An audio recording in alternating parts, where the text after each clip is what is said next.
Hello, playful sensory beings, and welcome to part 2 of the Venus in a Gemini, all 12 signs video series. I really recommend checking out part 1 because I break down the sort of feel of what Venus is like in Gemini for this time round, because it's different every time. Mercury is the ruler of Gemini, so what's going on with Mercury is affecting Venus, and guess where Mercury is? Mercury's in Taurus, has now just gone retrograde as well today. So they're sharing each other's resources, they're sort of in cahoots with one another, helping each other out on their journey. And so that's just having a different feel of how Venus is in Gemini. My name's Chloe and I work with card divination, astrology, and I channel energies through my body. As you can see, my hands are moving around right now. This is independent of my conscious thought. I use these 3 mediums to help us understand the cosmic energies that are around us right now that have an impact. The more that we understand what's going on, the more that we can work with that energy, because sometimes it brings up conflict and drama and isolation and fear. And the more that we realize, well, that's just the energies that are at play right now. They're here to help us learn and understand and grow. And the more that we're observant of this, the more that we can co-create and flip that energy to be in line with our soul's purpose. I work with Hellenistic principles. With the astrology, this is based on things from 2000 years ago, so from the Greco-Roman period. And so what does that mean in terms of the astrology? Well, that I use the whole house system. This means for each sign, it represents the whole of a house. I also do not apply the modern rulership to Scorpio, Aquarius, and Pisces. And I don't apply Aries to the first house for each rising sign. What else did I want to say? Right, so with the tarot, I focus mostly on the inner work. You know, in personal readings, if you want a personal reading, check out my description box where I have my email address. But in personal readings, if questions come up about love or work or those sorts of things, I will talk about them and bring that into the reading. However, in this channel, I focus on the inner work. The more that we are observant of ourselves and mindful and question absolutely everything, the more that we peel back those onion layers to get to the core of who we are, not based on influences and spells that have been put on by the outside world, our ancestors, our parents, the collective, and our past lives all combined. And when we do that, we flip our vibration, we raise that vibration, we're more in a line with our own song that we have to sing. And then that means that vibration ripples out into the outside world, affecting the environment around you, the people around you, and drawing things in that match that frequency. It's also, the more the inner work that we do, the more that's then available to the collective. And as I'm sure you're all aware, the collective trauma is very, very loud right now. It's loud and proud on that main stage, and there's no avoiding it. I don't deny that there isn't difficulties and struggles going on for absolutely everybody right now. I'm really not trying to limit that. All we can do is focus on ourselves. All we can do is prioritize being good to ourselves, being real, being compassionate, and living in that abundant fantasy space while being real, being the most important thing, and just being really mindful of our thoughts, actions, and feelings. And so with that, if the more of us do that, the more then that ripples out into the world, the more we can bring down the trauma vibration that is present and very, very, very loud. So I channel during these readings. And the energies that I channel, they predominantly are here to help heal and clear stuck energy and help do this on not only a sort of subtle body, but also the atomic level, the quark level, the quantum field. They're helping integrate and bring these messages through. So there will be times where I'm quiet because I'm channeling and letting the energies do what they need to do, and that's all just part of the process. So please do bear with me when that's happening. I want to say thank you to everybody watching, spending time with me. I appreciate the energy transfer, and generally to new viewers, old viewers, not old, returning viewers. I really am very grateful for your interaction. I have an Instagram account where I post sort of summaries of the transit readings.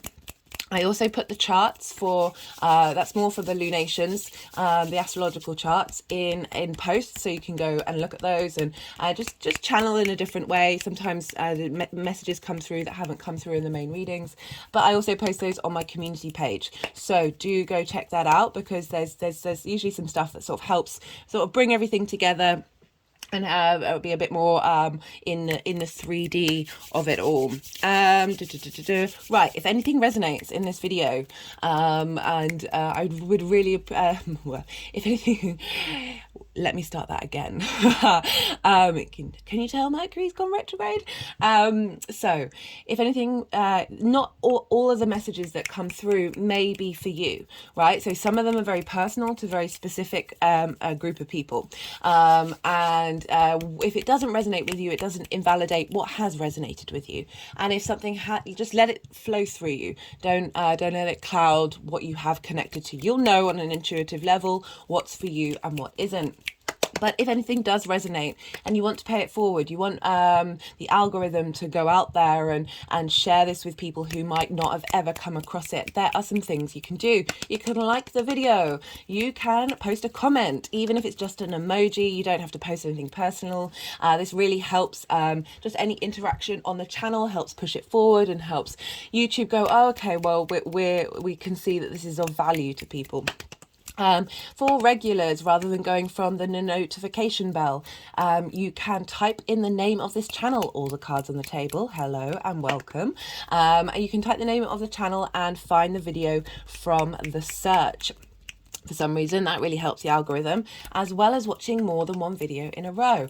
As I said, you know, if this resonates and you feel like you want to pay it forward, those are some great things that you can do. This is one of the reasons why I set this channel up, because astrology and tapping into the multi-dimensions and all sorts of other cosmic things really helped me in ways that so many other practices hadn't.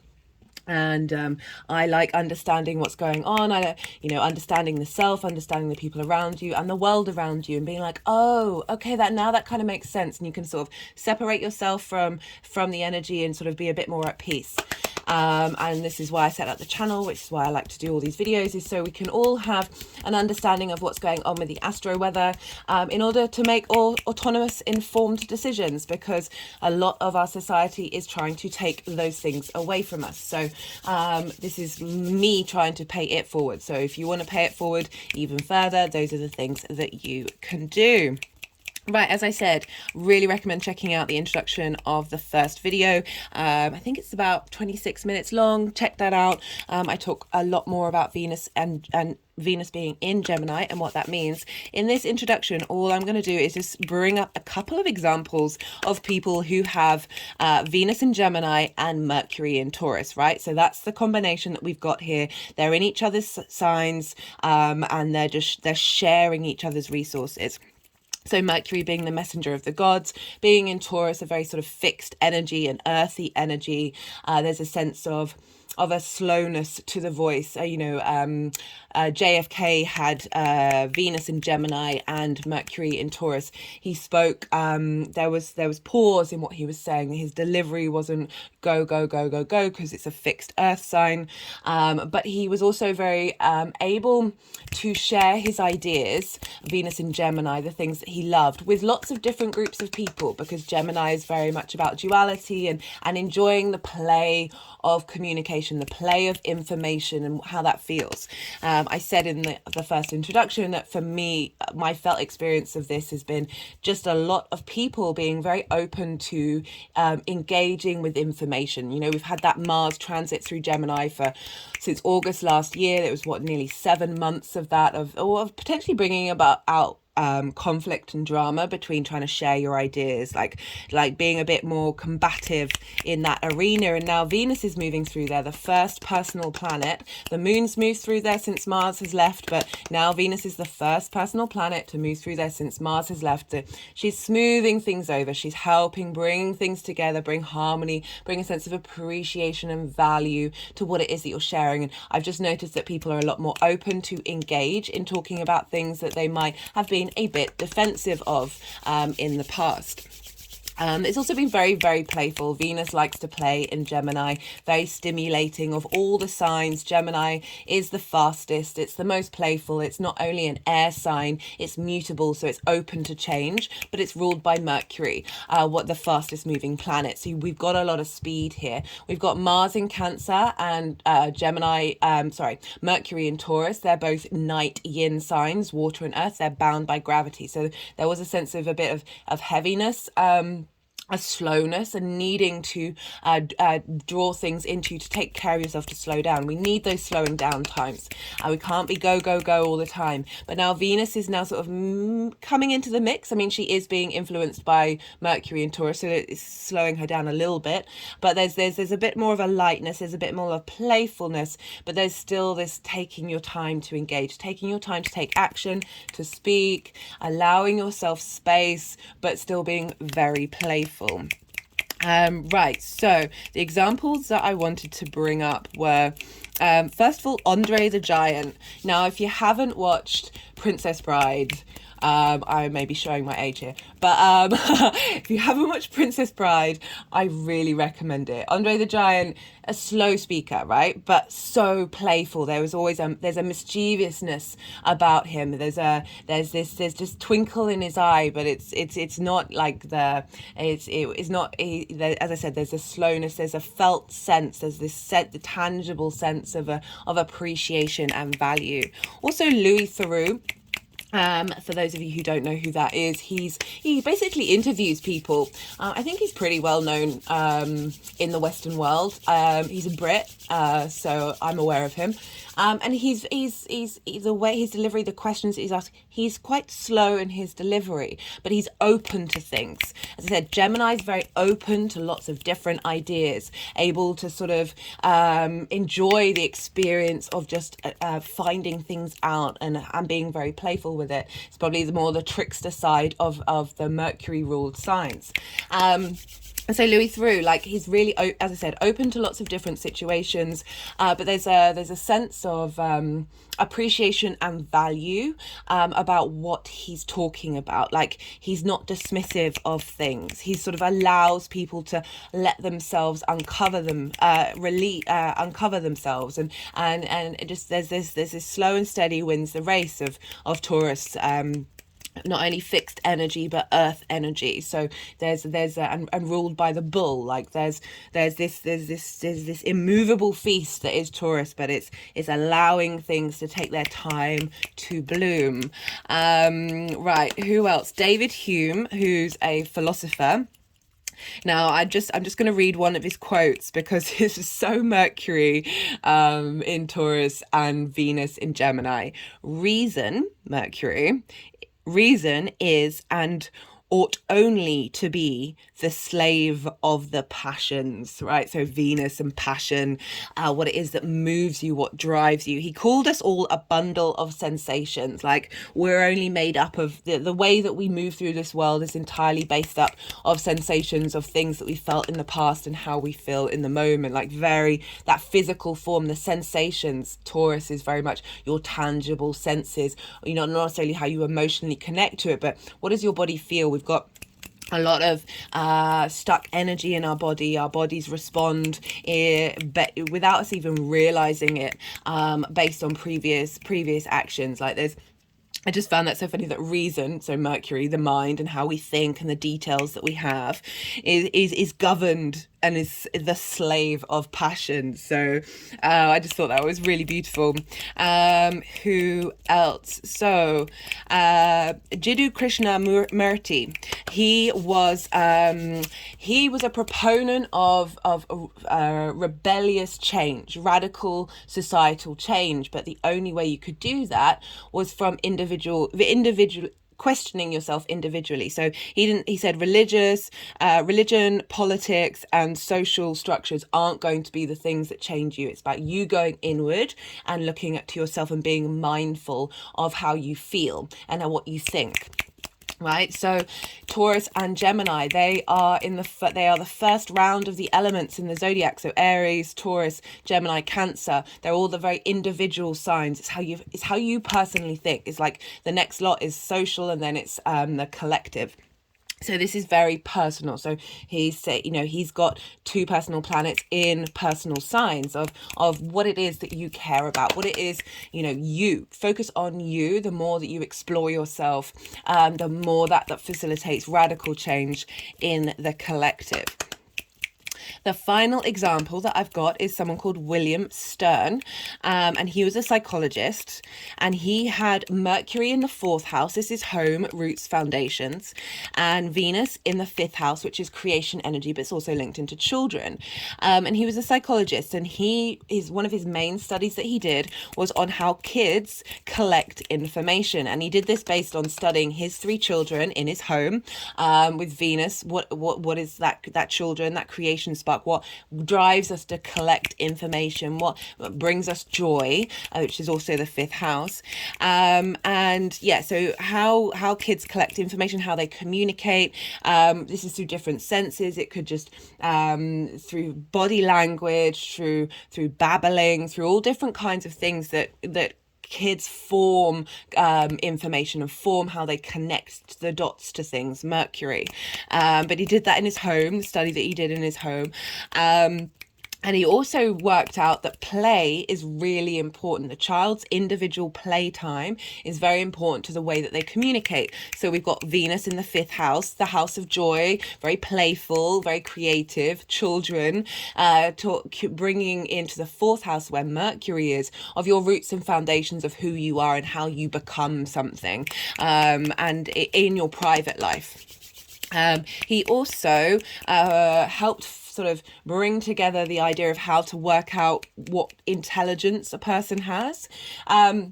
And he sort of modified what was prevalent at the time, but he also very clearly said, this is nuanced. There's a lot going on here. We can't just say this intelligence quota of how we work it out is the be all and end all. He said there were lots of different nuances, and I really like that with that Mercury of Taurus, of what you're thinking and creating is like fixed, like it's for longevity. There's consistency there, and it's going to last in the long run. But with that Venus in Gemini, but wait a minute, there are different ways we can collect this information and work things out. It's not one or the other. And that's what I really wanted to highlight, that sometimes we can get very one-track minded, that we're not open to change, and Venus being in Gemini really allows us to be open to that, and really allows to highlight, yes, we can set this certain thing, but it doesn't define everything. There are other modalities to bring in, which I really like, this combination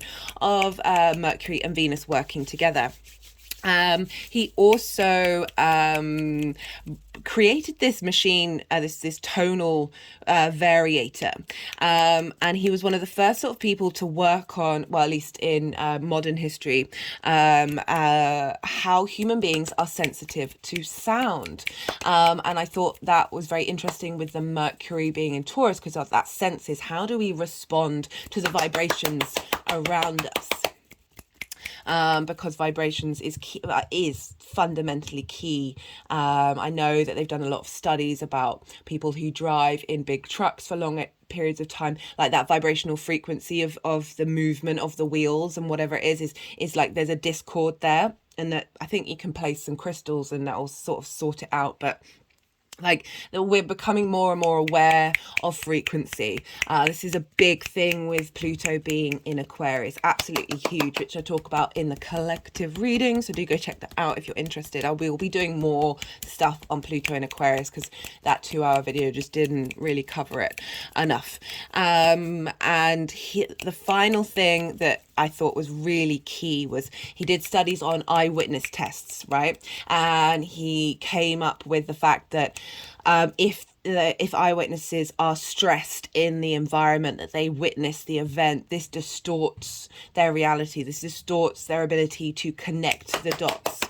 And again, that's that physical body of Taurus, like the senses being overstimulated, and meaning that you're not able to bring clarity to the situation. You're not able to bring that harmony of ideas when we are in a fear state. Again, these are interesting points just based on Mercury and Venus being there, of like the playfulness of engaging with how we interact with things, not only through speaking and communicating with others, but on the physical body. We're bringing all of this together. What feels good in our body? How do we understand our body, and how do we take care of it?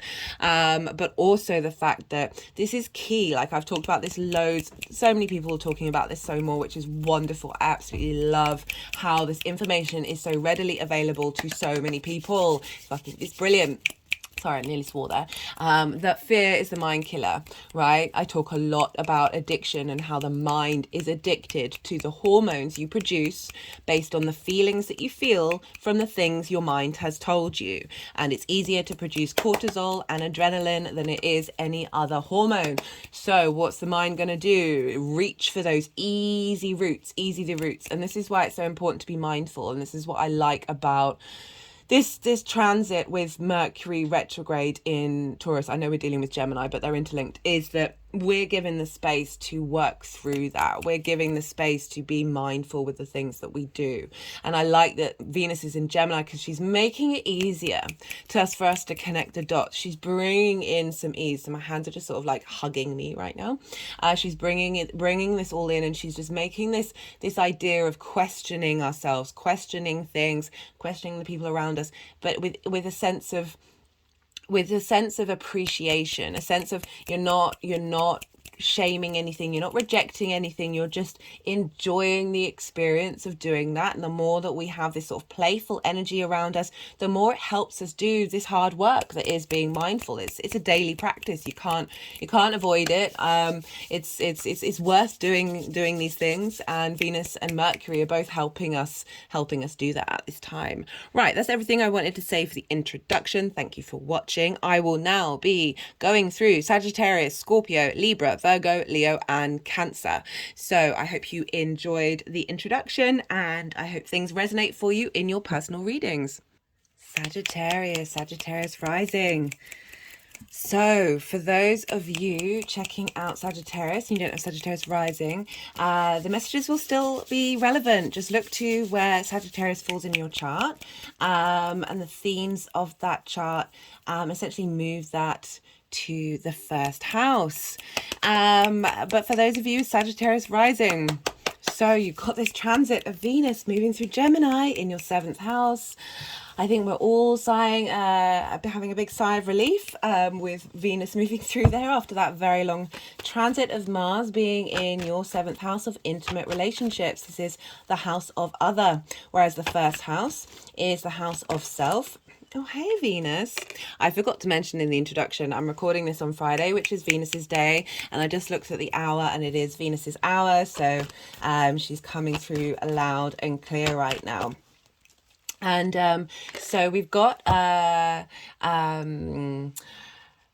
Venus. I just got distracted by that.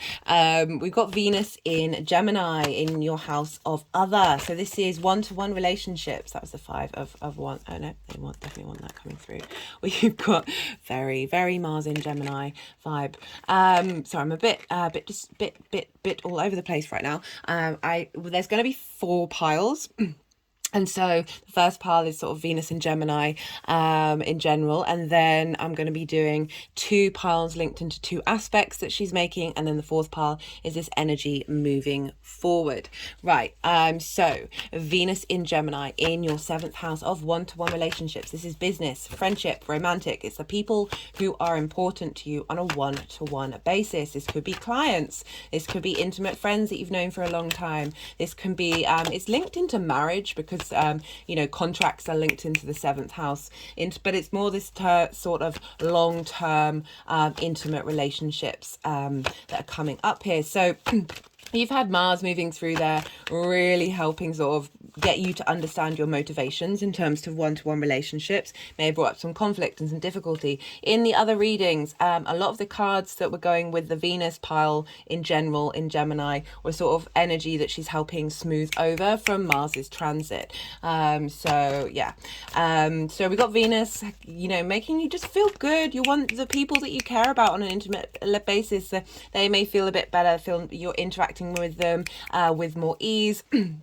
And you may be just feeling good with your one-to-one relationships. You know, Venus represents creativity, harmony, love. It is relational, as in connecting to things, and this desire, this pleasure of experiencing those one-to-one relationships.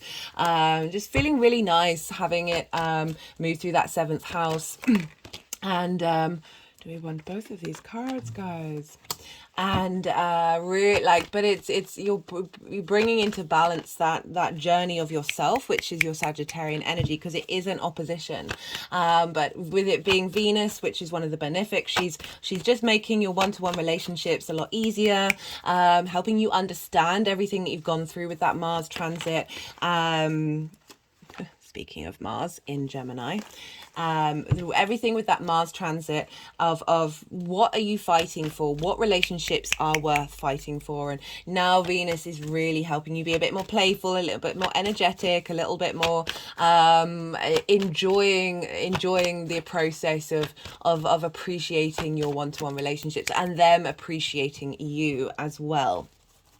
Because we're dealing with Gemini, we look to the ruler of Gemini, and the ruler is Mercury, and Mercury is in Taurus. So, as I said in the introduction, Venus and Mercury are in what's called mutual reception.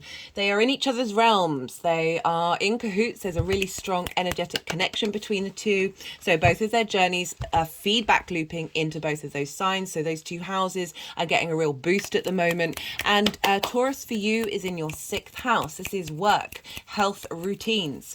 So you're going to have a retrograde there. You're going to be thinking, going over Mercury's retrograde today. You're going to be going over like what routines are important to you, what health practices are important to you, what do you need to revisit and rework on, how does work feel for you, and how are you getting that in alignment with yourself. So yeah, Mercury's helping you rebalance and understand your work. I've done a Mercury transit on that, so do check it out, and that's feeding into your one-to-one relationships. So I think what came through with that Mercury transit is like what in your work do you want, how do you want your one-to-one relationships to be? How do you want them to support you? How do you want that appreciation and value that's going to help you be able to work in a way that suits your physical senses, that suits your needs and the things that you need in the long term? You know, fixed energy is very long-term energy. So there's a shift and change with Venus moving through Gemini. So that could mean that relationships that,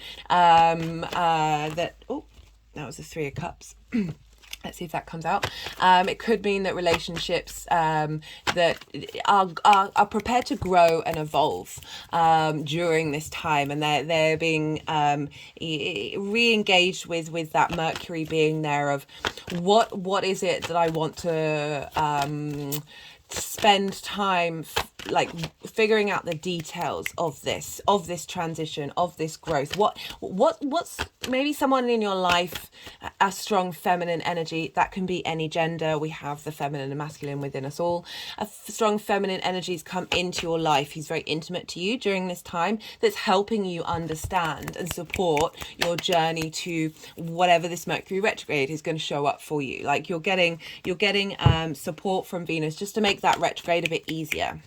My hand's just gone over my heart chakra, and because we because we're dealing with Venus, we look to the signs that she rules, because what's going on with Venus is going to have an impact on those signs. So we just talked about Taurus. So your one-to-one relationships are helping you level up your idea of work. Mercury in Taurus is helping you understand what it is that you need from work, health and routines, and how you want that to affect your one-to-one relationships.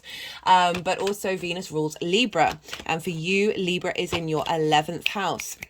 This is hopes and dreams. This is friends, groups, and alliances. And this is also the sort of the benefits, the rewards you have from your career. So what's going on with Venus in your one-to-one relationships is helping you level up your hopes and dreams. Sometimes if we've had an imbalance in our one-to-one relationships, that sort of makes us feel small in what we're able to imagine because of the close connections that we have.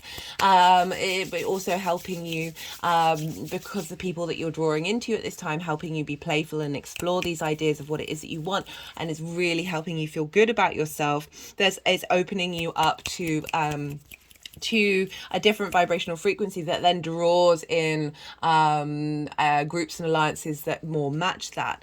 Also, as I said, like a strong feminine energy could come into your life. Maybe a client could come into your life that is going to provide support for your career, however that may manifest. So yeah, Venus can come up in different ways. It can be both you and how you feel, as well as how the people around you feel, and energies of people.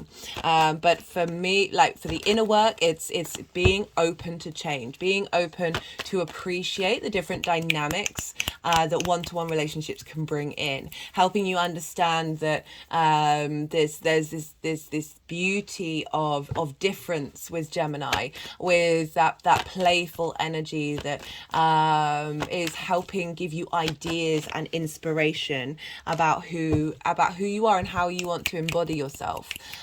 We have a lot of trauma in basically all of the houses, but there's obviously that trauma of those intimate partnerships, and whether you've felt that you've been heard or valued in this. Venus is coming through to help you understand your own true value, and what it is that you want, what it is that you value in your relationships, and just with that Mercury retrograde of willing to put in the hard work to be able to bring that in to your life, or leveling up the relationships that are already giving this to you and just having a lot of fun.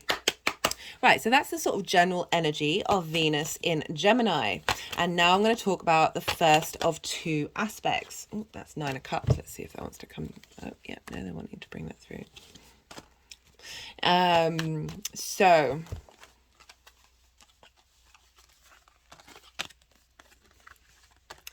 I usually do the moving around of the cards with the energies after I've finished shuffling, but sometimes they're very keen on just putting cards in a certain way. So take what you get from that intuitively. On the first aspect, so this is on the 25th or the 26th.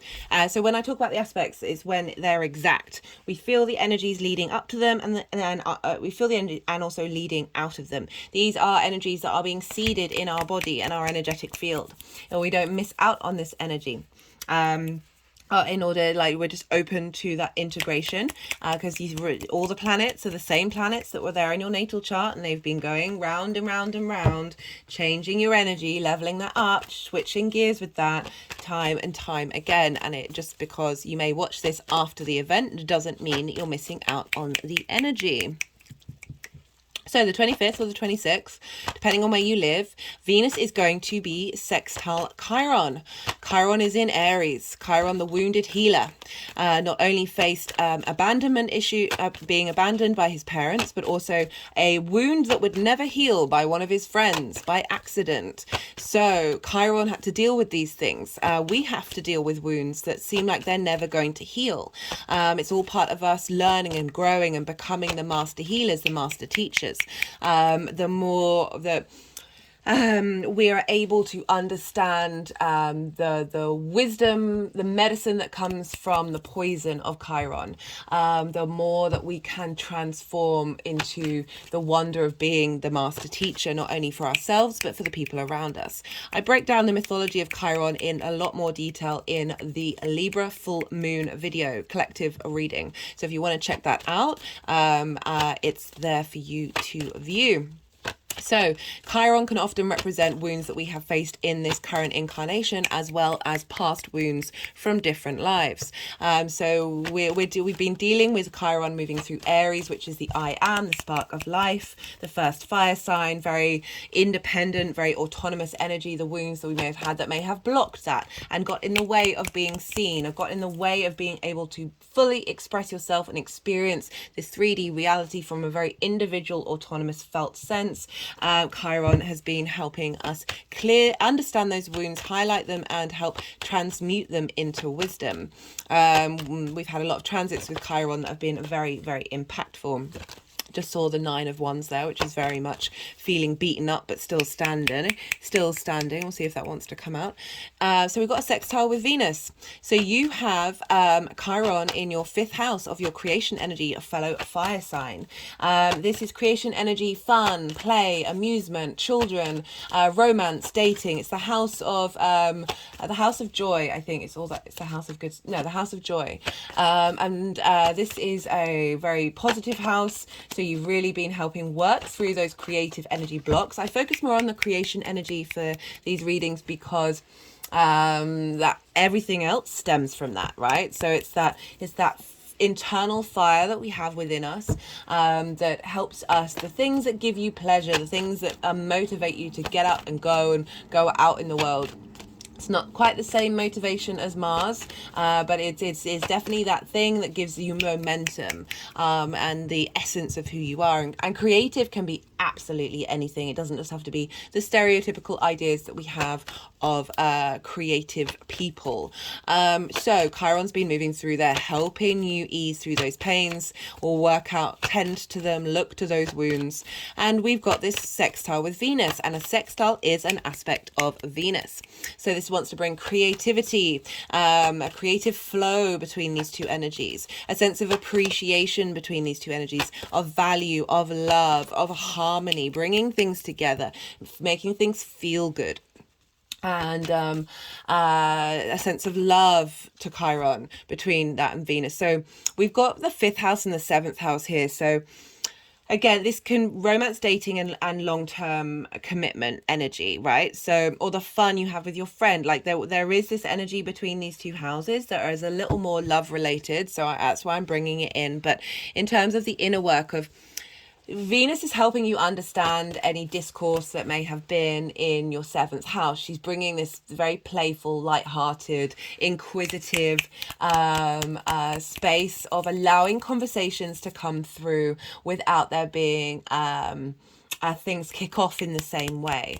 And the conversation with Chiron that she's having is, here's a different form of reality. Here's a different way of looking at things, a more playful understanding of how we collect information, and that information, how we collect it, is how we form our trauma bonds and link to things based on the feelings that we have about that information. That's why Cancer comes after Gemini.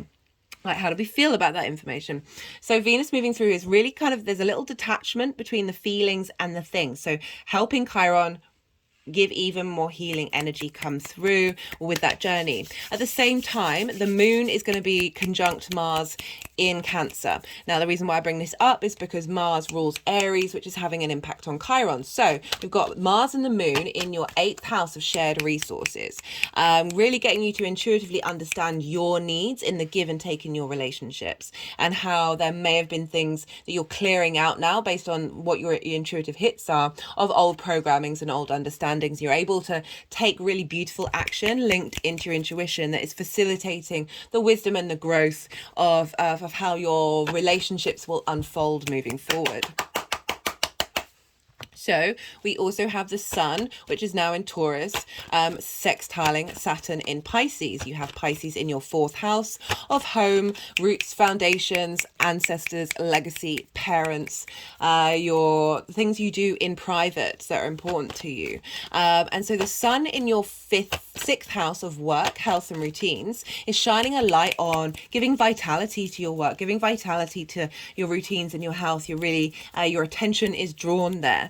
And this sextile with Saturn, I will be doing a separate Sun in Taurus video transit video, I think that will be the next one that goes up, that Saturn is long-term legacy, authority and power. So you're getting structures, your foundations are shifting and changing in your home. I've done a Saturn transit video, check it out, of really getting you to be in line with your own autonomy and authority. And the sun is going, okay, Saturn, look over here. This is what we want to do in terms of work, health and routine. So all of that is feeding into this conversation that we've got, not only, and that's affecting Mercury, right? That sun transit, because it's in Taurus. So Mercury's getting this boost of vitality of the sun, of like what, like the sixth house is often where we get a lot of trauma because we don't parent ourselves. I call it the adult in the room, the sixth house.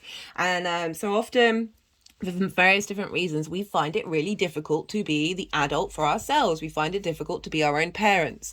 And I feel like with this combination of this healing of your creative expansion and the healing of your joy space, with that dynamic of Venus helping ease relationships, is really opening you up to be able to commit to the work and the routines and the health that you want to express. So the next day, Mars is going to be exactly squaring Chiron. I've pulled cards for this in the Mars transit, and this was powerful for every reading. Every sign was very, very powerful. And so I really like the fact that Venus is talking to Chiron just before this transit. So Venus is the goddess of harmony and love and appreciation, and there's a playfulness here of speaking to Chiron and going, hey, let's flip the vibration and be able to look at this information and details a bit differently. And then Mars is going to be like, right, how are we embodying this? How are we taking action on this? What's important to our one-to-one what the shared resources of the eighth house in your creation energy, which I love for us all. Right, so the third pile is the second aspect that I want to talk about, and so this is happening on the 4th or 5th of May, but depending on where you live. And this is another sextile, but this time with Jupiter, and this is also in Aries. This is at 27 degrees. I'll put this all in the description box. I know it's a lot of information, but maybe go and check out the description box, write it in your diary, and then see what comes up for you during that time. I really enjoy being mindful of the astrology, because then you're like, oh, this is weird how it's showing up in this way. It's all going to be very personal to you. We've all got different charts, and that's what I love about it. But yeah, it's just, I find it a lot of fun, obviously, because this is what I'm doing. Right, so sextile with Jupiter. So this is the two benefics talking to one another. So this is the planets that were traditionally positive planets, luck-giving planets. And so Venus and Jupiter wants to expand, wants to bring wisdom, elevation, wants to provide you with opportunities, wants to sort of balance wrongs as well, I find, of this sense of abundance coming in. We've got this with Venus in another sextile. So we've got the two benefics, very positive giving planets, very easy giving planets, in a very creative energy flow, right? So again, this is with your 5th house of your creation energy, how you get fun, how you enjoy life. So Jupiter's been moving through Aries, helping us elevate that Aries energy, helping us be the spiritual warrior, helping us really know what that flame means to us, and not tapping into sort of the more combative, conflict-driven energies of unintegrated Mars. And so Jupiter is really sharing the luck between how you're feeling good about your expanding your understanding of your creation energy. You're elevating it. You're bringing a sense of wisdom to it. And now Jupiter's talking to the goddess of love and appreciation, and pleasure and desire in Gemini, such a playful sign. So there's this wisdom, and there's like seriousness of Jupiter, but there's this playful of how we integrate this, how are we going to get creative with this, how are we going to see how this expands our idea of what our relationships are going to be, and what we want from those relationships, of drawing in that frequency of wanting to expand and grow as a person, and be creative and do lots of different things and be very stimulated, while at the same time bringing in that wisdom, bringing in that truth. And it's also, we've got a square with Neptune in Pisces. So this is Venus squaring Neptune. And so this is, we've got this such dreamy, very positive energy. Neptune, it could be considered a benefic. It's certainly in modern astrology seen as the higher octave of Venus, like this very mystical, very fantasy, magical space. It's very everything is everything and everything is nothing. The way I talk about Neptune is everything all at once, right? So all the linear is time is linear, cyclical, and all at once. This table is here and it's also not. There are many different dimensions, many different frequencies, so much stuff in the universe that we're not even slightly aware of. And Neptune helps us be able to tap into that fantasy. It's linked into film because we're bringing different realities into our current 3D realm. And we've got this with a square with Venus. So this is in your 4th house of your home, your roots and foundations, and your one-to-one relationships. So really helping you dream big about what it is that you want, that's going to provide good foundations for your home, for your private life. That doesn't necessarily mean to be a physical home. It can be how you view your home, connecting to the magic and power of your ancestors to help facilitate this very beautiful energy of Venus wanting to bring appreciation and love to yourself in those one-to-one dynamics. Like how do we want to move? How do we want to feel desired and feel pleasure in that area of our life? But you know, it doesn't just have to be romantic. It's like, how do I want to be appreciated? The things I want to talk about and communicate and all this different information, lots of different types of people with different ideas, bringing that all together in order to create, because it's a square, so it's an aspect of Mars, which I focus more on friction. And this is, we need friction in order to create in the 3D realm. So we've got a lot of benefic energy. We've got Jupiter sextiling Venus, so bringing some creativity between your creation energy and your one-to-one relationships. This also could be clients as well, really being able to tap into very magically and what kind of frequency of clients you want to bring towards you. That gives you a strong foundation in your home, like, you know, it's another way of bringing in money.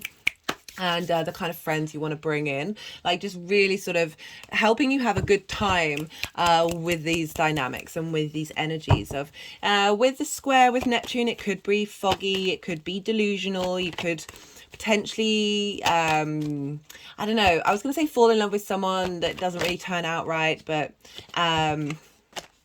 it's more because we're dealing with your home. I really feel like you're connecting to the real root of who you are, coming from all that lineage and being able to see those dynamics in a way that doesn't hold you back. Like, it's really freeing. I'm getting a freeing energy here with this. Like we've got mutable and we've got cardinal, so we're able to change and adapt but start new things. So Aries is cardinal, mutable, Pisces and Gemini, and you, Sag, very mutable. So these are in your angular houses. So this is 1st, 4th, 7th and 10th are angular houses. When we have transits in our angular houses, they tend to show up a bit more powerfully. And so you've got a lot of mutable energy here. If you've got anything in Virgo, this will be making what's called a grand fixed cross. For those of you who do, this may feel like you're being pulled in lots of different directions. It's important to remain in the center where spirit is and be balanced, and then use it as a generator of power. That's just specific for those of you who've got anything in Virgo. Right, so the day after that, well, 12 hours later, we have the full moon in Scorpio. This is the final eclipse in that nodal axis. The nodes are going to move into Aries and Libra in July, right? So we're going to have another Scorpio eclipse, but it's going to be out of sign at the end of the year. Can't remember the exact date. And but this is the kind of final one, with the nodes still being in Scorpio and Taurus. And so this is like a culmination point of everything that we've been refining in that Scorpio area of our life. And for you, that is your hidden house, right? This is a very magical house. This is also a house of depression, loss and grief, because we're dealing with the concepts of ourselves and energy that can be very difficult to access. So there's a weight to it, there's a heaviness to it that can feel quite overwhelming. You've been refining and working through who you are and what that means to you. as a purification with the south node of, and now this is a culmination. This is a full moon, so this is a lunar eclipse, so there's a real lot of sun energy in this full moon of this strength of conscious thought and knowing where you're headed, knowing who you are, knowing those hidden parts of who you are. It's also very much linked into magic, and so for some of you that's really tapping into your magical source and your ability to manifest, and the culmination of that experience and journey that you've been on. Right, that's everything I think I want to talk about. And the fourth pile will be the energies moving forward. So this is the time when I am quiet, because the energies are doing their thing, and I'm letting them just go and be and do.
You've got the whole of the Cups court cards, guys.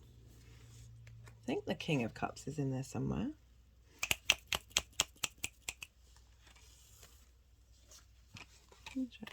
Yep, you've got the Page, Knight, Queen, and King.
Okay, so we have for the general energy of Venus moving in Gemini.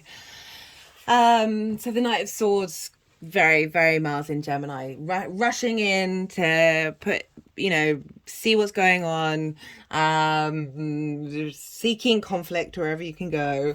But more importantly, we've got the Three of Hearts here. Sorry, not the Three of Hearts, the Three of Swords, which is, you know, one of the most evocative images. It's very simple, it's very clear. It's like that heart pain that we've had. Now, this doesn't just have to be about relationships. It often is, but that, you know, I mean romantic relationships, but it's any relationship that's made your heart feel small, any relationship that's closed your frequency off, of having blocked energy in the heart. That means your vibrational frequency of your heart isn't free to be itself. That's really lovely that, you know, this is the Venus card. You know, you see the Venus symbol there of wanting to go over that heart. She's helping heal that. Just had an energetic release. My head went back and energy came out of my body. And we've got the Knight of Swords. And it feels that Mars may have been bringing up those pains, but also helping you defend yourself, protect yourself. What really motivates you to take action in those relationships that is denying you, is blocking you? Like I really appreciated Mars's journey through Gemini.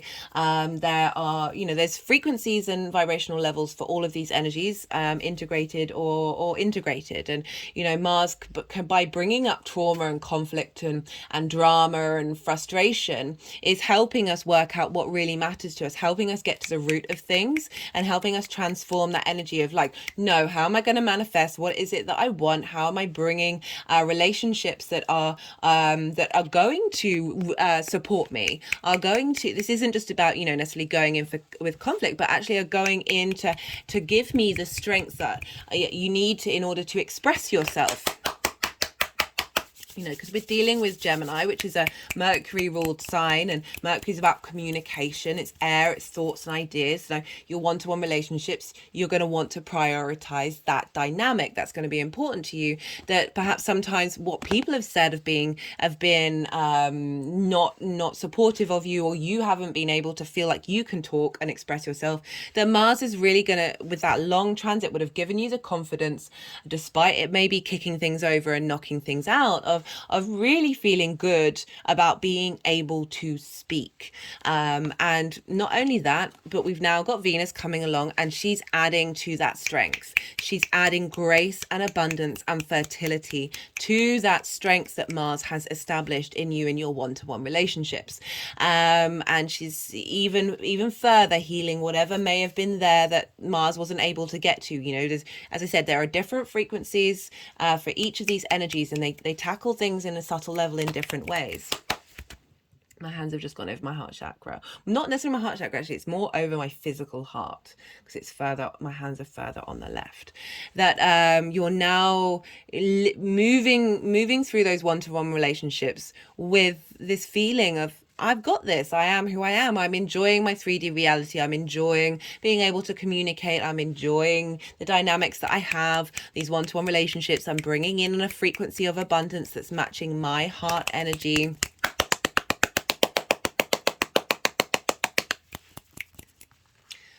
Yeah, love that. Love.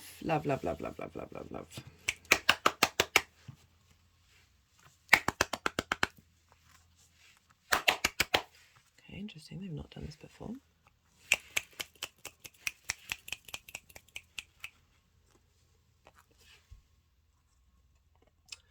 This is chrysocolla. It's come up a fair amount. This is a Taurus crystal, but it's also crystal of the goddess.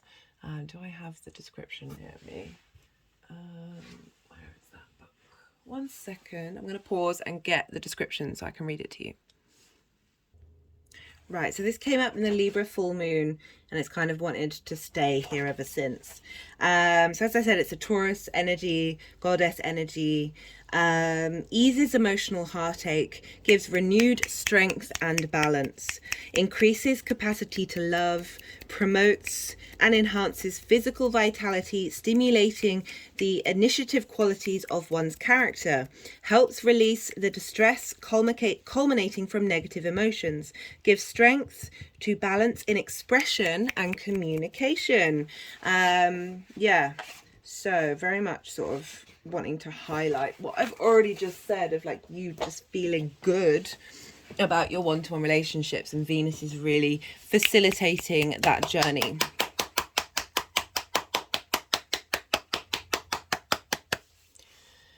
Right, this is for the Chiron aspect that's happening on the 25th or 26th, as I said, of April. Will be this, look, you've got 1, 2, 3, and the king's there too. You'll be feeling this in the lead up and the lead after. And so this is Chiron, that wounded healer, talking to Venus, and Venus is helping facilitate and bring some understanding, a bit more detached understanding to the reality of a situation, but helping you be able to just, as I said, feel there's a playfulness that's feeling good. So we've got the 5 of Wands. So this is kind of chaotic energy. It's stagnant. There's movement, but it's stagnant because not one energy is winning. There's not a sense of direction, but there's this feeling like you're just being bombarded in every direction. It could be that, like, creative outlets that you've had a few and you just can't seem to get them quite going and moving, and that may be from things that somebody said to you when you were young, that's meant that you've got that block of not feeling like you're good enough to commit to, right? And that can also be represented in relationships of just feeling like there's not a flow to them. And so we've got the Page of Cups, we've got the Knight of Cups, we've got the Queen of Cups, and we've got the 9 of Cups that's wanting to sort of crown that energy. So Venus is really coming in strong and helping you look at things in a different way. So we've got the Page of Cups, which is inspiration, this is imagination, this is creativity, but it's page, so there's a vitality there. It's heralding in a new way of looking at your creation energy. My hand has just gone over my sacral chakra, which is linked into your creation energy. Children, they come from that our ability to create anything that we put out in the world from a place of I don't want to say a place from joy, because I feel like, yes, joy is a very important part of the creative process, but it doesn't inhibit other things being creative. Anyway, of being like that energy that we have, that we use in a sexual way, is part of absolutely every part of what it is we do as a human being. Like that that creation energy, it comes from the same source. We can not necessarily misdirect, but focus primarily on that aspect of the dating and the romance, but it's all this very spiritual, sacred sexual energy that we have within us. And I love that all these cups are coming through. So it's really, even though we're dealing with fire and air, that it's really helping you be able to open up to a flow state with this water. So that page is one of the most happiest pages in the deck. Like, it's really enjoying the process of existing, the process of just creating for creation's sake, right? Of not putting any pressure on it, not feeling weighted down by that 3 of Swords, of that pain that can be linked into these things.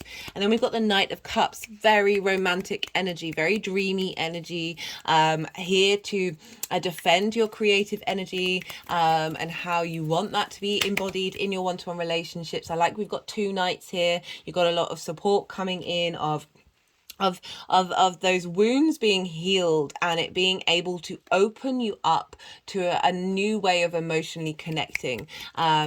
This sense of abundance that the Venus is bringing in. It's this again, how are we connecting on an emotional level? Because we are also dealing with Mars, because Mars rules Aries, where Chiron and Jupiter are. So we've got Mars is in Cancer. Of how we feel about things is having an impact on this transit. And so the Knight of Cups is really just letting you know that You can, right, so Venus within Gemini, of how we collect information, all these different things, we're able to understand easily in a fresh way, because we're starting with the Page of Cups to clear out this sort of misdirection and this chaos energy of just not quite being able to bring anything into moving forward. That the page is like, right, we're starting a new way of looking at these things. We're starting a new way of emotionally connecting to this dynamic. And the Knight of Cups is saying, now I'm going to defend that. Now I'm going to support that and make sure that you feel held. And then we've got the Queen of Cups, very creative energy, very very nourishing and nurturing, being able to tap into that very watery flow state of engaging in your dynamics. I just feel like there's a real sense of flow here. We've had these blockages with the Three of Swords and the Five of Wands of not anything quite getting going or being stuck, and this water energy moves, so just there's a sense of ease and flow. It's very rhythmic, very hypnotic, that you're just feeling your oats basically. And we've got the Nine of Cups. So now, like, the Nine of Cups is a wish coming true.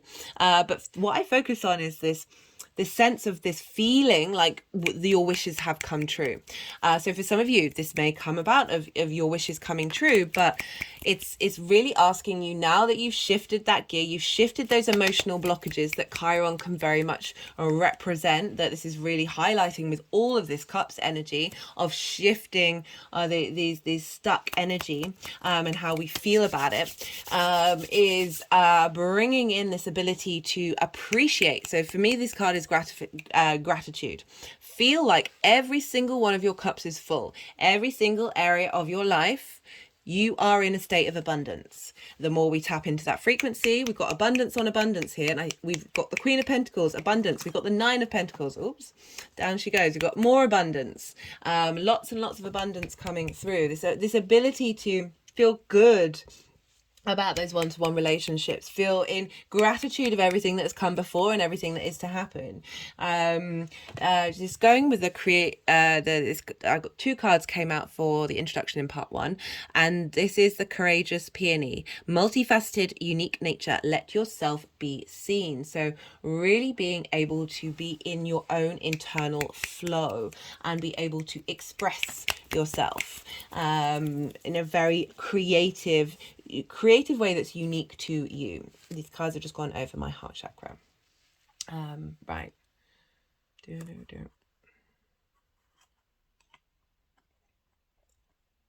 the cards are just moving. I've got this copper coin, which has got some honey on it, in devotion to Venus. Right. Anyway, yeah, so that Chiron energy, Venus is helping smooth things out, make you feel good about the situation rather than holding on to anything, rather than feeling like you've got a lot of energy sort of blocking you. With that Five of Wands, there's a lot of with all those court cards as well, like, court cards can also represent other people. As I said, I focus more on one-to-one relationships, but it could be that during this journey, you're going to interact with people who have a lot of water in their chart, who are going to help facilitate this energy come into being. That might be specific to some of you. We have for this is the sextile with Jupiter, so very abundant energy, and the square to Neptune. We've got the here's the King of Cups. Got a lot of court cards going on with you, Sag. It could be for some of you that you've just got a lot of people around you who are really facilitating this energy, or you're doing a lot of leveling up in all these different elements, aspects in your life, to help would give you a sense of authority in your one-to-one relationships, which I'm really liking.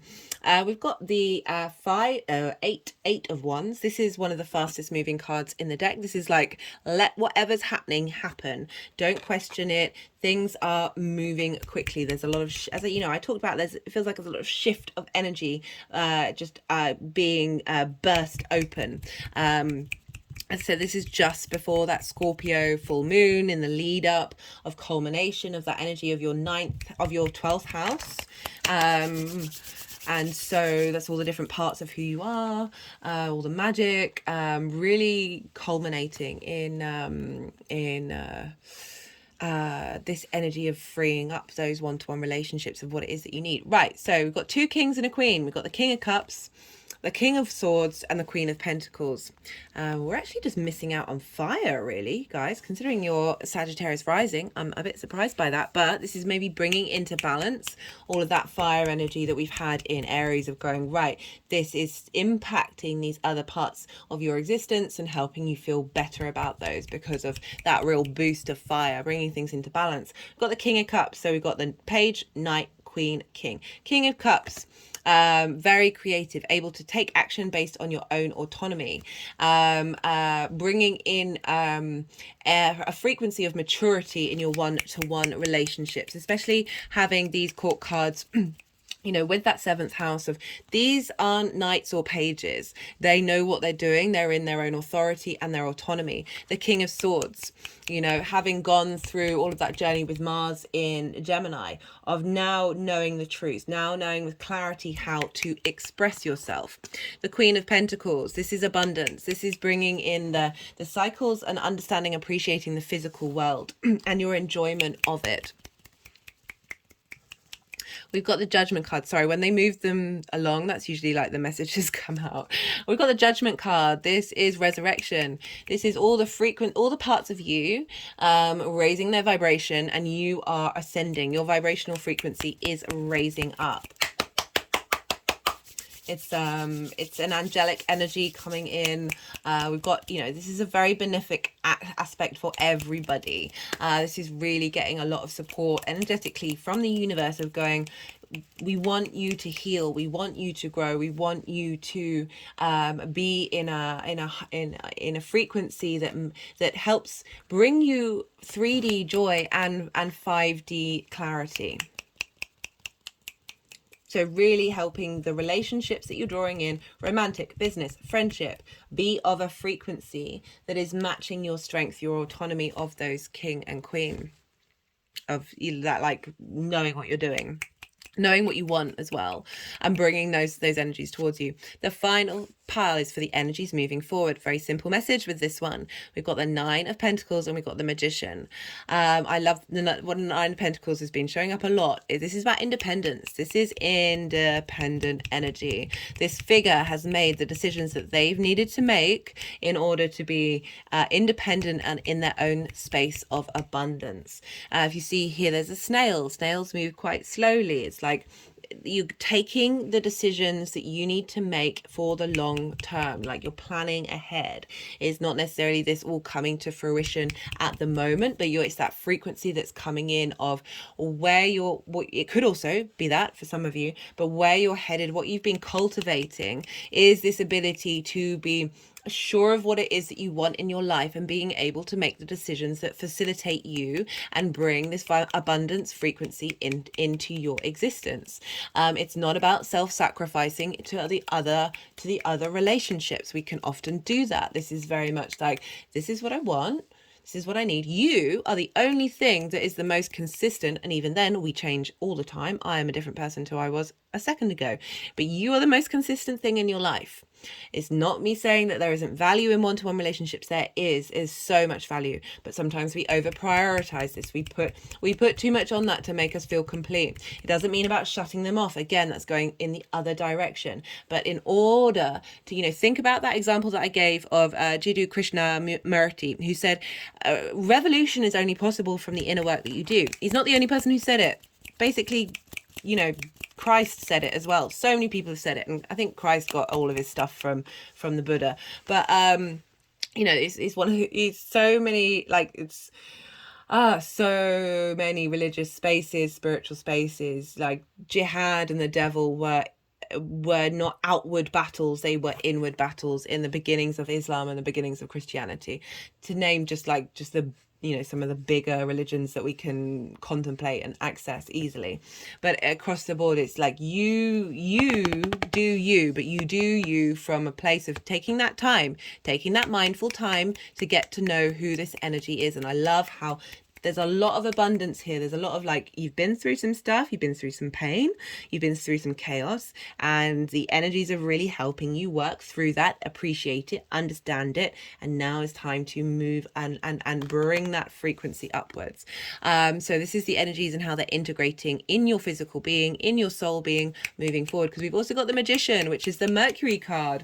So not only do we have the Venus card, but we have the Mercury card, which is the ruler of Gemini. So we've got the two major arcana that are the big hitters in this transit. So the Empress is about abundance and feeling in the 3D realm of just their sense of fertility, of creativity. The Magician is knowing you have all the resources you need in order to create, in order to take action and bring things into the realm. So that could be on a business level of bringing in clients that suit your needs, of bringing in friends that are of importance to you, that match this frequency that you have now shifted and changed, as well as romantic relationships. Like, this is very, very powerful energy that's coming through, that's really showing the energies have got your back. They're here, they're showing up here physically in the tarot and saying, we see you,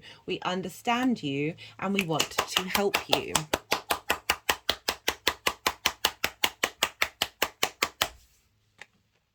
Right, so I'm going to pull some clarification cards. So they may bring up messages that haven't come through, jigsaw pieces and clues to messages that have, as well as sometimes just straight out repeating cards that have already come out in the tarot. Right, this is the numerology deck. We've got the health card. Heart health. And, you know, as I said, this isn't just romantic. This is anything that's made that heart not be in the frequency that it's wanted to be in. You know, the Knight of Swords, you know, that Mars energy of cutting things away, of transforming that energy that has blocked you into a space of abundance, and just opening up that heart. Those swords have been removed, and the wounds have been supported and brought into flourishing. So my hand's now just gone back over my heart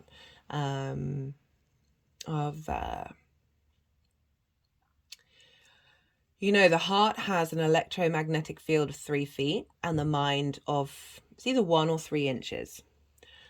When we work from our heart space, true, authentic heart space, my hands now from the heart has gone over the Magician card.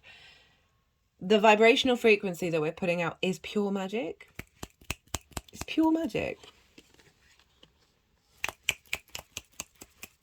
And so often our hearts are from many different things. For those of you regular, you've heard me say so many times, it's not just dealing with our own trauma. We're dealing with our parents, our ancestors, our lineage, our collective energy, our collective species energy, our society's energies, our past life energies, like all of that, and the phenomenon that is the human body, the absolute joy and wonder that is the human body, is helping transform and bring and transform that energy, that stuck energy, help us break the cycles in order to create new paths, new ways of doing things and interacting with one another.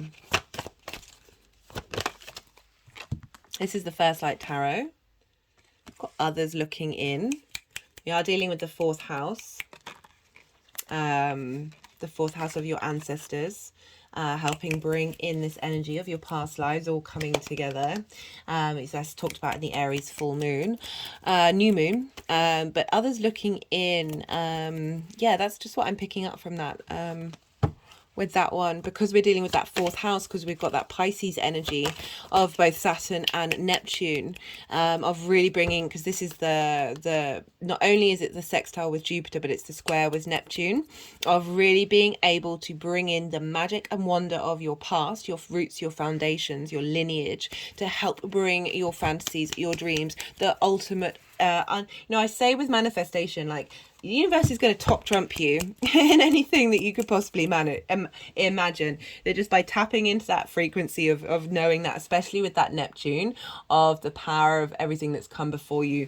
And I always get the messages from the ancestors that they are clapping, they are cheering what we're doing. They are so they're both grateful and supportive at the same time. Like, the work that we do clears their energy, clears our future past. Like, we're not just doing this for ourselves, we're doing this for absolutely everything. Right. Messages and open mind. Okay, so during this transit on the 4th or 5th, you've also the Lovers card. Let me just finish. This is also just before that full moon in Scorpio, which is your hidden house, right? So maybe spending some time by yourself or at home, see what messages come through, or just do you, whatever feels intuitive, because, the outside world can bring in a lot of messages as well. But we are dealing with the 4th house here of really, that's interesting. I'd love to hear from what messages are coming through for you, Sag. Right, we've got the Lovers card. Okay, this is the Gemini card. Union, matters of the heart, choices, physical love. For me, the Lovers card is about being able to make the right decision. We've got the masculine and the feminine and the spirit on the traditional Rider-Waite, of that integration and understanding and appreciation for who you are, because then you're able to make the right decisions for you in the long term. Interestingly, it's just gone in between that. So this sort of catalyst, this explosion that's happening, that's helping open up pathways that might not have been available, being at a crossroads. We're dealing with Mercury here. Sometimes we can make offerings when we go to crossroads. There's just, now that your heart is being helped healed, that previous relationships might not have worked in the way that has worked for you, that you are now drawing in what it is that you need, but also drawing in the kind of people that match that. You're not having to fight that. You're not having to fight your needs in that situation. I mean, there's always journeys, there's always growth, and there are always challenges, but getting the feeling of just bringing yourself into union with your one-to-one relationships in a way where you're not self-sacrificing. Because remember, this independence card is the energy's moving forward. It's not about it's about finding that balance between yourself and your one-to-one relationships without denying either of them, because they are very important parts of the human experience. Right, this is the Oracle of the Rising Sun. Let's see what final message is going to come out, and I will pull a final card from the numerology deck.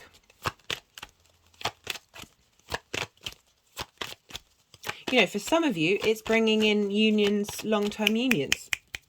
I can't really avoid that. Like, the reason why I don't focus solely on that in these readings is I don't want to limit people. We're not all in that space. It's not always a priority. And also, these houses show up in different ways. It's not just about those things.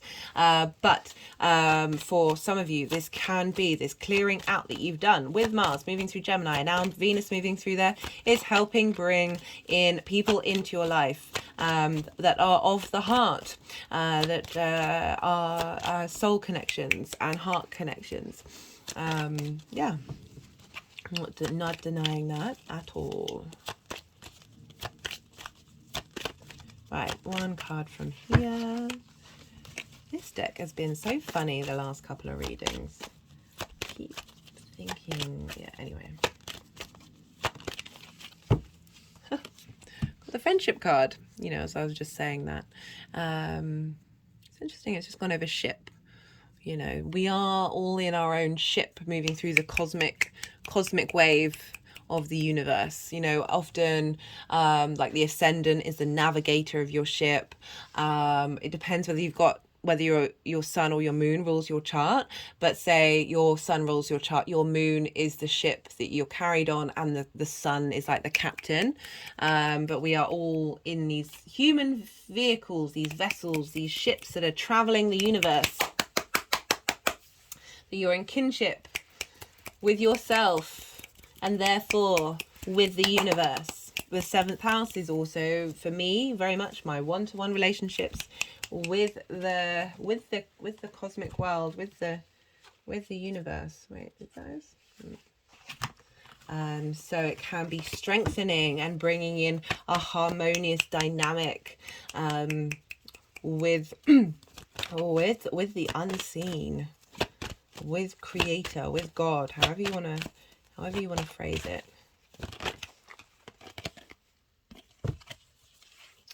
That was the creativity card. We'll see if that wants to come out again.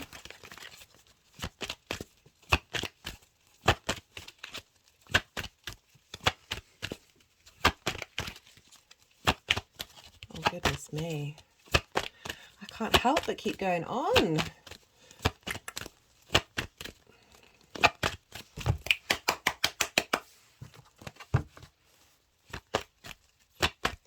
Final message for Sagittarius and this Venus in Gemini transit.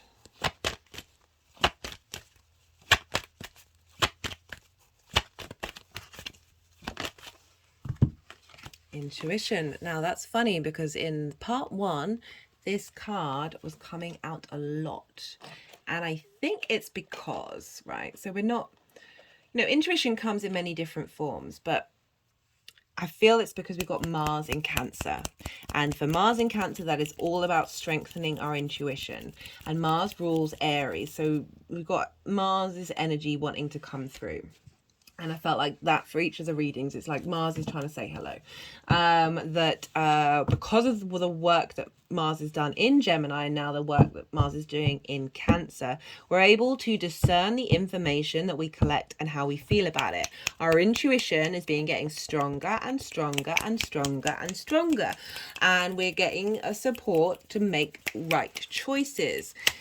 Also, I very much feel like that second Aries new moon that we've just had is also been supporting that journey. So yeah, we may have had imbalanced intuition based on trauma responses or whatever, that has meant we've made decisions, choices that were part of our journey, but we're trying to level up and raise our frequency and raise our vibration in order to enjoy this 3D world from a 5D perspective. Right, Sagittarius, I'm going to leave it at that because I could go on for ages. And be good to yourself, Sag. Be good to those around you and be well until we meet again. Scorpio rising. How you doing, Scorpio?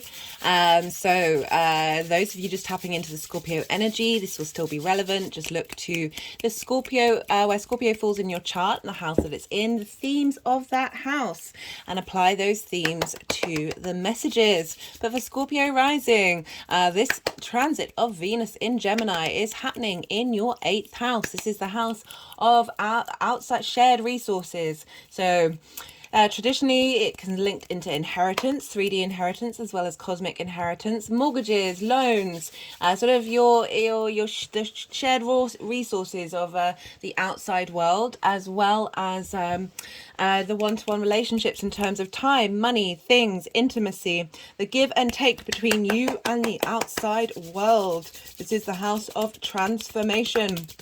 The ability to evolve and grow and transform yourself based on those one-to-one relationships. And so we've got this happening. This is in conjunct your Scorpio energy. So inconjuncts can be a bit difficult to integrate. They traditionally don't have things in common with one another. Scorpio is a fixed water yin night sign. We're dealing with Gemini, which is mutable, day yang sign, and air energy. But with inconjunct, this is about the magic and beauty in bringing different perspectives together to think in creative ways. Venus moving through the 8th. What could this mean? Bringing feminine energy. When I say that, that, we have it all within us, regardless of gender. Strong feminine energy coming in, and helping rebalance your one-to-one, the give and take. In relationships, your understanding of your, sometimes we give too much and don't get that in return, or we take too much and we don't give in return, and that feeling of not being supported, feeling of not being valued by the outside world. Mars has been moving through there, helping you work out that dynamic for you on a personal level. Venus is now coming through and bringing that sense of true value, love, and appreciation. My hands have just gone over my heart chakra, and getting feedback from the outside world to mimic the work that you have been doing. And so, yeah, it can be a powerful feminine energy come in and help you see the truth of your value with the outside world. This can be you feeling more at ease in your movement around in the outside world, just the bigger outside world, you where you're going and the people that you're meeting. There's just more of a freedom of harmony coming in terms of those interactions. Because we're dealing with Gemini, we look to where Mercury is, because what's going on with Mercury and where Mercury is having an impact on Gemini, and Mercury is in Taurus, the land of Venus. This is what's called mutual reception. This is what I talked about in the introduction of these two are in cahoots. There's a strong energetic bond between the two. And so what's going on with Mercury is facilitating Venus's journey, and what's going on with Venus is facilitating Mercury's journey. So Mercury is in your 7th house, opposing your Scorpio energy, of intimate relationships. It's the house of other. This is linked into business, romantic, friendship. This is clients. This is the friends that you are very near and dear to. This is long-term committed relationships rather than the 5th house, which is more fun and amusement, because this is also dealing with contracts, the 7th house, and marriage is officially actually a contract, and so we've got Mercury moving through there. It's retrograding. It went into retrograde today. You're revisiting. You're going over the way that you want your one-to-one relationships to be. The kind of the importance of those relationships and yourself in those relationships. This can be a revisiting of contracts in that area as well, and really just helping you embody what it is that you want. So Mercury is helping you revisit your one-to-one relationships. The 8th house can be your interaction in those one-to-one relationships, the give and take, the balance that you've got there. And so Venus is bringing harmony, bringing balance, bringing a sense of appreciation, value, creative ways coming through, with the outside world, is facilitating the frequency and vibrations of Mercury, of where your value is in that give and take, and how important that is in your one-to-one relationships. So that's what's going on with Mercury. Because we're dealing with Venus, we also look to the other sign that Venus rules, because she rules Taurus, and we've just spoken about that, is Libra. And you have Libra in your 12th house, the hidden house, the house of mysteries, the house of self-undoing. This is a heavy house. This can be really difficult. This is a part of who we are that we can often is very private to us, that doesn't necessarily manifest in the outside world or be integrated, or it's a part of us that we can't seem to access. It's linked into a lot of trauma concepts of who we are and the breaking down of those, and it's why it can be a difficult house. It can be a house of depression, frustration. Just because it's slightly out of reach, it can be difficult to integrate. It's also a house of magic, and so that the occult, coming through, of what's going on with Venus in the 8th house of the give and take. It's also the give and take between you and the universe, and what form that takes. Is being your understanding of that dynamic is leveling up your 12th house, helping you peel back the onion layers and truly understand the core of who you are, because I kind of see that hidden part of you is also your soul right at the bottom of it, of that element of who you are and wanting to bring things into balance, and perhaps that's been an energy that you haven't quite been able to master. This is Venus. Whatever Venus is doing is always helping facilitate appreciate that and helping grow that. But especially after that transit with Mars, which was so long, it's like 7 months, that this is really highlighting a lot of what Mars has been doing and helping you understand and appreciate it, helping smooth things over, helping bring in influences to show you how much you've grown. That was the Four of Wands. Let's see if that wants to come out again. Right, so that's the kind of general energy that's around for you, Scorpio.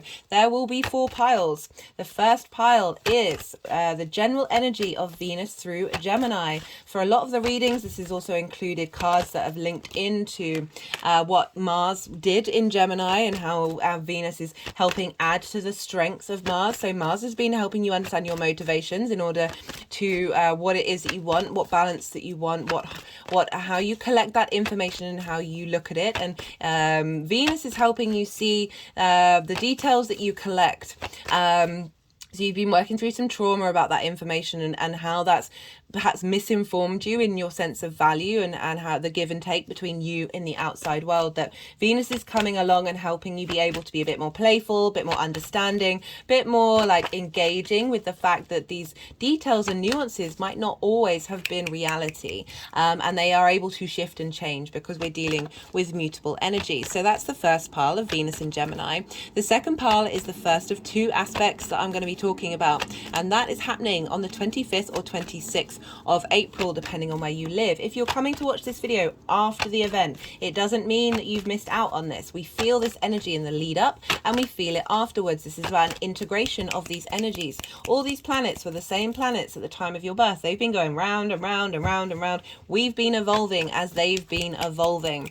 This is about seeding energy that's leading to things evolving in the future. Things may come up around this time, are clues and like shifts and changes, but it doesn't mean that shift and change is final in that moment. It's just there's an intensity during that time that's helping bring these energies together. And this is a sextile with Chiron in Aries. So we've been dealing with Aries quite a lot lately. All of us have been, especially with Chiron in Aries, helping you work through wounds of work, health, and routines, right? So wounds of not being seen, wounds of your work and your independence and autonomy of what you do in your work, not being seen. Your health, wounds coming up, linked into Chiron's, linked into not only emotional trauma, but physical trauma. This is not just our journey, but our past life journey of things coming up during that time that have been clearing out, because we've had a lot of support in Aries that's been facilitating Chiron's journey.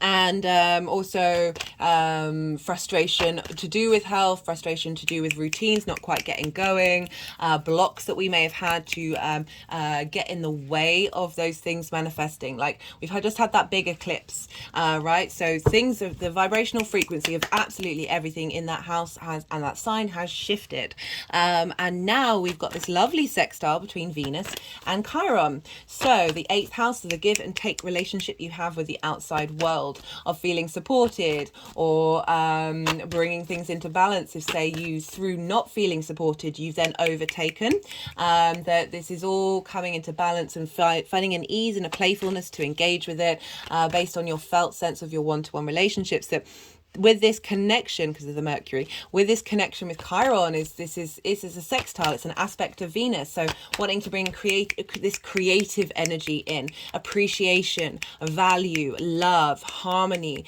like the ability to connect and understand those connections of the journey that you've been on, that the wounds that you have been uncovering. Venus is helping you understand how this is related to your give and take and sharing with the outside world, that we're really facilitating that Chiron journey, and Venus being able to bring a sense of harmony to the journeys that we have been on. At the same time, the moon will be conjunct Mars. The moon will be conjunct Mars in Cancer. The reason why I'm talking about this is because Mars rules Aries, so what's going on with Mars is impacting Chiron, and the moon will be in her own sign, so very much helping you tap into your emotional motivations and dreams and what you need to be nourished on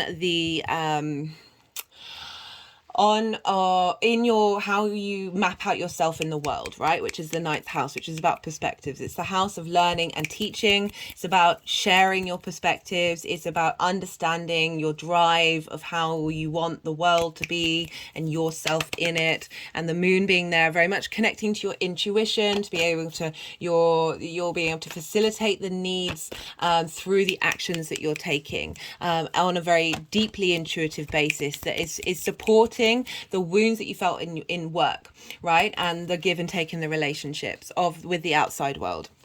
Also, the sun will have moved into Taurus. It's already, yeah, it's in Taurus now.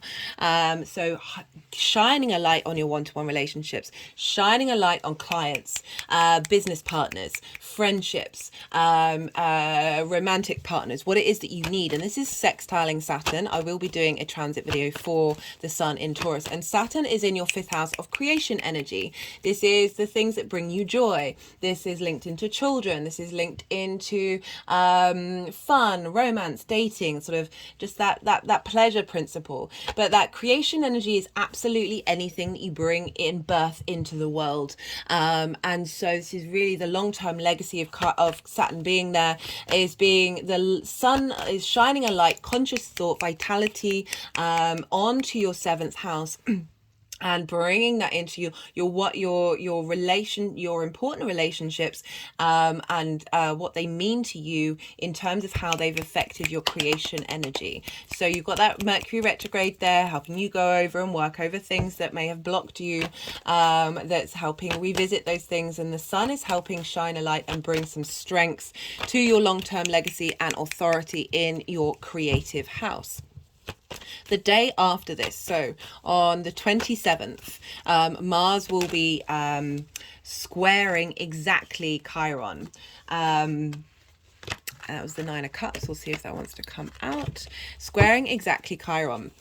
So we would have felt that in the lead up, and we'll feel it afterwards. But I just wanted to let you know that that's happening like the next day after Venus has talked to Chiron first. So she's bringing in some harmony, some peace, some creativity before Mars and Chiron kick off and create some really beautiful healing magic, because I pulled cards for this in the Mars in Cancer transit, and for every sign this was some powerful energy coming through. It felt really healing and transformative. So I just like the fact that this Venus talking to Chiron is happening just before that, so we're getting a lot of support from one of the benefic planets, which is Venus, before Mars talks to Chiron.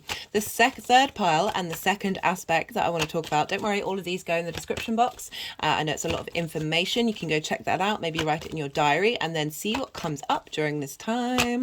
On the 4th or 5th of May, depending on where you live, we've got another sextile, and this is with Jupiter, and this is also in Aries. So this is mostly Aries and Gemini energy. So this is fire and air. This is yang day signs. They get on. They're not bound by gravity. They want to go, go, go, go, go. Got a lot of movement here.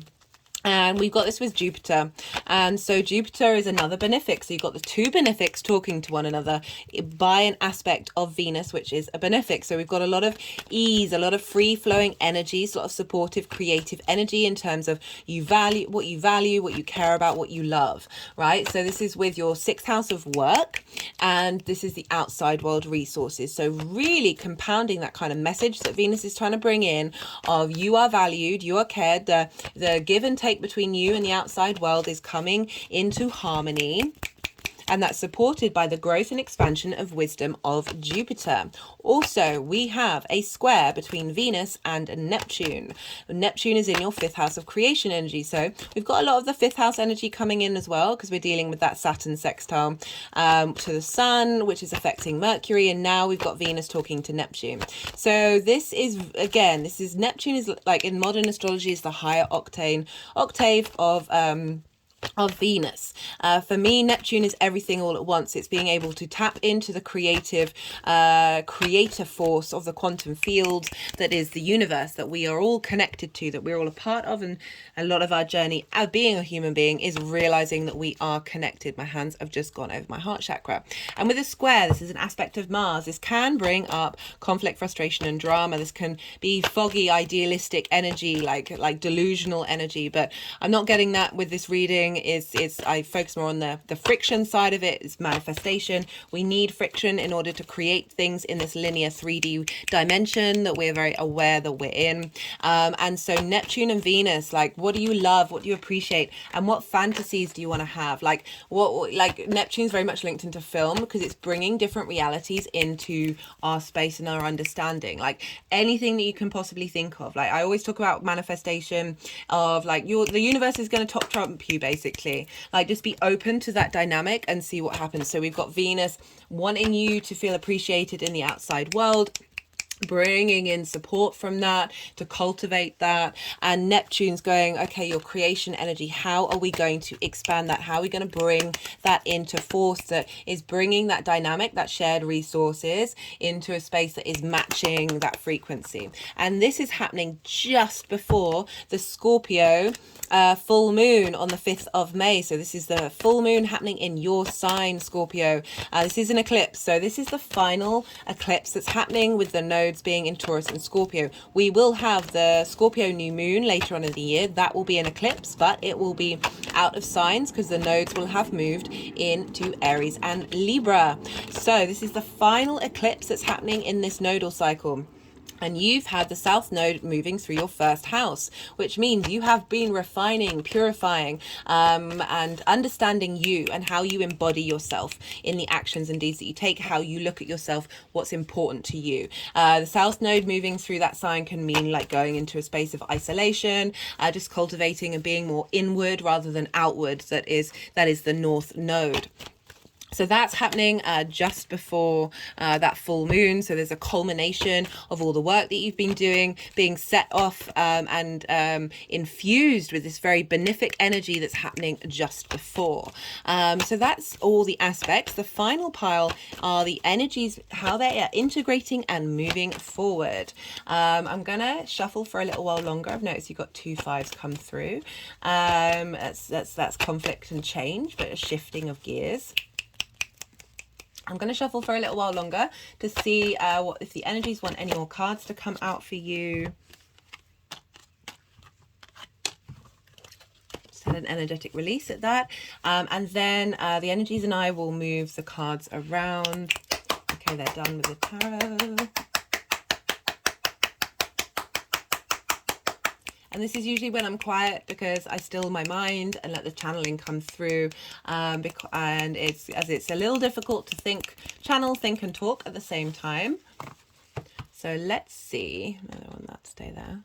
Let's see what's happening for you, Scorpio.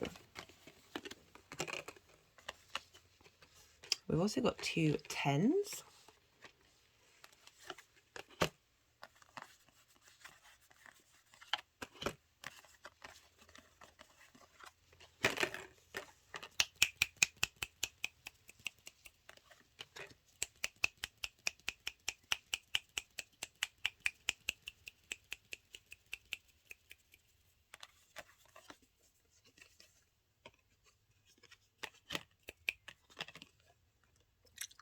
Had an energetic release then.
So we have for the energies of Venus moving through Gemini, we've got the Five of Pentacles, the Ten of Swords in reverse, and the Page of Swords. So the Five of Pentacles is, what are they doing? Just moving one of my decks around.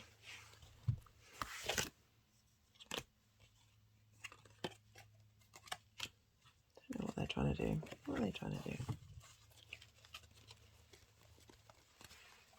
I haven't done that before. Curious. Sorry about that, guys. The Five of Pentacles, the Ten of Swords in reverse, and the Page of Swords. So the Five of Pentacles is not feeling supported. This is like what a lot of our relationship is with the 8th house of this being out in the cold, not being supported by our community, being supported by the people around us, but being very stuck in this space, right? It doesn't mean that you're not in this space for good reason, but this space isn't, there's sense, these figures are, their clothes have worn down, there's a sense of they've been in this space for a long time and not feeling like they are allowed in. There's this vibrational frequency that gets rippled out that then sort of is recreated. With everything, like with all these difficult energies, it's always about being mindful and trying to flip that frequency. But it can often be that the things that we've gone through are there for a reason, in order for us to learn and grow and understand. But what I like about this, we've got the Ten of Swords in reverse. For me, this is the resurrection card, because this is the Ten of Swords is like feeling betrayed, feeling in so much pain from the outside world, that everything that you've done you've been stabbed in the back, like there's been no support, to the point where you can't even move, like you feel immobilized, you felt swamped down. And I always talk about how these swords are all along the spine. So for me, this is very much connected to our karma. We hold a lot of trauma in our spine that is not just linked to us, but it's linked to a lot of other things. My body's just moved back. My shoulders have gone backwards. Like I'm now sitting up straight.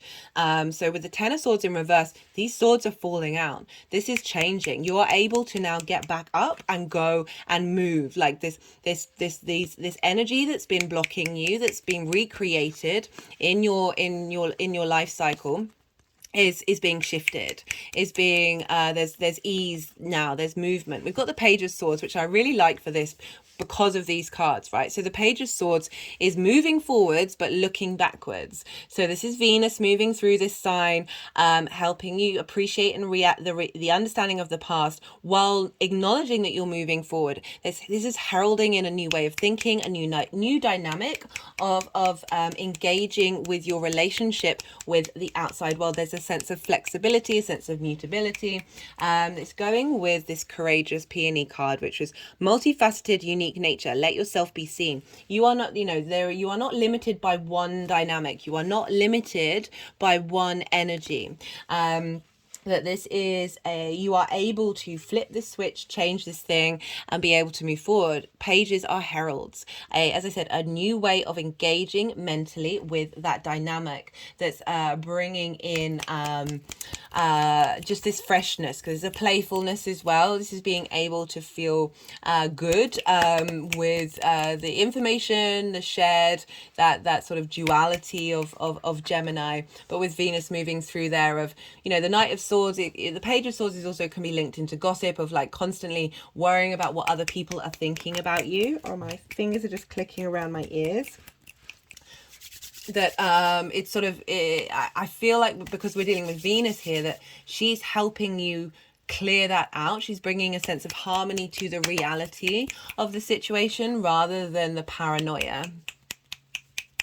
My hand is now clicking back and forth and around the head to the heart chakra. So this cloth is blue, so I feel like linking into knowing the truth. My hand is now in between my third eye and my crown, bringing energy into the third eye and into the throat chakra and into the heart chakra. Just had an energetic release. Right, so with the aspect of Chiron, we've got another 5, we've got a 7, we've got the Knight of Pentacles and the Chariot. So the 5 of Pentacles, feeling like everything's constantly been a fight. Like you haven't been able to get anywhere with the outside world. There's been just a frustration of things not moving forward. So when I move the cards, it's because the energies are moving them, and they're like, you've said what you've needed to say. I need to start saying that in the introduction. We've got the Seven of Pentacles. This is about patience, but this is also frustration. It's right at the beginning of the harvest when all the seeds are growing, right? So I'm growing some vegetables at the moment, and they're all still little seeds, and they are growing, but there's kind of like, oh my God, how are these even going to get into something big? Like how you can't even comprehend it. And so there's an impatience here. There's a frustration of feeling like whatever it is that you've been doing, it doesn't feel like it's been getting anywhere. And we've got the Knight of Pentacles, which is slow and steady wins the race. And this is about work. This is about health and routines. And we're dealing with the house of work and health and routines. That the Knight of Pentacles is saying, look, things may have taken a while to get to this space, but the strength of this horse, the support of that horse for the knight. We've got the oak leaves here, which represents strength and wisdom, of really going, don't worry. It may have felt frustrating, like it's not getting anywhere and not being seen and not being validated and feeling left out in the cold, but the knight saying, don't worry. This healing with Chiron may have taken some time, but now we've got the Chariot. So the Chariot is the Cancer card. This is about moving fast. This is very speedy energy. This is knowing yourself and being able to weather any storm, right? So that Five of Pentacles is about feeling stuck in that energy and not being able to weather it. The Chariot doesn't say that everything's going to be happily ever after. It's about you are now strong. You are in balance in order to move forward and do what it is that you need to do based on your resources and be able to move through the world with ease. We also, is there anything else I wanted to say about that? Oh, we've got two of the fastest cards in the deck. We've got the Chariot and we've got the Eight of Wands. So this is this is the sextile with Jupiter. So the Eight of Wands is about things moving quickly. Whatever's happening, trust in it. Go with it. Explore it. And that it's also Wands. It's about passion. It's about creativity. It's this ability for this energy, this stuck energy, not only is being cleared by that Chiron space of the night of defending the journey that you've been on, and you now being able to understand and appreciate the journey that you've been on, and this is shifting your gear. Gemini is very able to incorporate information, connect the dots, and be able to understand all things change, and really highlighting your ability to get into that space. That with this then compounded by this sextile with Jupiter, we've got the Eight of Wands, fast, go. We've got the Star card. So this is about deep healing, but this is also about knowing your own, this being able to hope and dream again, and your hopes and dreams are manifesting and coming true, because we've got the Six of Wands here, which is the Victory card. So this is about knowing your own star potential, knowing your worth, knowing your value, with all that support from Jupiter in the work that you're doing, the things that you do, and how that's received by the outside world. We've also got that with the square with Neptune, which is you're bringing your creativity. Like Neptune is also about disbursement as well, like it being reaching outward to many forms and many people. We've got the Six of Wands. This is victory.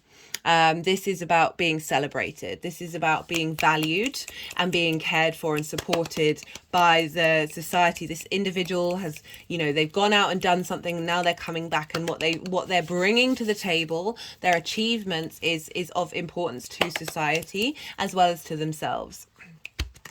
And that sense of feeling like you have achieved something, you are victorious and you are celebrated.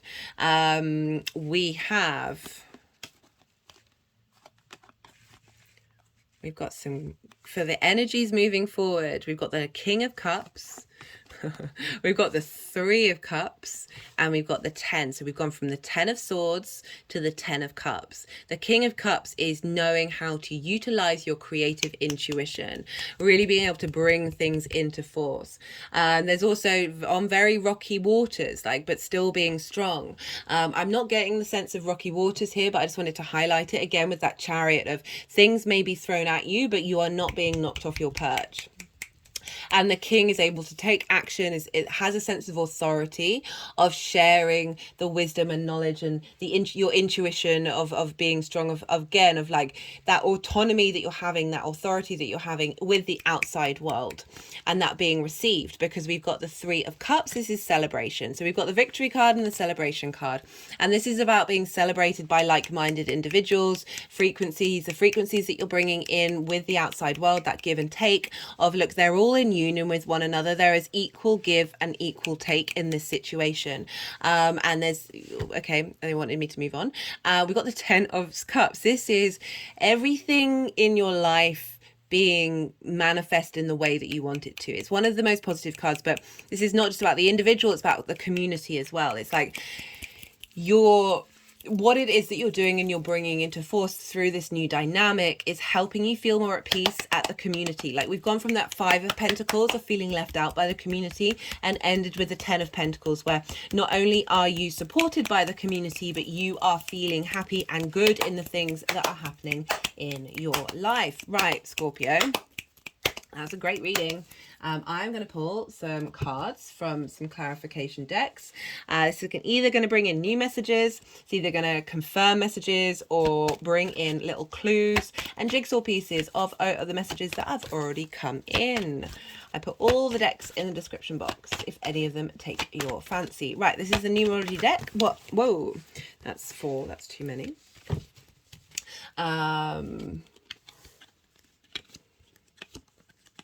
Okay, they actually wanted all 4. I really should just let them have as many cards as they want. So we've got healing, pride, abundance, relationship, change.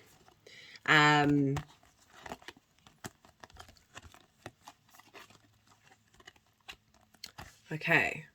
So through healing, this healing journey that you've been on, that you're doing with that Chiron energy, you are learning to feel internal pride. What else came up with that? That was with the Star card. Yeah, so deep healing and being able to transform and realize your worth and your value. And we've got relationship change. So your relationship change with the conflict that you have felt either internally, which then is mimicked out in the outside world. I know that can be triggering, but I've certainly seen it in my own. I only talk about things that I've experienced myself, and that shift and change is moving away from that dynamic of feeling like you're not quite getting anywhere, you're not valued, you're not appreciated. And able to find pride in yourself. And then we've got abundance, not surprising, with those very positive, beautiful cards, that rather than feeling that lack of that Five of Pentacles, that 10 of Swords upright, of feeling like you are stuck and you are betrayed and you are not valued, your ideas are being ganged up on by other people's, and that you aren't able to express your ideas. That Page of Swords coming in and going, no, it's changing the dynamic.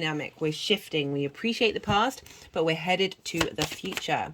Right, this is the First Light Tarot. Let's see what wants to come through. Got the Emperor. Order, logic, stability, plans. Being able to see clearly, being able to act clearly with that Page of Swords, not being clouded by trauma frequencies, being in your own power.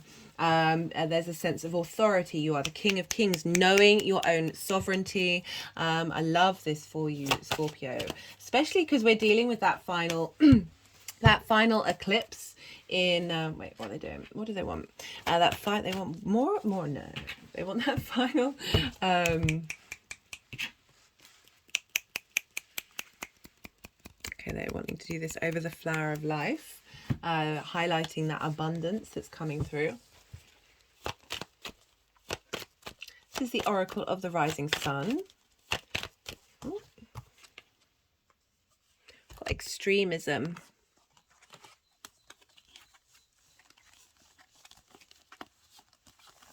What are they trying to do?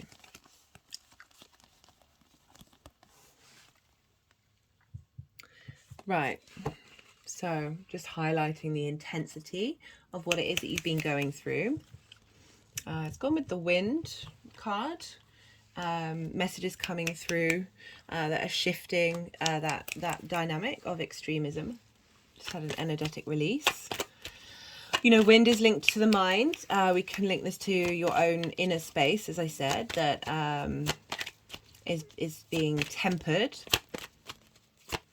away from extreme response mechanisms, because we do have the Chariot and what was the other card? The King of Cups, and neither of those energies get knocked off their perch. Like they know their value, they know their truth, they know their ability to provide, and they aren't. And we've also got the Emperor, a very strong energy of knowing yourself, because of Venus like really highlighting to you, you are appreciated, you are valued.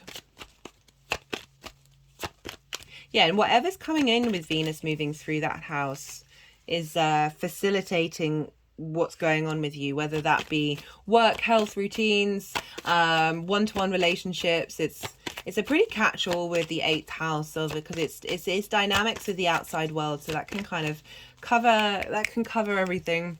And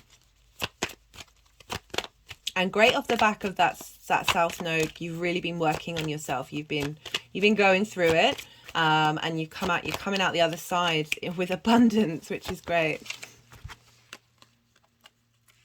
Got flattery, but I like this because this is Janice. This is being able to look at the past and the future and be in the present, and realize different dynamics are coming in. But also it's kind of backing up that, you know, the universe is going to show you that the outside world does appreciate you, and that you are going to receive some flattery, because it is I missed that, because it's Venus in Gemini.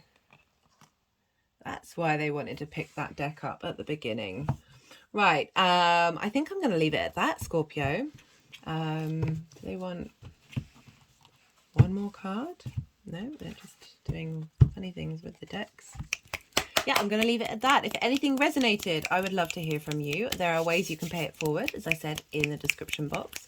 But yeah, Scorpio, be good to yourself, be good to those around you, and be well until we meet again.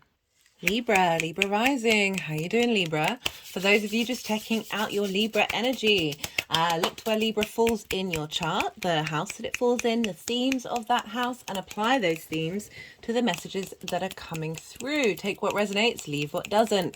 For Libra rising, hello. You are having this transit of Venus in Gemini moving through your 9th house. This is a fellow air sign. This is a trine. You're sharing resources.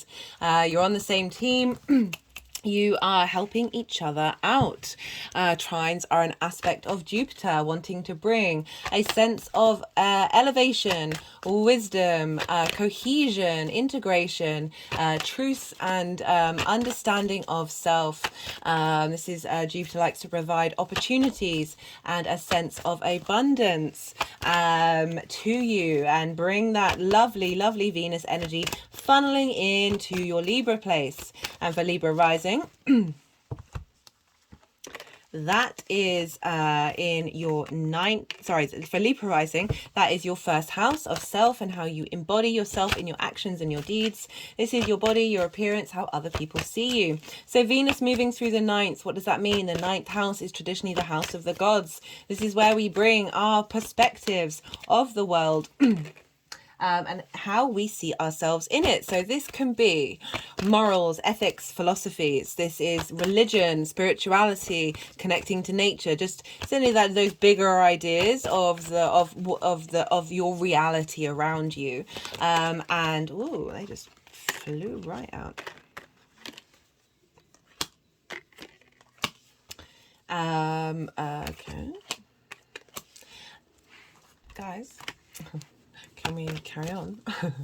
Right, so it's bigger idea of your reality. So it's also linked into teaching and learning, mastering something that you've been learning for a while, then being able to share it with other people in order to not only change your perspective, but those around you. This is also about long distance travel. So this is going somewhere that is an environment that you're not familiar with, and spending a fair amount of time there in order to widen your perspectives. It's all about perspectives. Venus moving through here, bringing perhaps a feminine energy. And when I say that, I mean we all have feminine energy within us regardless of gender. Someone with strong feminine energy who's maybe helping you, maybe you're learning something and they're coming in and helping, giving you support, maybe meeting someone who's from a environment that you are not familiar with, who's helping you change your perspective on life, and how you see yourself in it. Venus is helping you appreciate you in the outside, in the big picture perspective, your place, how you map out absolutely everything, but importantly helping you feel good about where you feel, where you sit in the world and where you sit in the universe. This is your connection and how you interact with those philosophies and how you think about them, the ability to pick up lots of different ideas and information and put them all together, and the desire to share them as well, being Gemini.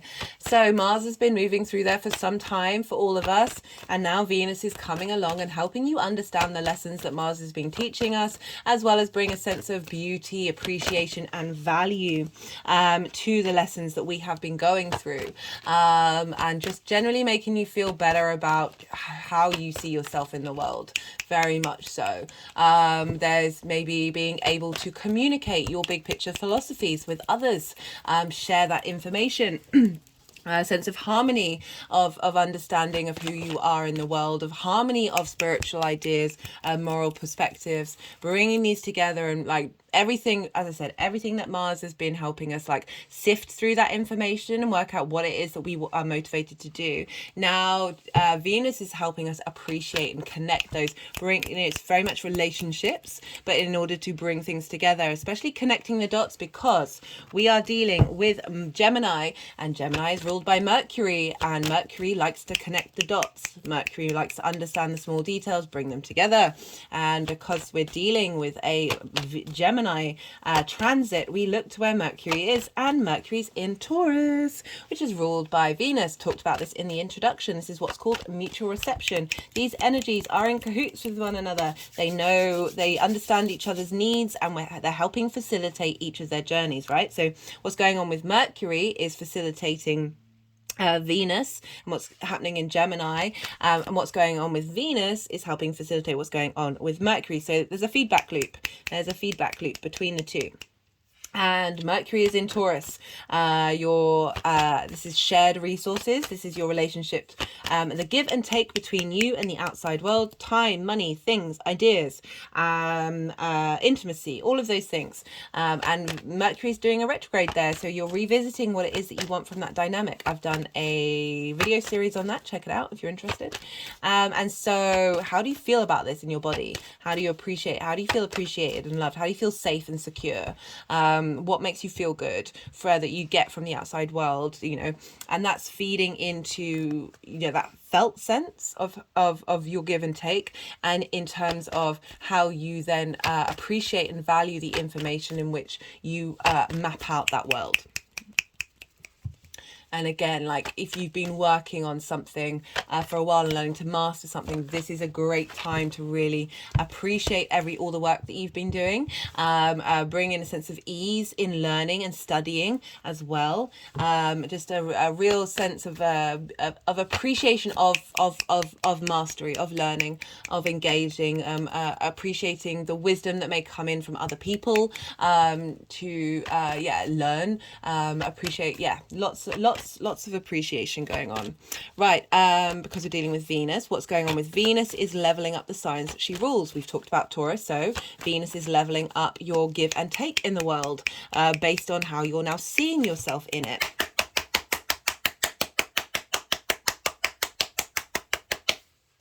And she's also leveling up Libra, and that's you, Libra, right? So your sense of self, The first house, how you embody your sun or your moon in your actions and your deeds, how other people see you, is being leveled up by your understanding of yourself in the world, right? So those perspectives that are integrating, that are coming into harmony. There's just a sense of an ease of like of being able to appreciate life more, really. So I know, like, for that it's just, yeah, just a real ease of like, oh, this is who I am in the world and this is how I can embody it, is coming through. So that's the general energy. There are going to be 4 piles. So the first pile is for Venus in Gemini in general for Libra.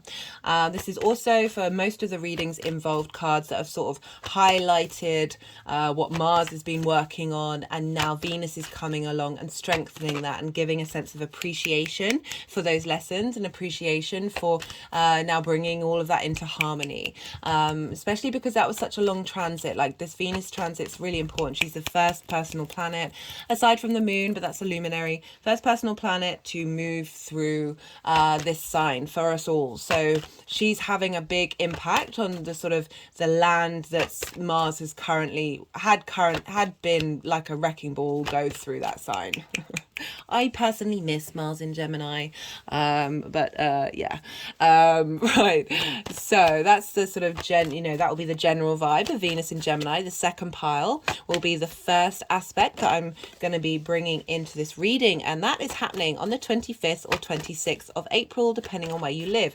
If you are watching this after the event, doesn't mean you've missed out on this energy. We feel it in the lead up and we feel it afterwards.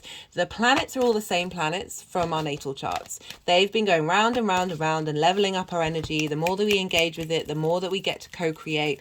And this energy is still available. These messages are still available. This of what comes through to you, even if it's later on. And this is just seeding that energy in you, in your energetic field, that is going to grow and evolve. Like, it's sometimes things show up around these transits that provide clues. Sometimes they're really big things that shift and change. Other times it's a very subtle level of building and growing that will then evolve outward later on. So we have a sextile between Venus in Gemini and Chiron in Aries. Now you have Aries in your 7th house. This is opposing your Libra energy. This is your one-to-one relationships. This is what's important to you on a business, romantic and friendship level. This is long-term intimacy and commitment. And so you've had a lot going on there, opposing your Libra energy. You're going to have the nodes moving into your signs. This is all setting up to help you work with those nodes on a level that isn't as scary or intimidating as it could be having eclipses in your sign. I will be doing a transit video for that, so more messages will come through with that one. But anyway, we've got Chiron moving through the 7th, Chiron moving through Aries for a while for you guys. So you've been working through wounds in one-to-one relationships. You've been working through not being seen, not being valued, not being supported, not being able to bring things into balance, perhaps highlighting the potential combative nature of having Aries in the 7th house. But Aries energy is very independent, autonomous. It's the spiritual warrior. It's got your back, but it can lead to my way or the highway. Like, I'm not interested in your reality because I'm too busy experiencing my own. Chiron moving through there is helping heal those wounds of that feeling like you're not appreciated. We've also had Jupiter in there. Jupiter's still there, of leveling up that energy of you now being able to bring in that Aries energy of you being able to speak your truth about what it is that you need. And so with this Chiron Venus sextile, this is an aspect of Venus. This wants to bring a creative energy, creative flow, a sense of appreciation, of value, of love, of connection, of desire, what brings you pleasure. And this is your 9th house of how you picture yourself in the world. Sextiling, so bringing in this sense of who you are in the world that you want to be around, and that frequency, bringing that energy into Chiron. We've been going through a lot there, those wounds wounds. We're starting to learn the wisdom from the poison is in fact medicine, helping you get stronger, because Venus is helping you feel appreciated and valued in the world, right? And how you look at those philosophies, and they're feeding into what it is that you want from your one-to-one relationships. How do we get these in sync? We've also got that connection with Mercury being in the 8th house of that give and take relationship, time, money, things, energy, intimacy, of what it is that those wounds have been highlighting that you are reassessing and working on and leveling up. Even if you're in relationships, whether that's business, personal, or friendships, that you are very happy with, they can always grow. We're constantly, every day's a school day, guys. We're constantly evolving, and therefore our relationships are constantly evolving. It's not a fixed thing here. There's really getting a lot of support here to help you be able to help tend to the wounds of your relationships. Having Chiron moves through there is really being able to understand the pain of others and being able to incorporate that and not let it diminish you, right? My hands just sort of went over my heart chakra as I said that, so that might be specific to some of you. At the same time, the moon is going to be conjunct Mars in Cancer, your 10th house of career, life purpose, how the big outside world sees you. And Mars rules Aries. So Mars is impacting Chiron, conjunct the moon. So the moon, our intuitive needs, what it is that we want from our life purpose. Where do we feel like we're not being nourished and supported? Mars is going to tap into that intuition and help you be able to take actions that facilitates that, rather than prioritizing those one-to-one relationships that you may have done with Chiron sort of moving through there. Really getting this all in balance. At the same time, the sun has now moved into Taurus, shining a light onto your 8th house of intimacy, shared resources, of bringing vitality to that area of your life. This can be when you just feel good about being out in the outside world. Wisdom and ideas may come through. You may get support and from the outside world at this time, but it's really sort of helping that Mercury retrograde of where things may have been out of balance, they are now being brought into balance. Like as I said, clarity, vision comes through with the sun, sextiling Saturn, which is in Pisces, which is your house of work, health and routines. So this is another aspect of Venus. This is bringing support from Saturn, who's getting you to be able to work with authority, start doing your routines and your health with a sense of structure and form, and that is feeding into what it is that you need from the outside world, like how you are maybe giving too much or taking too much, and bringing that into balance, because the sun is going, this is what we want in the long term, and Saturn's going, okay, cool, I'm going to now facilitate that by your ability to commit to yourself, the work. I always see the 6th house as the house of where, you know, we've got to be our own parent. Where's the adult in the room? And you'll find it in the 6th house, and it's often quite difficult to access. The day after this, Mars is going to be exactly exactly square Chiron. Mars in Cancer in your 10th house of life purpose, squaring Chiron in your 7th house relationship, because you're dealing with the first, not the fourth, but angular houses, which are 1st, 4th, 7th and 10th. These show up. These are big energy. These just like, there's no avoiding what's going to come up at this time. Very potent energy. I pulled cards for this aspect and for between Mars and Chiron, and between every sign. This is big transformational healing energy. It's really beautiful. I remember channeling it and being like, oh, this just feels really nice for all of us. And I love how Venus is talking to Chiron exactly before this. So Venus bringing in some harmony of your big picture philosophies, how you want to see yourself in the world, how you want to be valued, how you want to be appreciated, and bringing that into Chiron, into your one-to-one relationships. And then Mars is transforming the energy of your life purpose, having Chiron having just had the sweetener from Venus, right? So there's a lot of beautiful energy, supportive energy from the benefics happening, because the next pile 3, is the second and final aspect that I'm going to talk about, which is happening on the 4th or 5th of May, depending on where you live. And this is when Venus is going to sextile Jupiter, again in Aries. So we've got a lot of fire and air here. Fire and air aren't bound by gravity. They are yang day signs. They want to take action. They want things to get moving. moving. They want it go, go, go, go, go, go, go. And you've got the two benefics. You've got Venus and Jupiter talking to one another by sextile, which is an aspect of Venus. So we've got strong benefic energy coming, really supportive. They want to help you out. They want to give you a hug. My hands are just sort of like mirrored giving myself a hug. Jupiter in Aries has, as I said, really been helping you level up that Aries energy, your one-to-one relationships, how you're going to expand and bring wisdom and cohesion and a real sense of strength and truth to your relationships for the long term, like providing opportunities to do that and giving you that sense of abundance of how you look at your relationships, more importantly, because your relationships might not have mimicked that. It might be that you have just come to those conclusions that that's what you need from your relationships, and it's either that or nothing. That's, you know, it works differently. It can either bring things to a close or level up, but whatever way that's happening, it's leveling you up. And bringing, and so that's sextile with Venus. So creative energy coming through again from your big picture philosophies. I think that's come up for you before, Libra. Big picture philosophies, how you map out yourself in the world. Like, how do you learn and how do you grow? What do you appreciate? What do you care about? What's important to you in the big picture is feeding into the wisdom that you've been learning with Jupiter being in Aries. Of how does that reflect in your one-to-one relationships?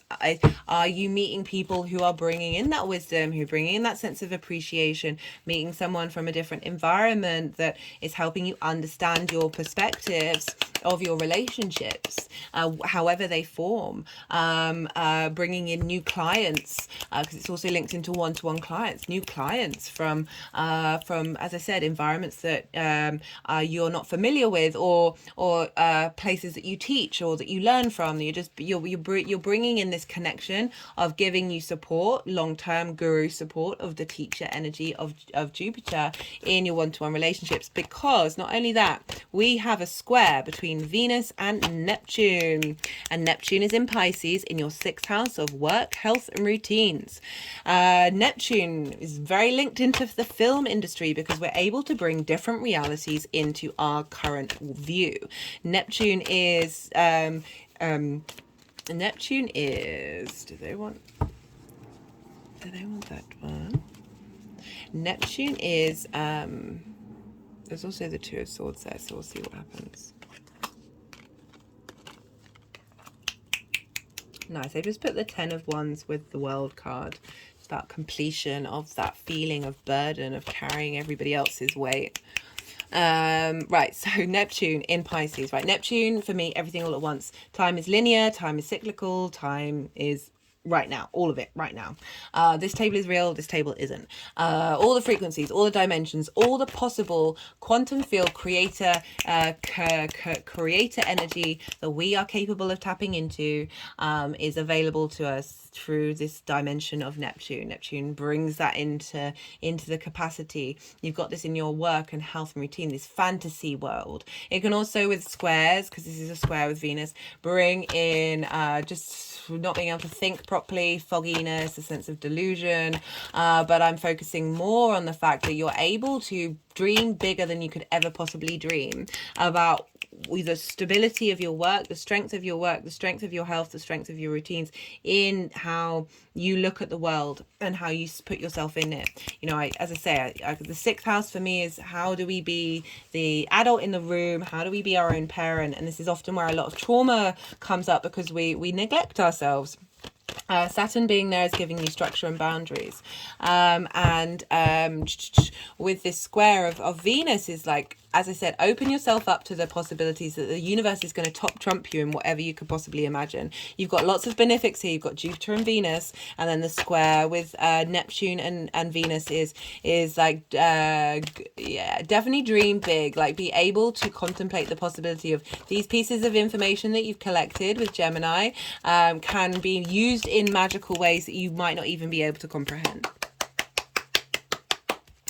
And this is happening just before the Scorpio full moon lunar eclipse that's happening on the 5th of May. This is the final eclipse that's happening in this nodal cycle. The nodes will move into Libra and Aries in July. We will have the Scorpio new moon later on this year as an eclipse, but it's going to be out of sign. So this is a culmination phase of what you've been working on. And this is your second house of your values, right? This is how you make your money. This is opposing that Mercury of what's going on in the 8th house of shared resources, of like how your value system relates to the give and take in the world. And I really like how this is very positive energy happening just before that culmination phase of that lunation cycle, just before the nodes then fully move into your sign Libra. Right. So that's I think everything I want to talk about. Hello, Aries. And the fourth pile is the energies, how these are going to integrate and move forward. And yeah, sort of add to your dimensional space. I'm just going to shuffle for a little bit and see how if the energies want any more cards to come out for you. This is usually when I'm a bit quiet, because then when that's done, they'll put the deck down and we'll move the cards around. And this is when I quieten my mind and allow the channeling to take over, so I'm not thinking, therefore not talking very much. Yeah, just trying to engage with the energies and see what wants to come through. Just had an energetic release. So do bear with me during this stillness. Sometimes it's nice to have stillness as well as being channeling through talking as well.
Right.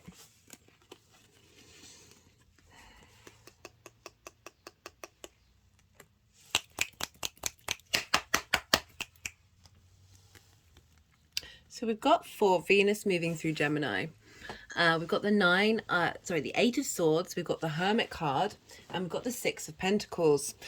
So with the Eight of Swords, this is about it's essentially a cage of your own making. So all our thoughts aren't real. They think they're real, but they're not. And so often we can distort our reality, distort our place in reality.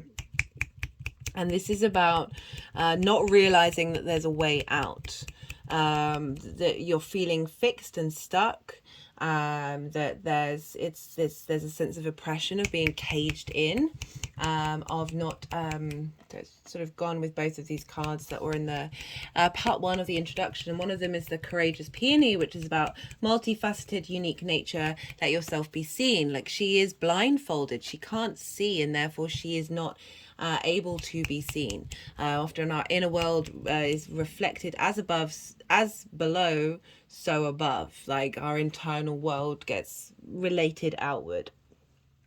I know, just to give an example of that, is when I went through a very heavily self-critical phase.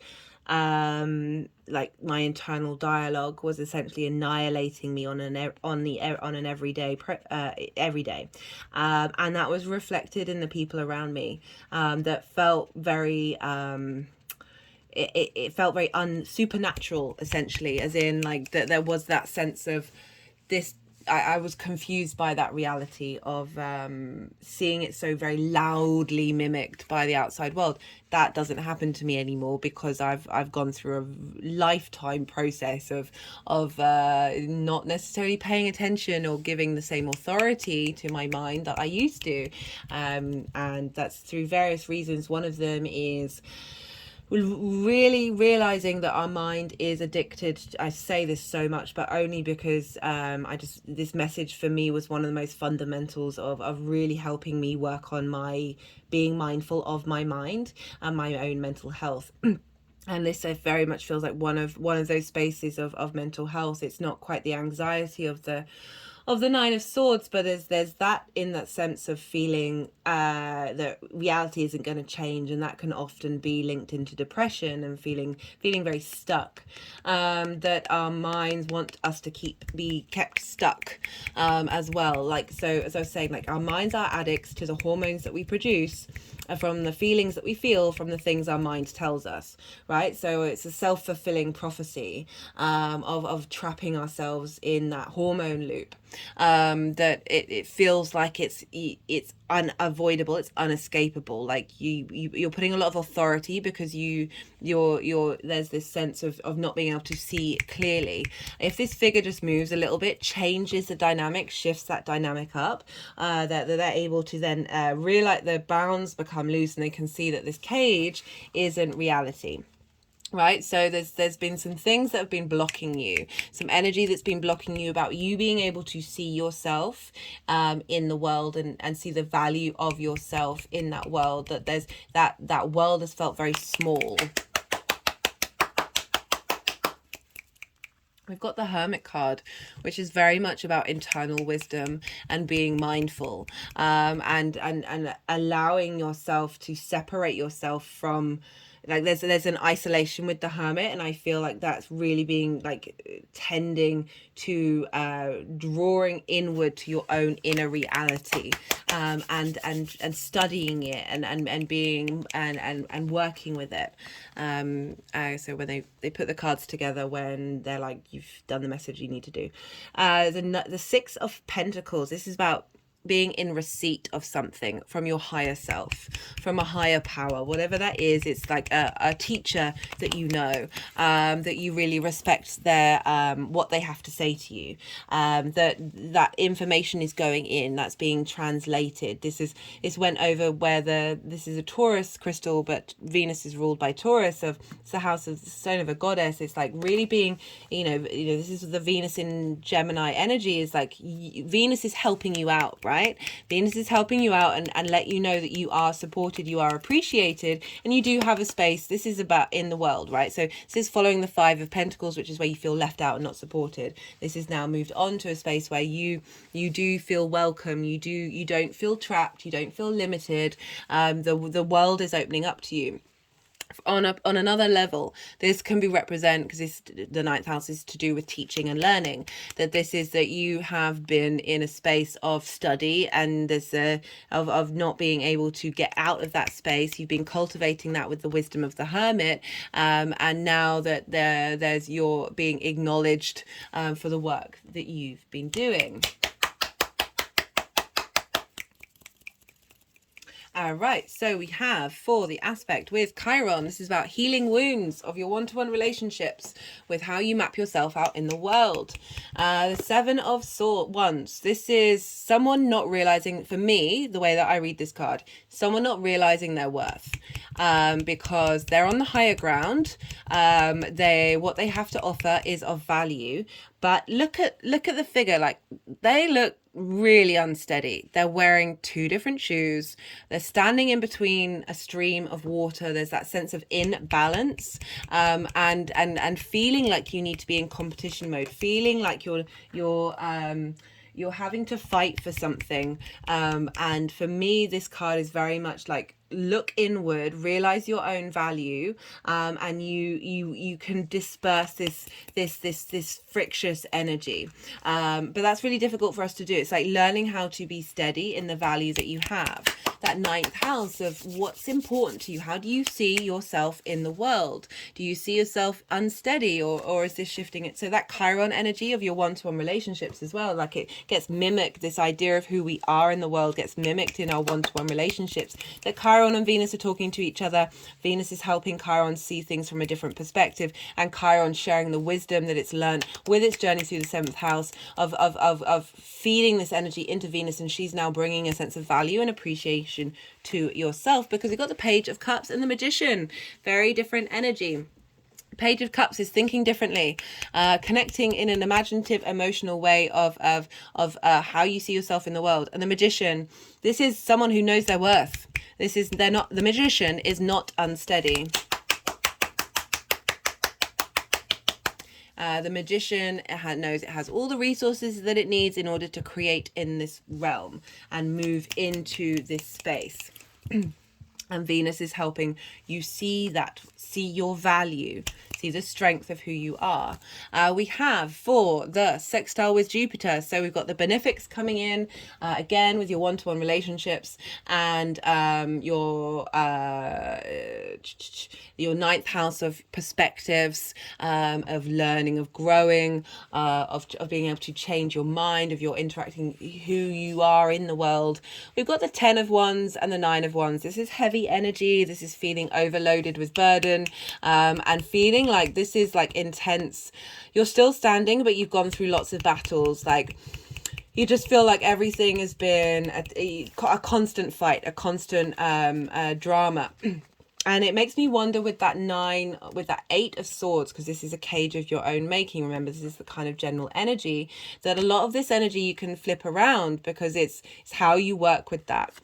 Because when this Moon card came out with these cards, very strongly, the Moon can represent lots of different things. And the message that I was getting through is clearing the delusions away, clearing the illusions away. This is also this square with Neptune, which is about delusion, but I'm getting like this is showing you the actual reality, this multi-dimensional reality of this is not your life forever. This is not your space in the world.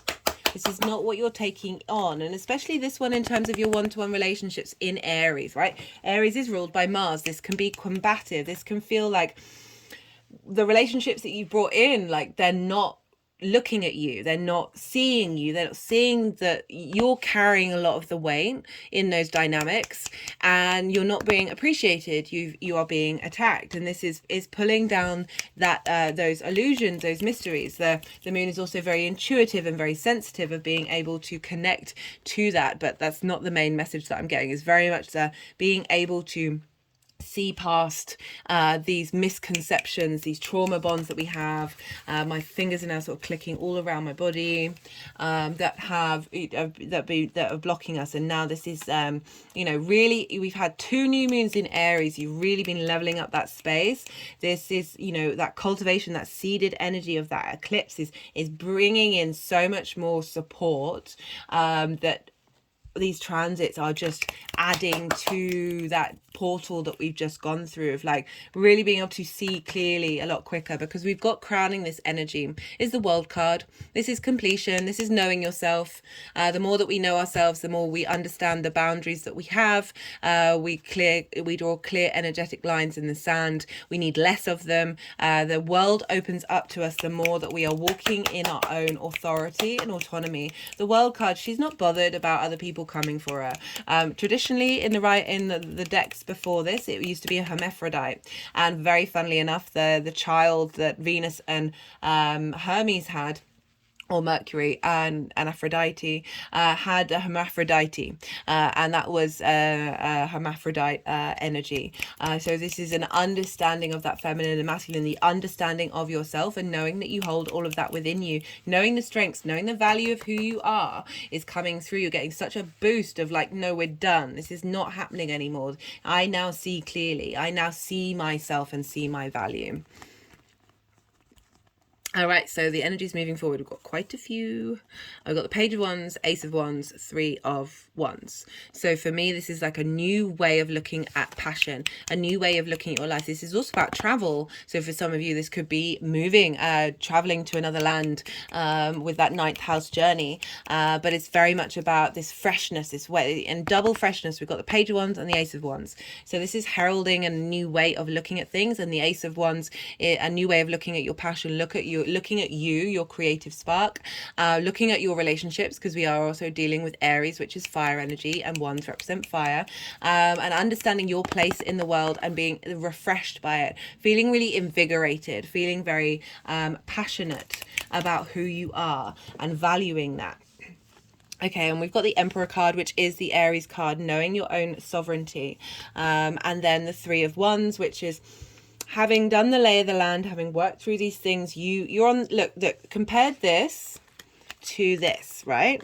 So they are both on higher ground, but the unsteadiness in this, and the cool, calm and collected and knowing, very standing up straight, their feet are very well balanced, very, very sure of the direction that they're heading on. This is going on a new journey. This is being in your own power, being in the space of dominion, and these ships are going out and they're going on a new energetic journey. We've also got the Victory card. So this is being celebrated for the things that you have done by your community. So your place in the world, what's important to you, now being valued. We've got the King of Pentacles. This is about strength and stability, commitment, longevity in the 3D world. Commitment to self. This can be a commitment of your one-to-one relationships coming in, but more importantly, commitment to yourself and your ability to have those strong foundations. The King of Pentacles knows their place in the world, and they are going to take action on that, and they are not afraid to do so. They don't feel like, they're not bothered by the competition. They're not bothered by people coming at them. There's a very grounded energy coming out at the end of this. Right, love this for you, Libra. This is how the energies are integrating moving forward. Right, so I'm going to pull some clarification cards. These may be new messages. They may be jigsaw pieces and clues to messages that have already come through, or just straight out repeat cards that are confirming what's already been said. Okay, we've got effort, spiritual career, and domestic harmony. So we're dealing with Mars in the 10th house, which is impacting your one-to-one relationships. For regulars, you know, I've talked about this in the Libra rising videos with the Aries and Mars being in Cancer. The spiritual career means any career that you take care and mind into. The 9th house is about teaching and learning, coming to a conclusion of something that's opening up your space to be able to integrate in the learning that you've done in the life path that you're on. Mars being in Cancer is very much getting you to focus on what motivates you, prioritize where you're headed rather than the dynamics that you're in that may not be serving you and supporting you. We've got effort to get domestic harmony. These things take time, but I have been just like getting the messages to come through for you, Libra, that it's been hard work, but Jupiter's helping you level that up, whether that's helping you release relationships that haven't worked for you or really strengthen and nourish the relationships that you're on. I've just gone over my heart chakra, and these things take time. Relationships aren't easy, and the effort is involved in order to get domestic harmony. But it went with the Courageous Peony, which is about multifaceted, unique nature. Let yourself be seen. You can't diminish yourself, Libra. You can't hide yourself for the sake of domestic harmony, for keeping the peace. It's not going to last. It's not going to feed your soul. It's gonna cause you pain. My hands have just gone over my heart chakra. That you may have, because with Aries in the 7th house, which it could be combative, that you just want to make everything, you just want it to make it nice, you just want to make it to be easy, but it's not worth the payout. However, putting effort into making sure that both, wherever you are, whether it's business, friendship or romantic, that you are both putting in the effort, you are both going on this journey in that one-to-one dynamic of both seeing each other, both working, both putting in the effort. Like it's teamwork makes the dream work, guys.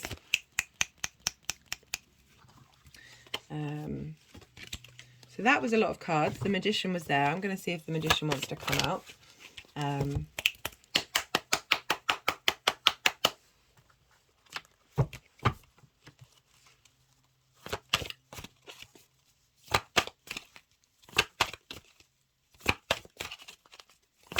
Right, this is the First Light Tarot. Okay, I didn't want those. It's the Empress card. We'll see if it comes out again. Code, puzzles, synchronicity. So this Wind card was about answers coming in, messages coming in. You know, Venus is in Gemini. That's an air sign of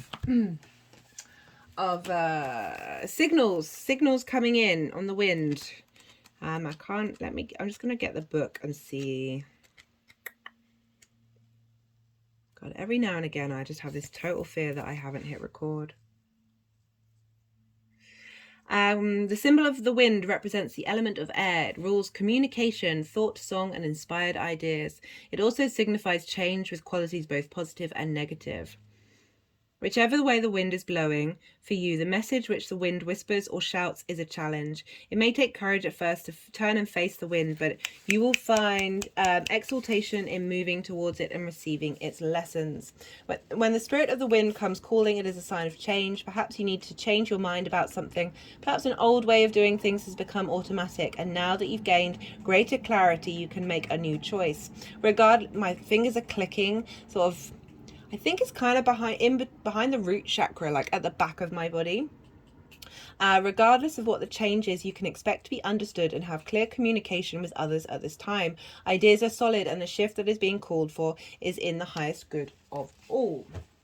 Right, so whatever's going on, you have the capacity. So that's with code, puzzles, synchronicities, and coincidences. So that there's messages coming through, there's synchronicities that will show you. So for me, those synchronicities is I'll say something, I'll think something, and then it's not necessarily straight away. Sometimes it is. And other days it's like a week later or a couple of days later where I will hear that same thing from somebody else through many different mediums, and you can kind of get a sense and an intuition of what's coming through about it, and you're like, oh, when we get those doubles, when we get those duplicates, the universe is like, no, you're right. What's going on is helping facilitate you. This isn't mixed messages. This is the direction you want to think and focus in. This is how you want to see yourself. This is the validity that you need. Got the Empress, so she tried to flip out, and then they put her back again, but she's flipped out. Development, growth, abundance, productivity. So that is the Venus card. Well, so it's, you know, I guess they're saying we needed that other card first and for you to talk about that before she came out. That yeah, Venus is helping bring in ideas, helping you connect the dots about things, because Gemini very much likes to collect information, likes to share it, but you know, Venus is coming along, and with that combination with Mercury and Taurus, connecting the dots between all these things together and being like, oh, okay, this is what I need. This, you know, sometimes we can find it really difficult to understand who we are in the world, and I feel like you're going to get a lot of symbols and signs of sort of validation and appreciation and love coming from, oh, my hands are just gone over my heart chakra, coming from Le Goddess. Right, let's, what are they wanting to do? Okay, final card.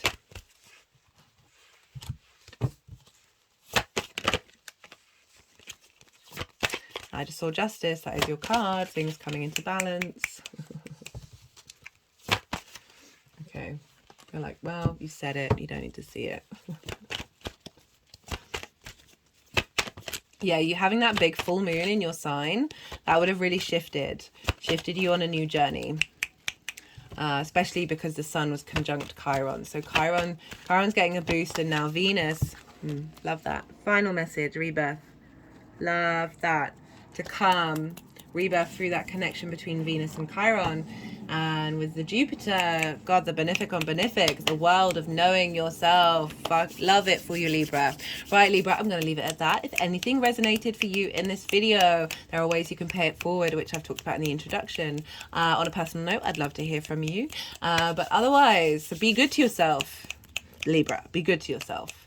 Be good to others, and be well until we meet again.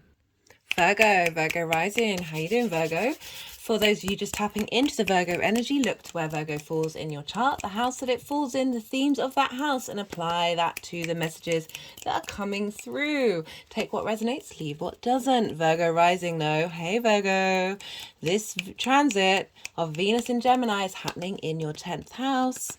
So this is happening in angular houses for all the mutable signs. Angular houses are 1st, 4th, 7th and 10th. What does this mean? This means this shows up a little louder for you. This has a little more impact because they're very potent energies in our chart.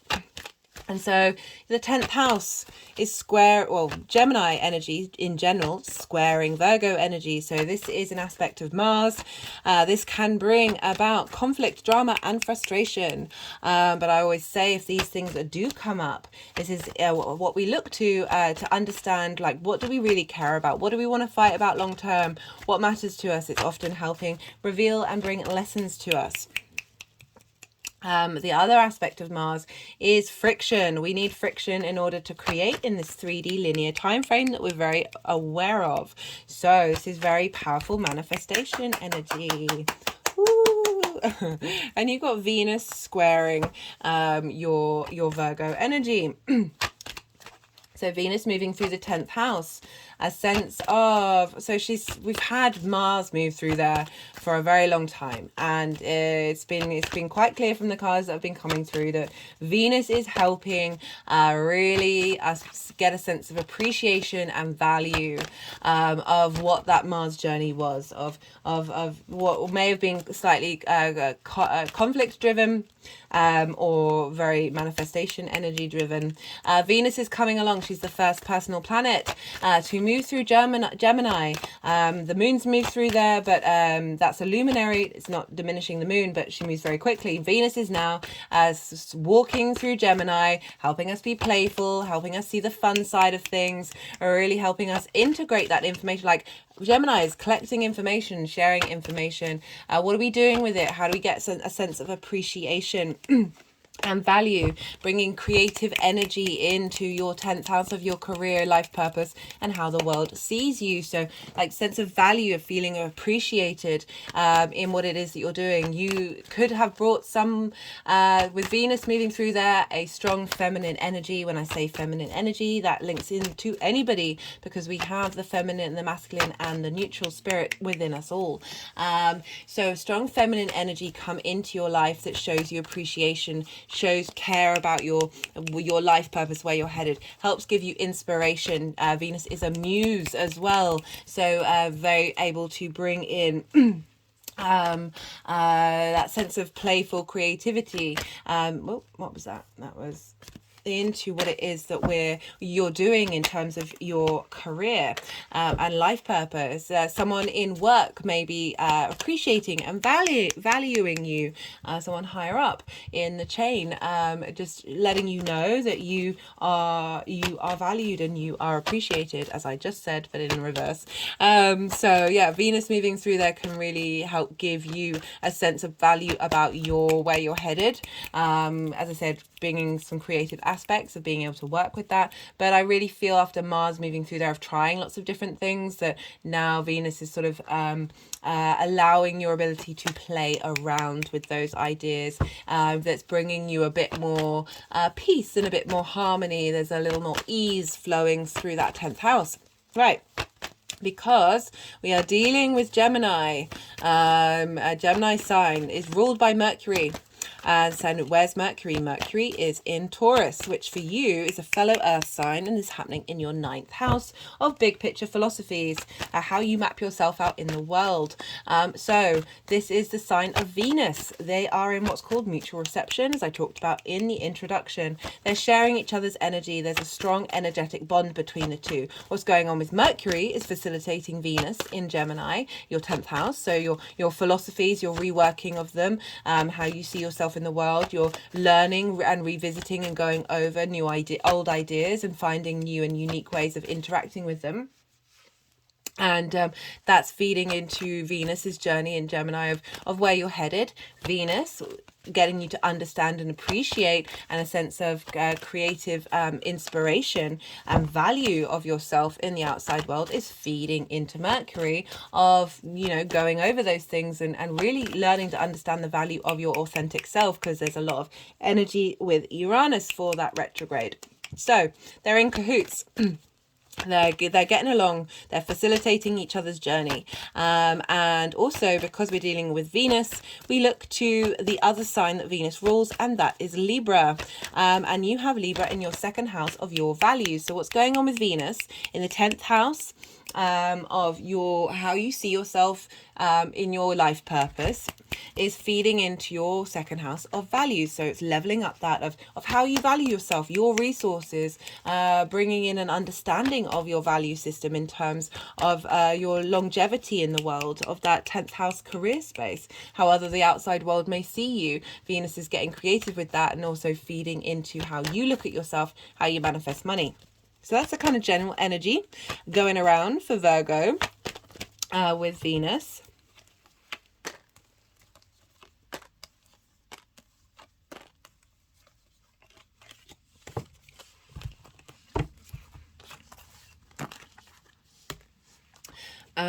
Right, so there are going to be 4 piles, guys. The first pile is Venus in Gemini in general. For most of the readings, this is also included. Just realised I didn't have my speaker with me. Also included a lot of cards linked into Mars's journey through Gemini, and sort of what Venus is helping facilitate in her little stint through Gemini land. The second pile is for the first aspect that I want to talk about, and that is happening on the 25th or 26th of April, depending on where you live.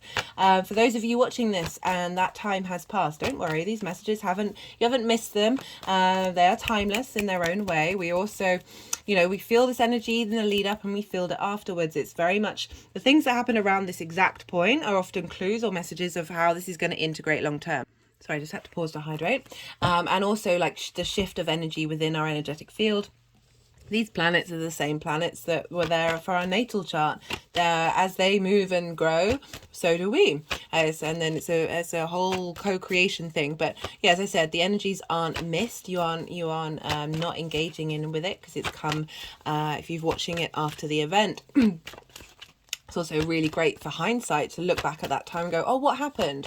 And then you can integrate that into your energetic field. And this is when Venus in the 10th house of career and life purpose is sextiling Chiron in Aries in your 8th house of give and take in the world. Chiron moving through there is helping you work through those wounds of things being out of balance, of not feeling supported, of you know, sometimes when we've not been supported, we then take too much. Like, it's always that role reversal. We repeat the cycles of what's been done to us. That it can come up in different ways of you over giving and not receiving the support that you've needed.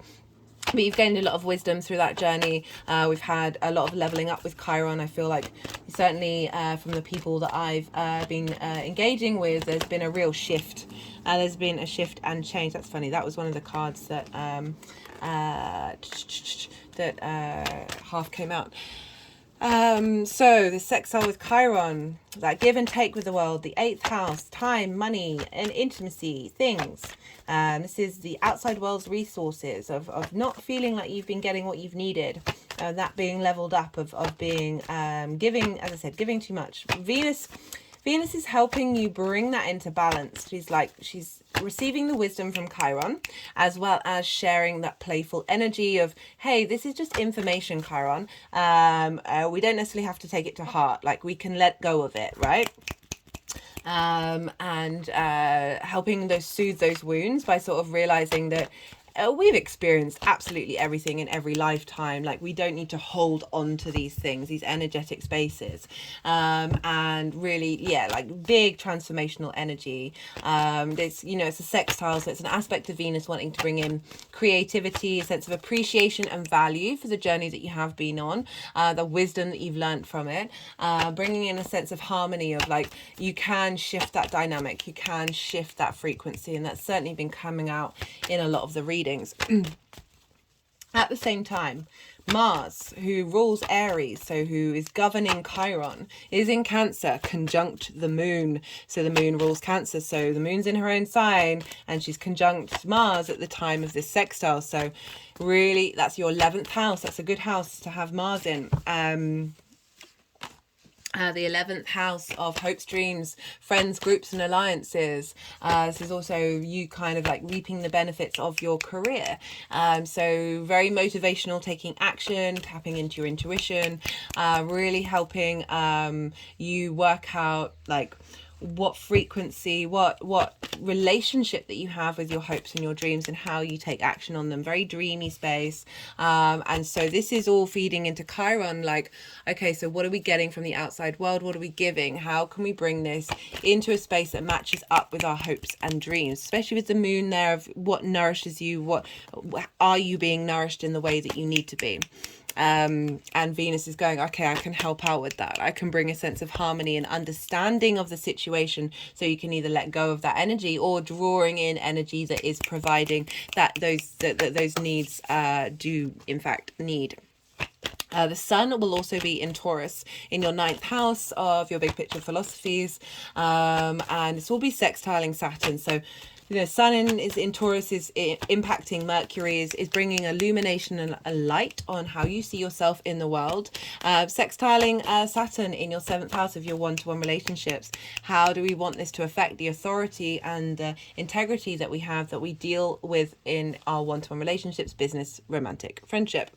So like strong energy happening on this day from many different angles. I will be doing a Sun in Taurus video series. Right, the next day following this, Mars will be exactly square Chiron. I've already pulled cards for this in the Mars transit, but I want to highlight that Venus is talking to Chiron exactly before the day that Mars is talking to Chiron in a square. So that was very powerful, transformational, healing energy, having now like had a lot of support come in from Venus to Chiron of like, we've got this, we're in this together, I'm helping you out, and this is helping your long-term goals, Virgo, because this is in your 10th house with Mars, the ruler of Chiron in your hopes and your dreams, as well as Mercury in the 9th house of how are you mapping yourself out in the world. Love this. Right, the third pile, which is the second aspect and final aspect that I'm going to talk about, is happening on the 4th or 5th of May, depending on where you live. Right, so this is another sextile, and oh, hey, Venus. And this is with Jupiter, also in Aries. So we've got a lot of air and fire energy here. They get along. They help each other out in different ways. It's more collaborative rather than so like air gives new ideas to your passions can bring ideas to life, and they're not bound by gravity, so there's a lot of movement. They want to go with this energy, and so we've got this sextile with Jupiter. Again, that's an aspect of Venus, and these are the two benefics, right? So these planets want to really help you out. Jupiter wants to provide elevation, wisdom, cohesion, like a sense of a deep understanding, a deep knowledge of the truth of things. Sometimes righting wrongs, bringing things into balance, like Jupiter was often linked into the law, and just this sense of being open to the wisdom of the universe coming in, providing opportunities and abundance. My head just went back and is now energetic releases. My fingers are clicking around my throat chakra and my heart chakra. What was I saying? Yeah, Jupiter. So Jupiter and Venus, the two benefics. Venus wants you to feel good, wants you to feel pleasure and desire in your life purpose, and Jupiter is helping provide support and wisdom in the give and take between you and the outside world. So it might have been with this, not only is it leveling up your understanding of that dynamic, but bringing people into your life, bringing opportunities into your life from the outside world that's help creating something, that's helping bring something into force. Because we've got this sextile, which is, as I said, an aspect of Venus. That's creative energy, as a sense of love and passion and desire, but bringing things together, a sense of relationship. But even if it's just ideas and passions, it doesn't necessarily have to be romantic. It's just these are the sensations that you feel with the things that you're doing. This isn't ease. You can just getting along with things. Things feel better. Things are moving with ease during this time. So we've got a lot of benefic support between your 10th house of career and life purpose and the outside world and how you give and take with it. Love this. At the same time, Venus is squaring Neptune, and Neptune is in Pisces, your one-to-one relationships. So this is felt like this is in modern astrology. I nearly said modern philosophy. Modern astrology, Neptune is considered the higher octane of Venus because it's very mystical, all-in-one love, cosmic love. But I see, this also in terms of that creative energy. Like for me, Neptune is your ability to tap in to the quantum field, the ultimate creator energy of anything is possible. All the frequencies, all the dimensions, etc., etc. Like this table is real, it's also not. And how do we bend and manipulate that? Manipulate's a strong word, but I mean that in a non-triggering word of manipulate the reality that we're in, right? Neptune's very much linked into the film industry because we're bringing a different reality into our own. This acknowledgement of the fact that there are many different realities. And I love that this square is here with this one-to-one relationships of bringing in that very idealistic, very magical energy with Venus. It could lead to delusion and illusion and fogginess. I'm just highlighting that. Those are possible energies of falling in love with someone at this time that is under this sense of boundarylessness of Neptune, but it could also be a wonderful relationship. It all depends on just be mindful of yourself, be mindful of that energy. But it's also a square, very creative energy, bringing something into fruition of wanting either your one-to-one relationships to mimic where you're headed, what makes you feel good, your life purpose, or this can be meeting someone that is facilitating what you need in your one-to-one relationships. Like it can manifest on the 3D realm because we're dealing with angular houses, as well as be an internal journey. This is happening the day before the final eclipse that's happening with the nodes being in Taurus and Scorpio. So this is a Scorpio full moon. This is a lunar eclipse, and so this is a culmination phase in your third house of communication, your local community. Of you've been refining, you've been working on this, like you've been really like going into the depths and the darknesses of and revealing the truths. And I loved how the Ace of Swords came up, and as like this energy, this very benefic energy of Jupiter, Venus and Neptune communicating, the couple of hours, like 12 hours I think before the eclipse is exact, is really beautiful energy. It's like really facilitating this culmination of this period of something coming together, and like really highlighting, we've all been through it with this eclipse cycle, because we're dealing with fixed energy, and fixed energy doesn't like to change, and eclipses are all about change.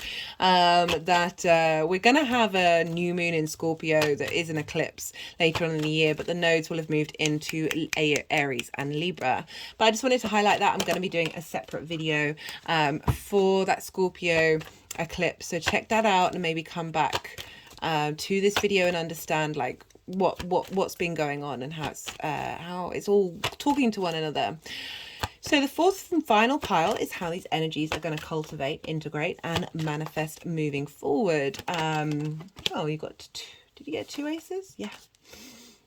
I'm just going to shuffle for a little bit until the energies want to put the deck down. This is usually when I'm quiet, because then after that I'll move the cards around with the energies, because I quieten my mind and I allow the channeling to take over, and they may want to move them around and do their thing and do some energy work. So please bear with me while this is happening. This is all part of the process. Lots of energetic integration happening during this time. So let's see what else wants to come through for you, Virgo.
Right, so we have for the energies of Venus moving through Gemini. We've got a fair amount of cards for you, Virgo. We've got the Nine of Wands and the Eight of Swords. These cards have come up a lot for everybody.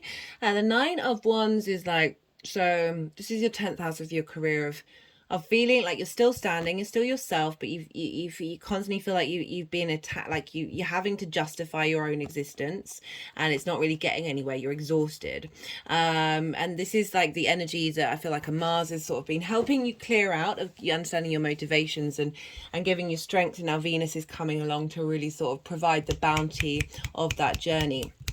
And we've got the Eight of Swords in reverse. It's like, so that's a cage of your own making. I feel like you've been able to get out of this headspace, and be able to break out of this space, because this is like, do you need to engage in it? Do you need to care about this?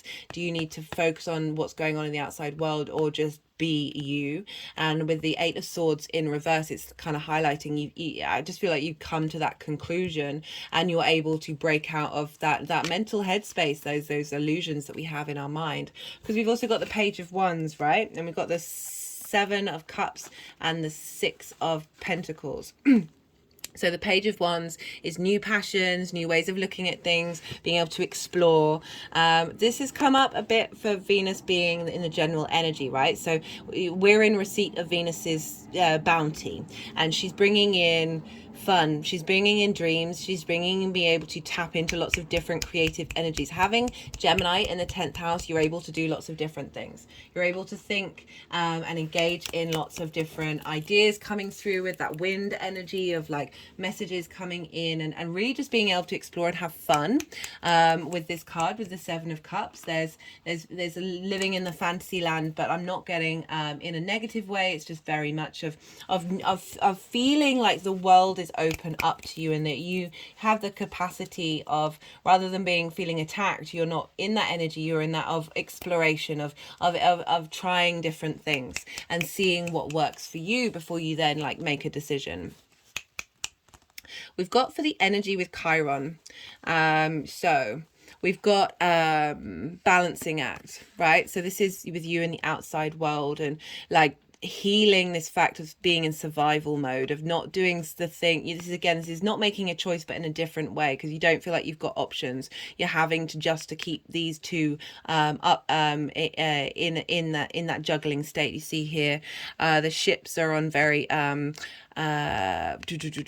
high waves. So imagine being on that ship, you're in survival mode, you're only thinking about the now, you're not quite able to explore and live in that fantasy, that dream-like abundant space.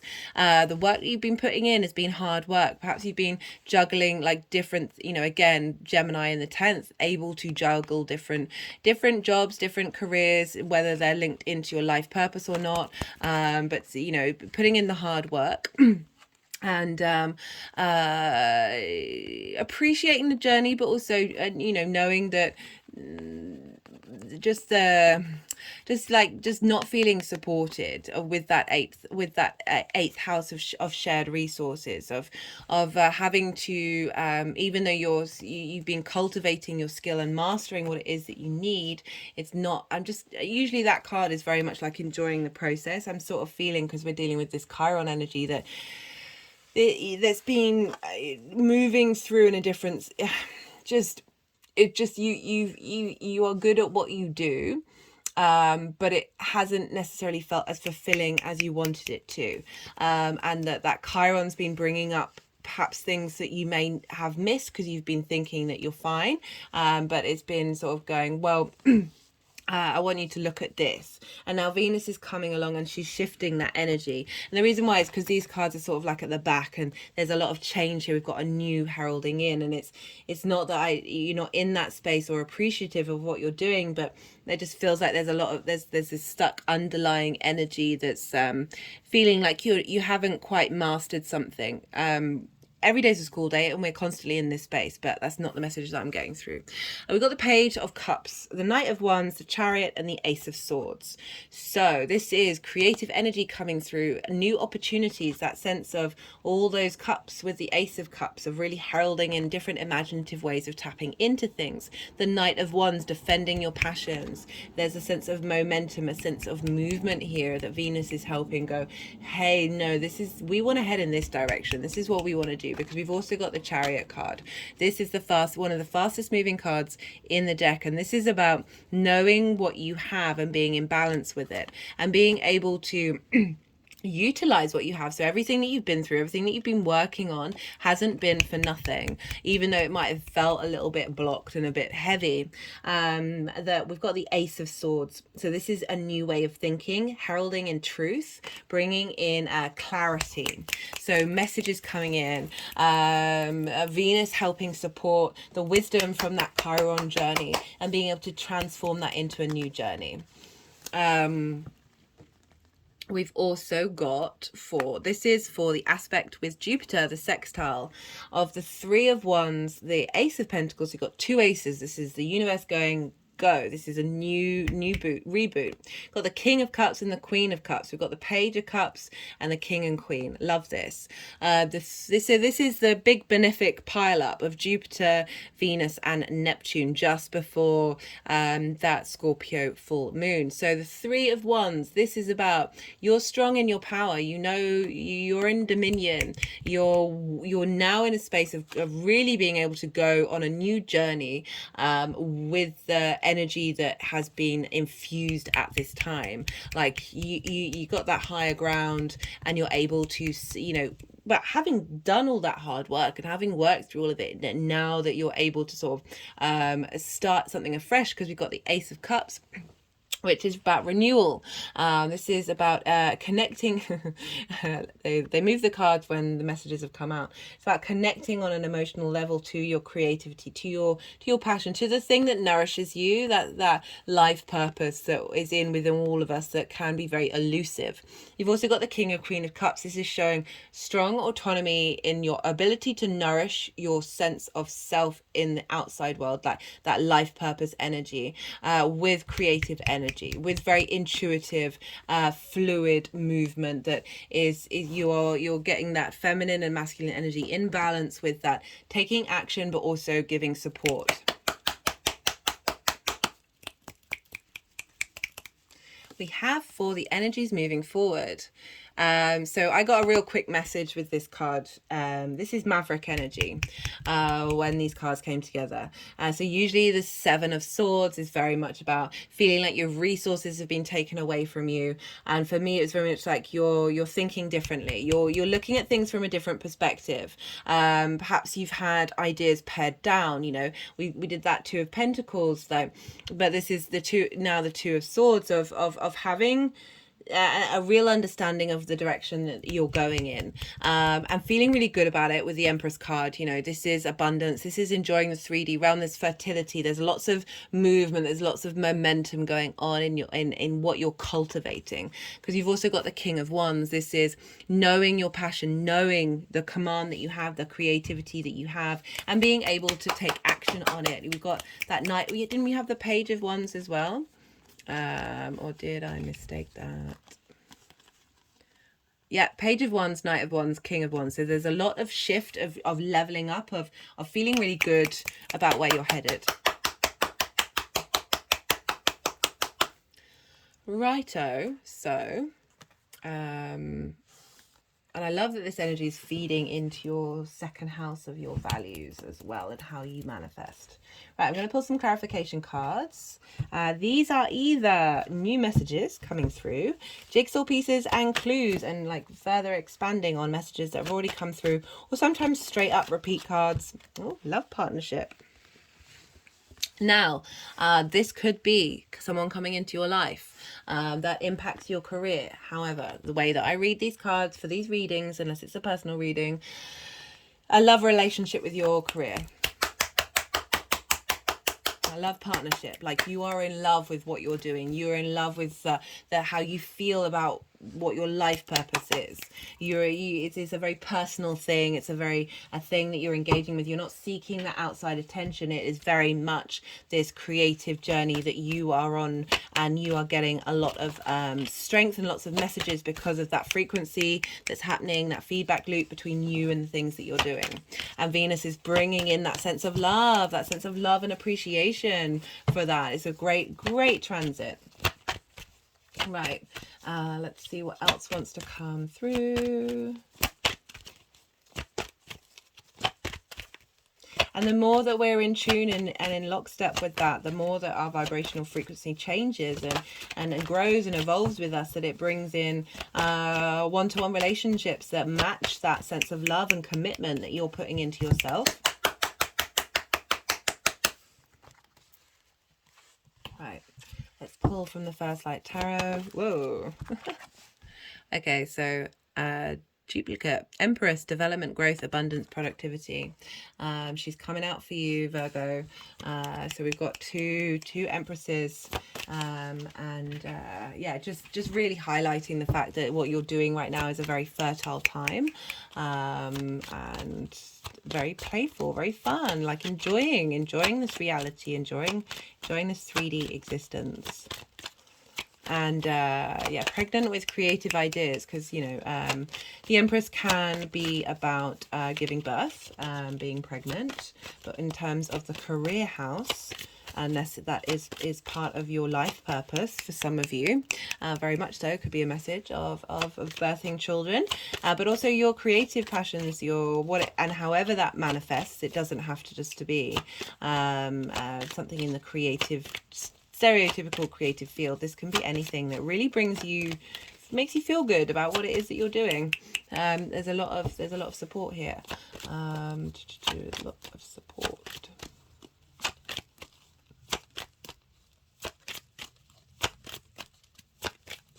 And we're going to have a retrograde, Mercury retrograde in your sign, Virgo. So with this connection with Mercury, I feel like there's some editing that's going to happen that's really going to facilitate what's going on here now. Right, this is the Oracle of the Rising Sun. Let's see what messages want to come out. Also got companionship. So whether that's work, friendship, romantic. Some of you, because we are dealing with that Pisces energy coming in, can very much be bringing in a dynamic of feeling akin to yourself, akin to the companionship with your life purpose. Always trying to read. I just don't like isolating people by bringing, I say this plenty of times, sometimes these things don't manifest and you're like, well, you said that. It's like, okay, that was how the querent sees this issue. So we'll see how that comes out again. Let's do final message. Final message, actually.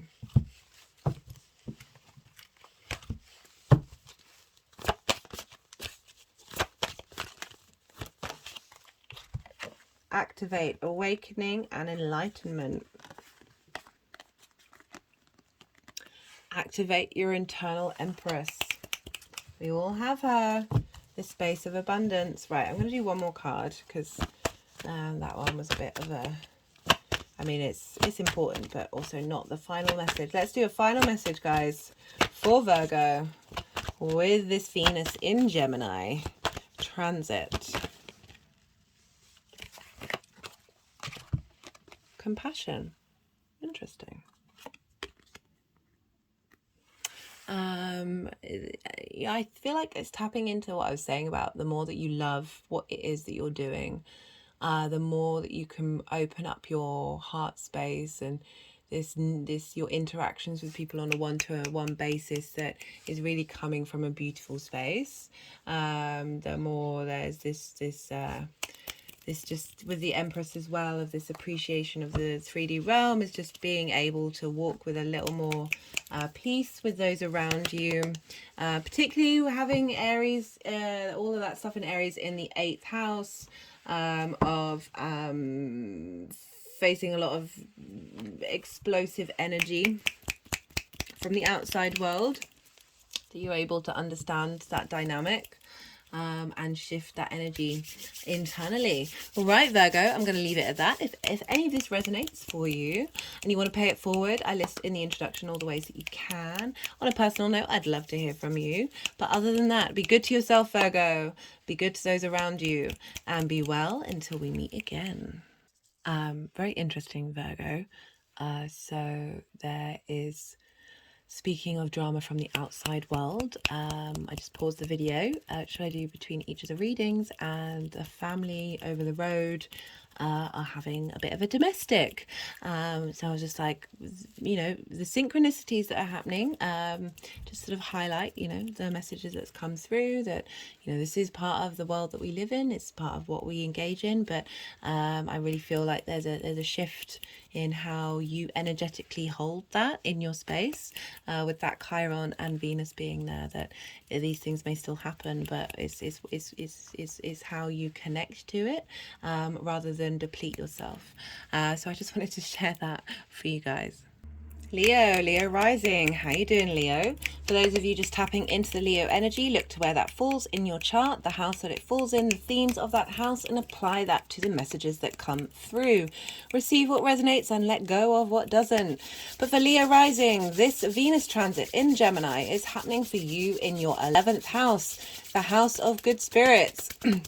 This is your hopes and your dreams, your friends, groups and alliances. It's also the benefits that you reap from your career house, your life purpose. So Venus moving through here.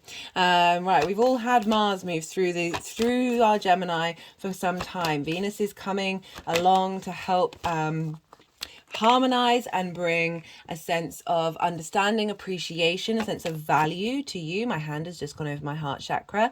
Perhaps your hopes and dreams have felt like it's a bit of stop-start. There may have been a bit of conflict going on, maybe things not manifesting. And Venus is coming along to help you understand that journey. My hand keeps going over my heart chakra. Understand that journey and have a sense of appreciation of what you've been going through, what's motivated you to take action in your hopes and dreams. And now there's this sense of bringing in this appreciation.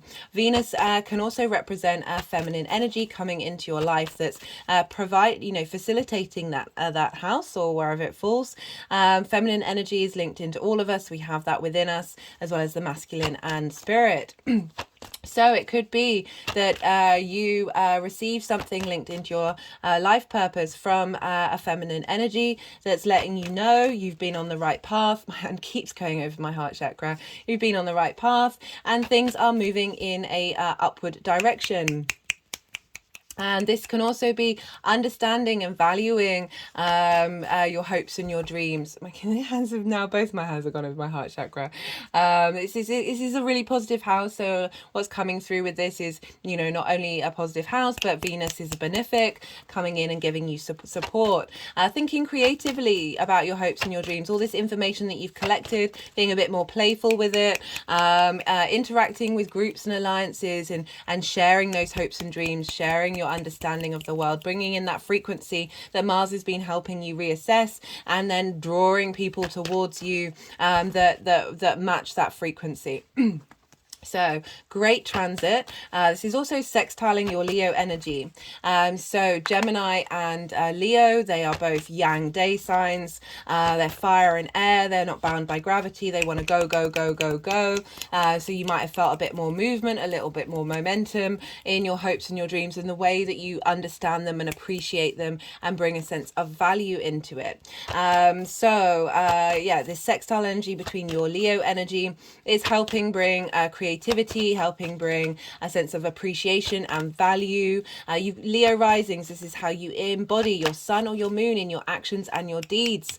This is also your body, your physical appearance, as well as how other people see you. So you may be more appreciated in groups and alliances for the things that you do during this time. As well as that, this is Gemini, so this is ruled by Mercury, and Mercury, in what's going on with Mercury is helping facilitate and level up Gemini. So Mercury is moving through your 10th house.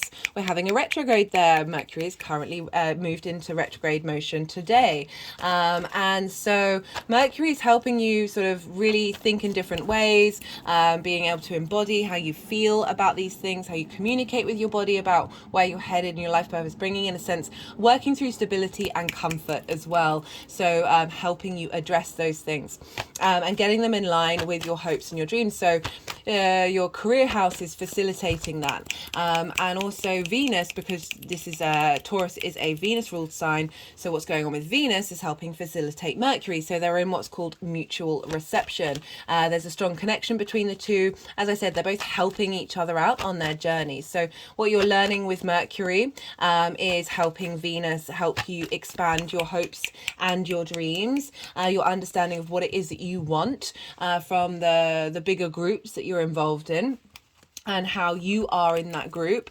Venus moving through this sign is you being able to bring, you're embodying this Venus energy in your groups and your alliances. So people being more receptive to what you have to communicate in terms of your life purpose, in terms of your career. Like there's an ease of this information and these ideas being ingested in a way that is supportive. And also, because we're dealing with Venus, we look to the other sign that she rules. So we've just talked about Taurus, that she's helping you have a sort of sense of appreciation of the direction that you're heading in, the sort of the dreams that you want for your career.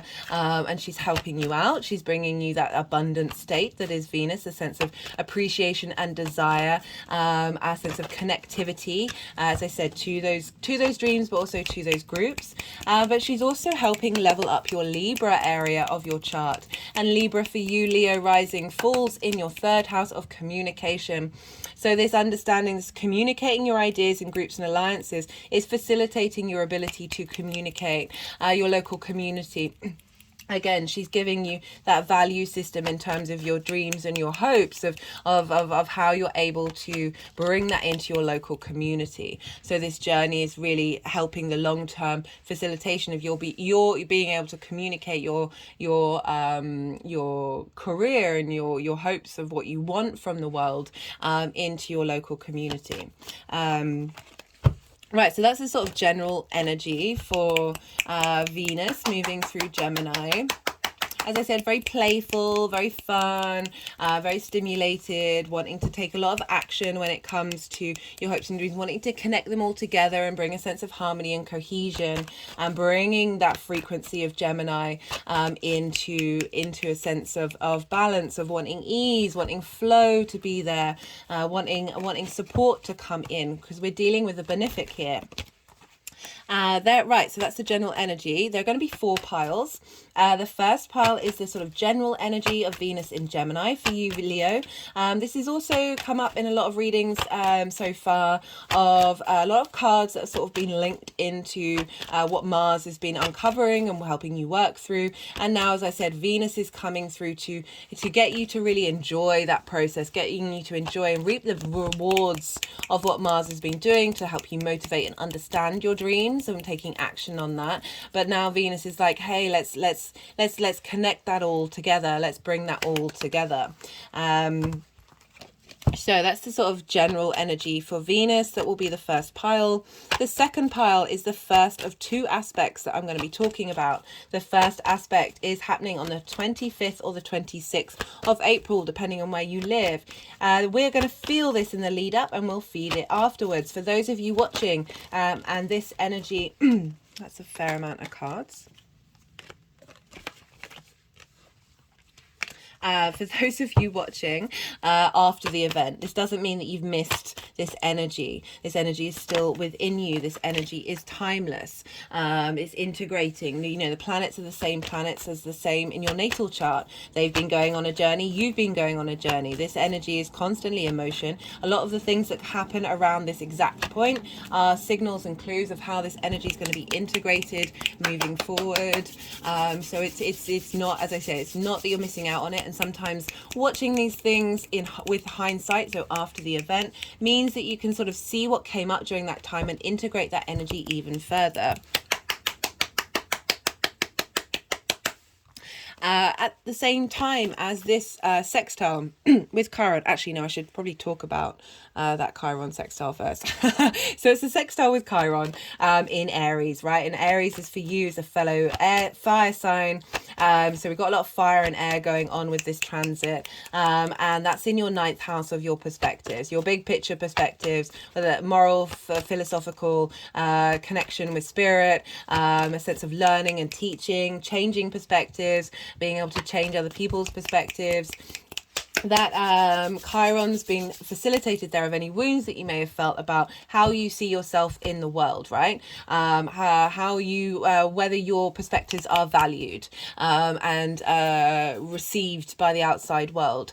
And so this sextile with Venus in your hopes and your dreams is, you know, sextile is an aspect of Venus. She wants to bring creative energy, a sense of appreciation, a sense of value. My hands keep going over my heart chakra. Sense of value, a sense of connection, of it's very relational, and so being able to harmonize those big picture philosophies and the wounds and the lessons and the wisdom that you have learned from Chiron moving through there, and Venus is receiving the wisdom from Chiron of that the poison is in fact a medicine, and that journey that we've been on is facilitating our long-term growth and in integration of being able to be very embodied beings. And that is Venus is feeding this ease, this playfulness of, hey, this is just information, Chiron, right? So Gemini likes to collect a lot of information, and so Venus moving through there is like, you don't need to take it too seriously. You don't need to hold on. It doesn't need to be that wound that you think it is. We're able to sort of open this up, crack out that frequency of really then being able to expand from that journey of your hopes and your dreams of what it is that you can really bring into your life. And the kind of groups and alliances that are going to match with those perspectives. Now that Chiron's been doing a lot of healing and had a lot of support energetically from the rest of the world. They want a lot of cards for you, Leo. Right, so you've got that energy, and at the same time, Mars is conjunct the moon in Cancer. So Mars rules Aries, so that's impacting what's going on with Chiron.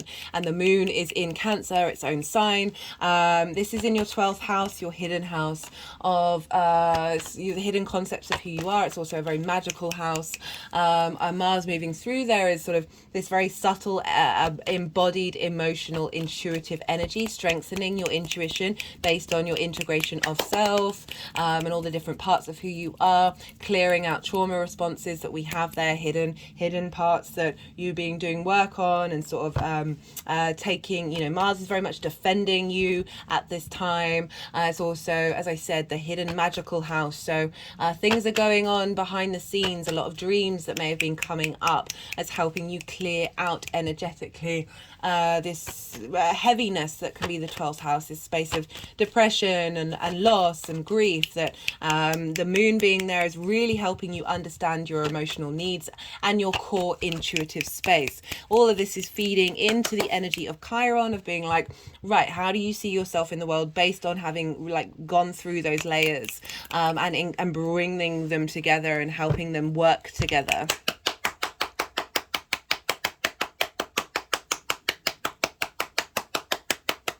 At the same time, the sun in Taurus is going to be sextiling Saturn. So the sun is now in your 10th house of your career. It's illuminating, it's giving vitality, inspiration coming through with that sun, clarity and vision of your life purpose, your career, of where you're headed. And that's feeding into Mercury, right? So Mercury's feeding into Venus. So what's going on with Taurus is having an impact on your 11th house. So this clarity and understanding of your direction direction is with this sextile with Saturn in your give and take of that outside resources house of the 8th house, of give and take between you and the outside world. With this sextile, again, this is another aspect of Venus bringing in appreciation and value, right?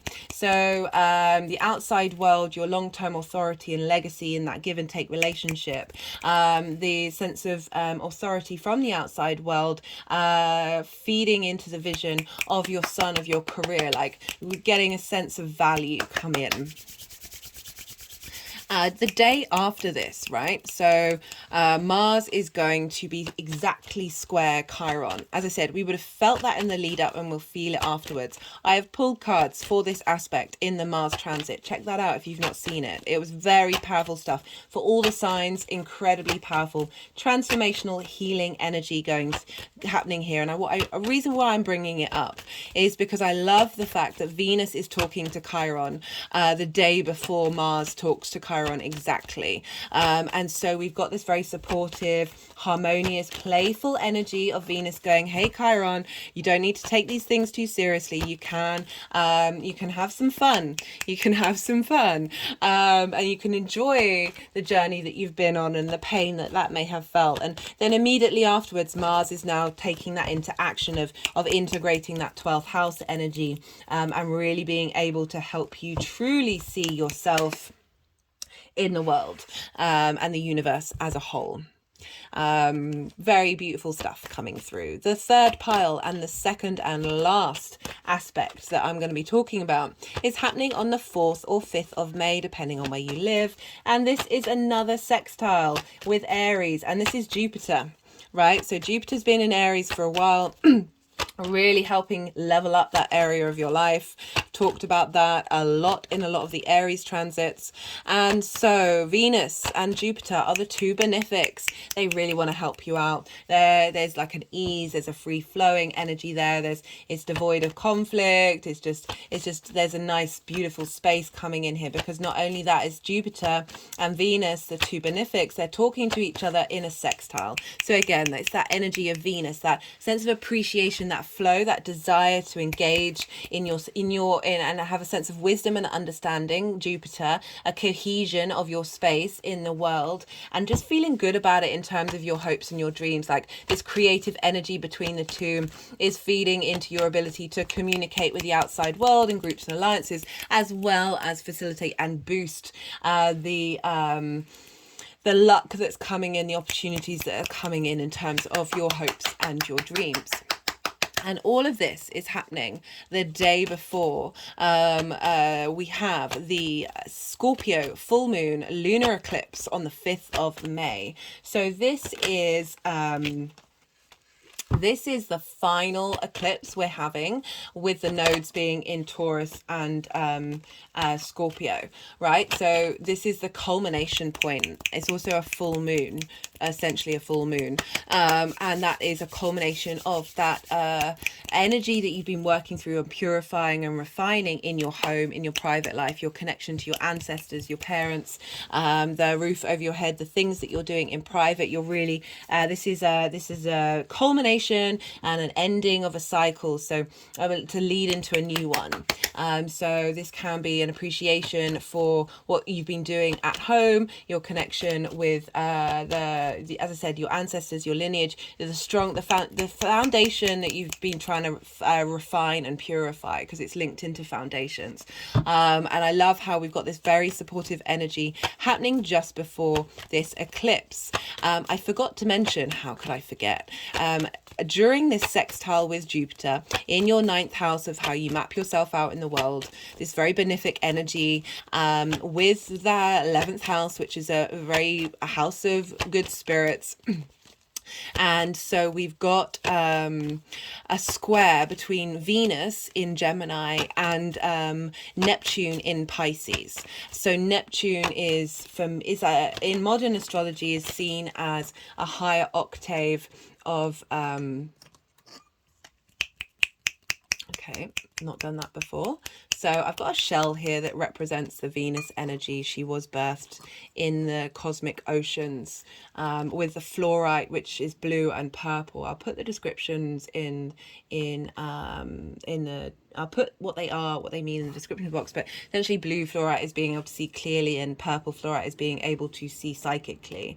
It's my pendulum that I use, and that's Seven of Wands is about it's a blah, blah. I don't want to talk about the cards until they move around, but I just thought that was interesting that Venus energy and being able to see clearly has gone over that card. I'll re-bring that up when I talk about it. Anyway, Neptune is in modern astrology a higher octave of Venus, so this is a very magical, mystical, we are all the same thing, of being able to fall into a fantasy world of love, right?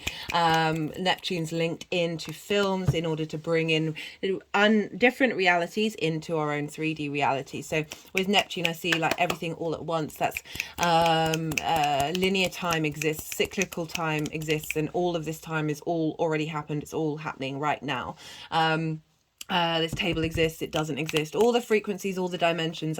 Neptune for me is the ability to connect into the quantum field, the imaginative creator energy that we are all a part of. It can be very idealistic. With squares, this can also bring about fog and delusion, and just not being able to see things clearly. But I haven't really been picking up on that energy for these particular readings. But for me, it's like Venus and Neptune.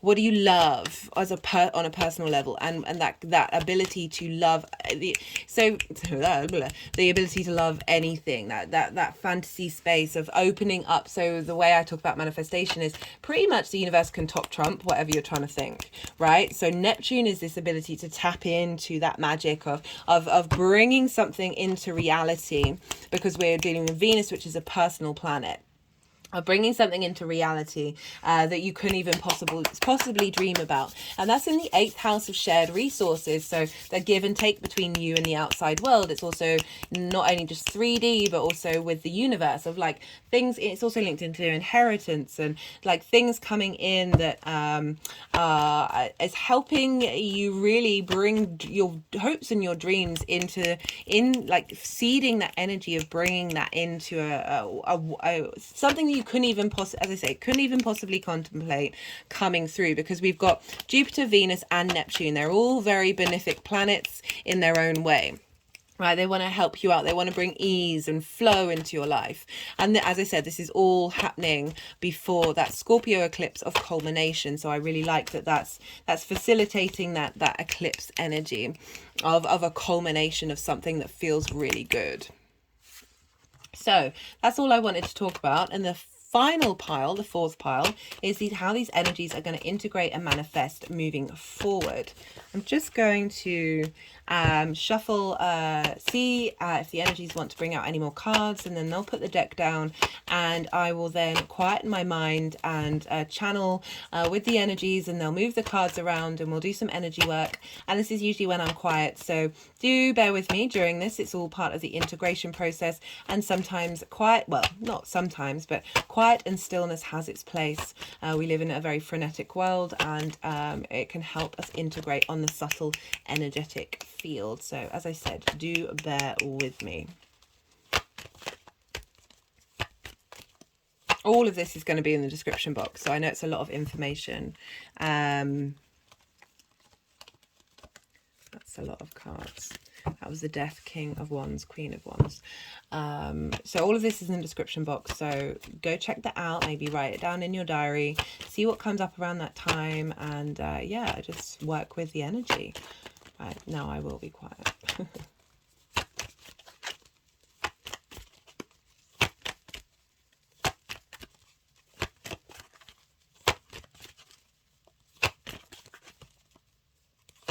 I did forget to mention that Aries energy is trining your Leo energy. So you've got sextiles and trines going on, which is, again, Jupiter and Venus aspects. So we've got a lot of benefic energy floating around for you at this time, Leo.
An energetic release when they put the Ten of Cups over that pile.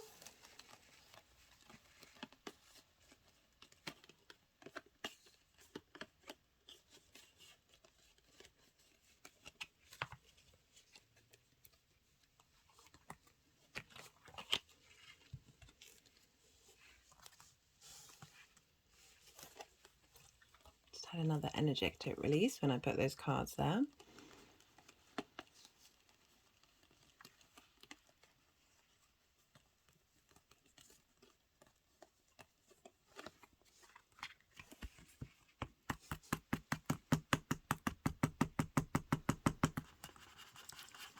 And again, energetic release. This is the World card with the Five of Wands behind it.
An energetic release then.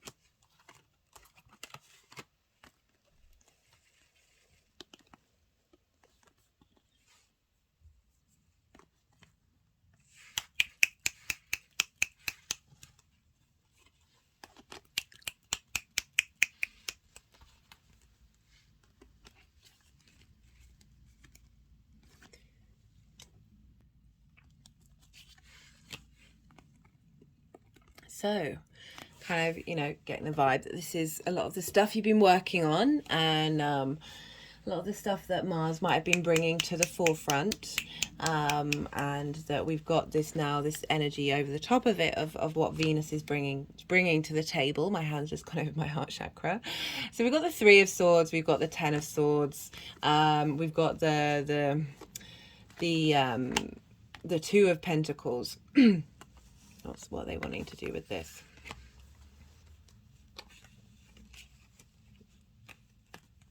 Okay.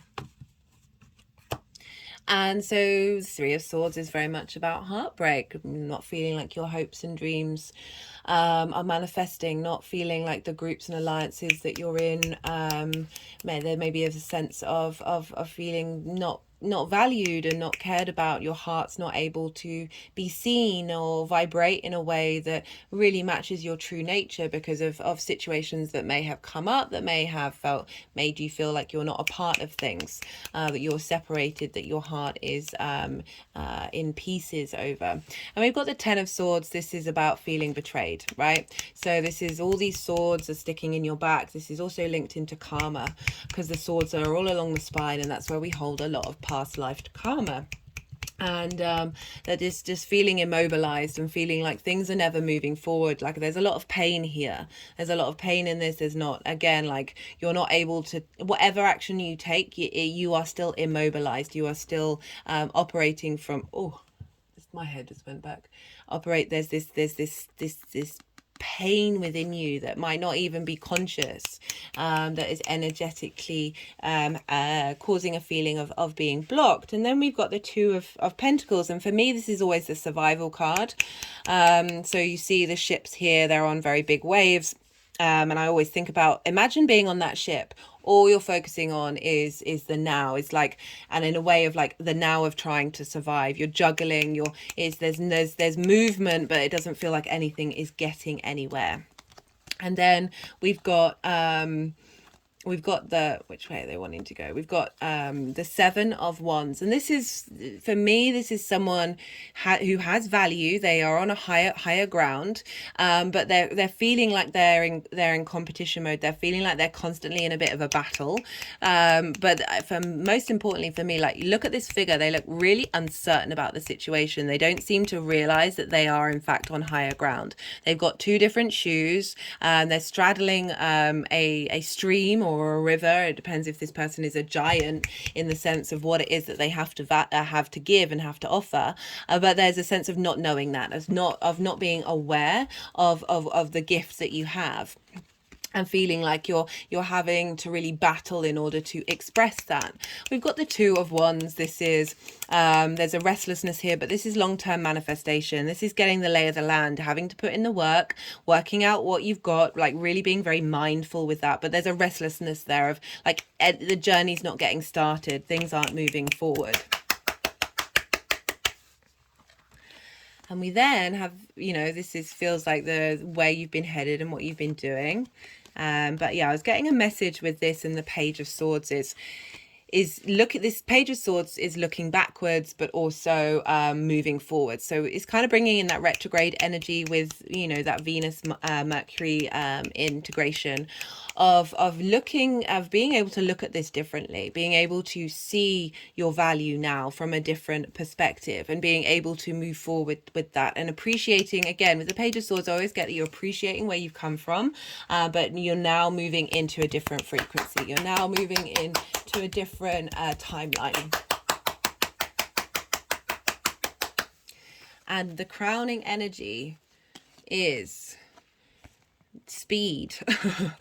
The need for speed, but no, more importantly, this is one of the fastest cards in the deck, and this is about going with it. Things are going to move, things are going to shift quickly, because we've also got the Empress card, which is the Venus card. You see there, we've got the Venus symbol, and this is moving from a space of feeling like you're in competition and not knowing your own value, having gone through heartbreak and feeling like your hopes and dreams, you're in that survival mode, your hopes and dreams aren't coming true, the groups and alliances that you're wanting to bring in haven't materialized, that the Empress is coming along saying, hey, you got this. This is about appreciating the 3D reality. This is very fertile, very potent energy. This is about bringing in an abundant space into your mind frame, into the way that you communicate them, what it is that you want to bring out into the world in your hopes and your dreams and share with the groups and alliances. There's an abundance here. There's a spreading out. My hands are doing this sort of spreading motion of like this energy is going out, and it is being received positively, because the Empress card is a very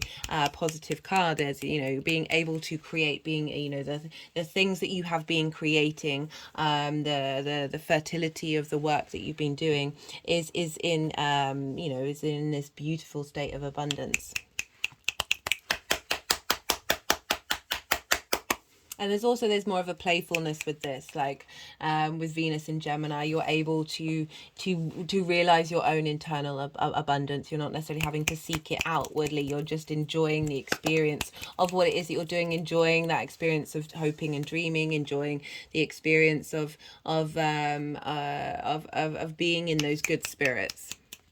Right, so this is for the sextile with Chiron, and we've got the Five of Wands here. This is feeling like so in the ninth house is how you see yourself in the world. Again, this is very chaotic energy, and it's not quite getting anywhere or doing anything. This is also can be lots of ideas that you have, lots of passions that you have, not quite being able to burst forth and be seen, because everybody's just like, it's like there's no higher ground here. There's no movement, but there is movement, but there's no like, is there a direction of what's happening, like feeling that frustration of how you see yourself in the world, of being in this quite chaotic energy that isn't giving any form or structure, and not being able to move forward. We've got with this the Lovers card, which is Venus in Gemini, right? So this not being able to move forward, not being able to get anything done, and we've got the Lovers card, which is about making choices. It's like saying that there's a crossroads that you're in,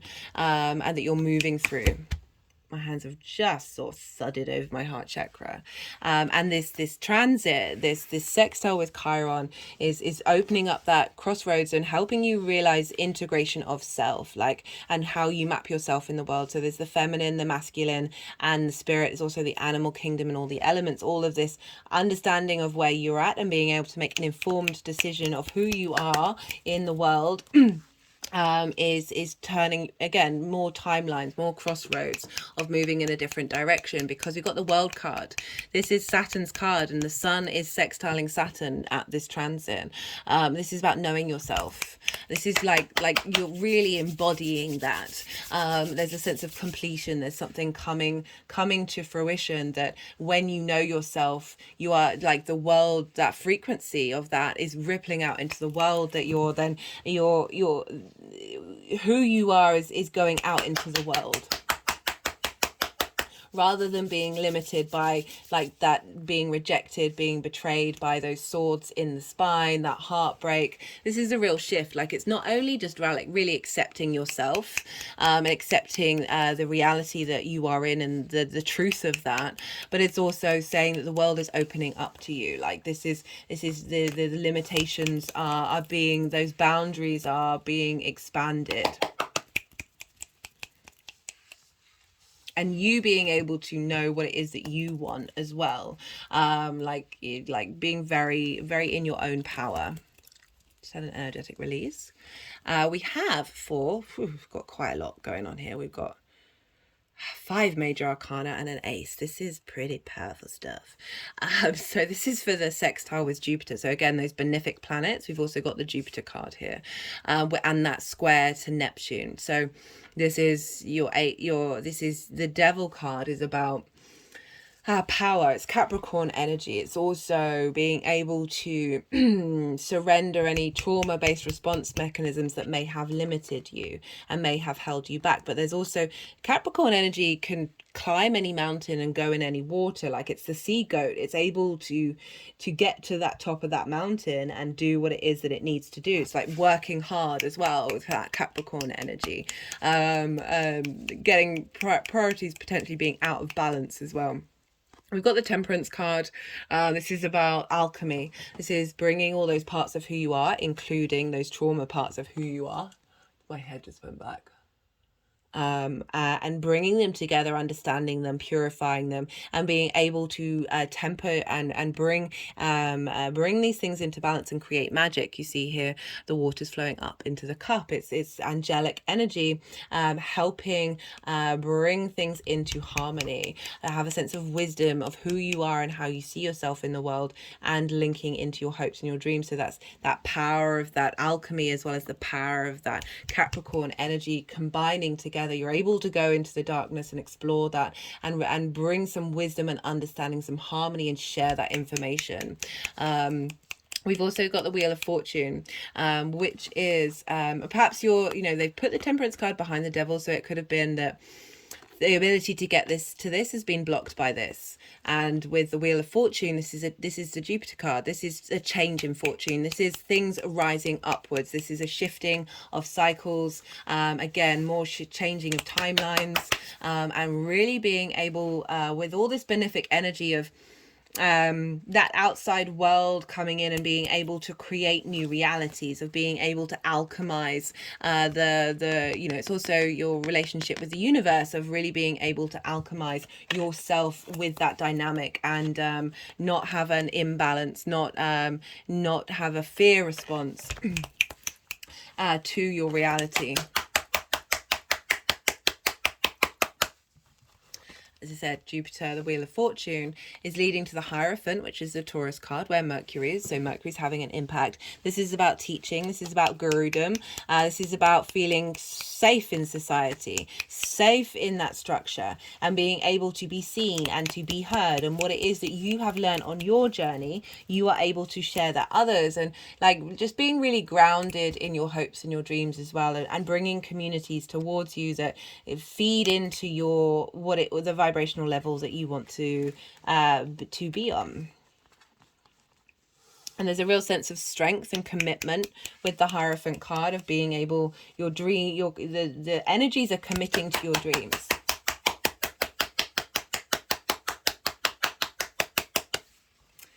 And then we've got the Emperor card and the Ace of Wands. This is knowing your own sovereignty, knowing your own divinity. The Emperor is the King of Kings. It's not getting shaken off. The actions that it's taking are for long-term legacy and strength.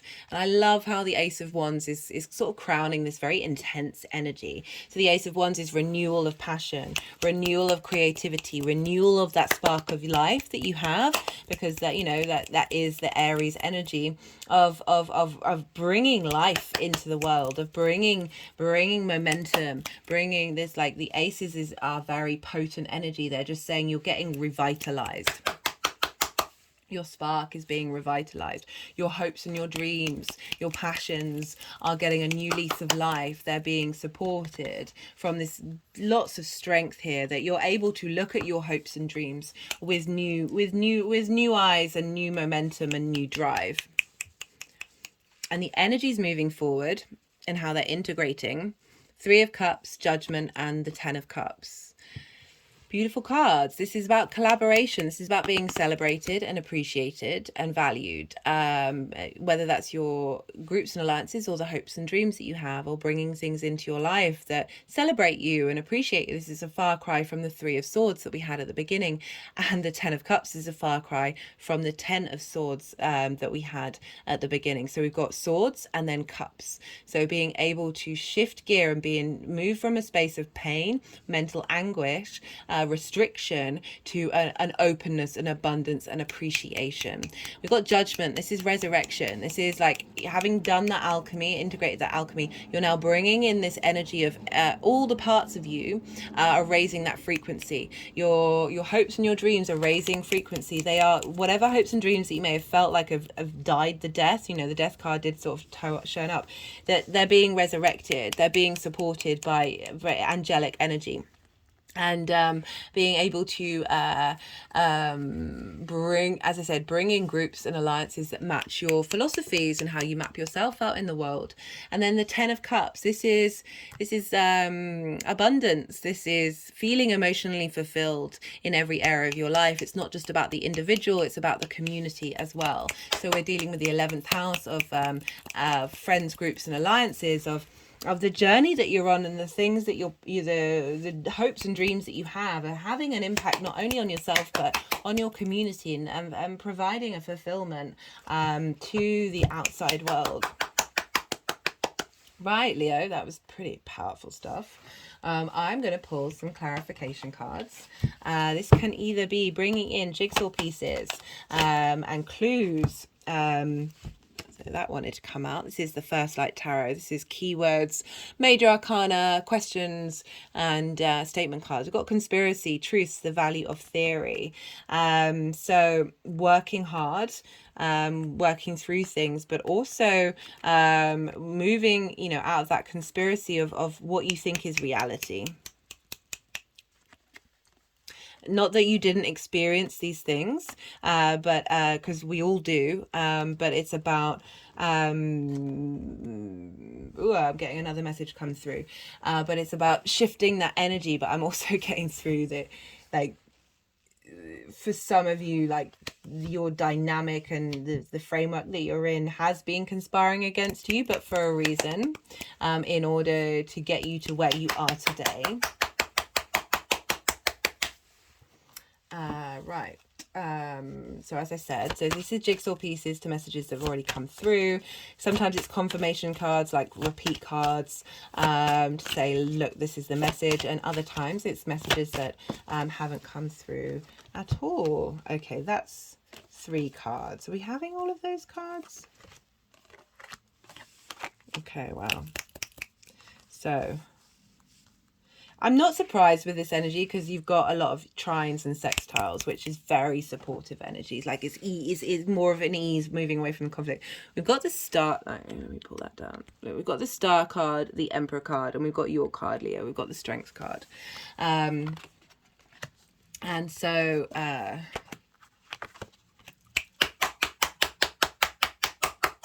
so that's 2 emperor cards, you know, really, you know, it's highlighting this bringing into balance of your intellect and your intuition, this sense of this authority that is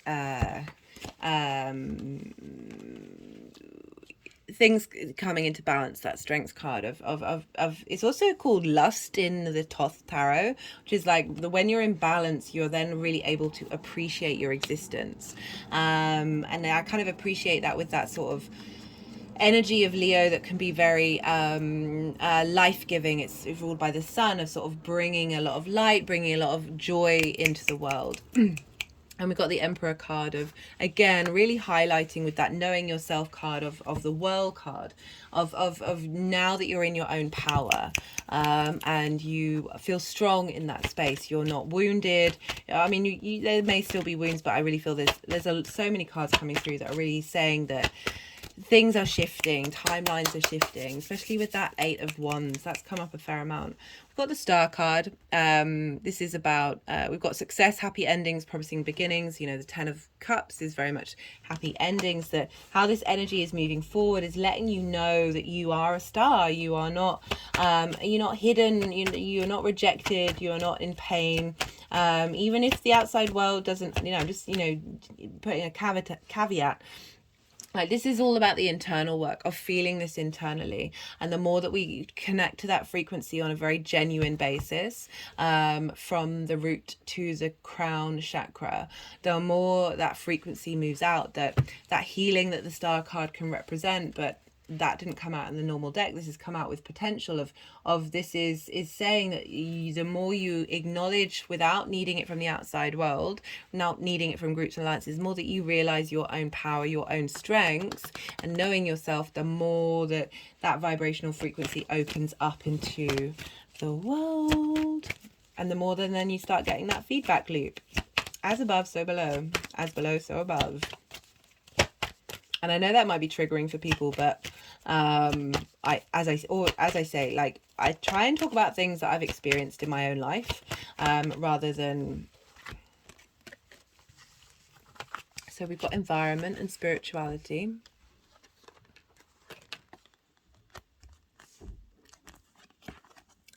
So that's sort of saying, like, that's with the 10 of Cups, it's sort of saying that the environment that you're drawing in, those groups and alliances that you're drawing in, are connecting to your 9th house. Because spirituality can mean many different things. It all depends on how you look at the world, and, you know, different frameworks can have the same vibrational frequency. Your morals, your ethics, your philosophies. That is just saying that you're drawing in energy that is supportive, that is matching what it is that you're doing, and in alignment with your higher philosophies, your 9th house, and feeding that into the groups and alliances. We've got the restlessness card. You know, we've got that 2 of Wands, which is very that sense of restlessness, of things don't seem to be getting going, and feeling a bit of frustration at that, like, even though you've been putting in the hard work. So that's like a clarification on that. What final message do we want to bring through for Leo?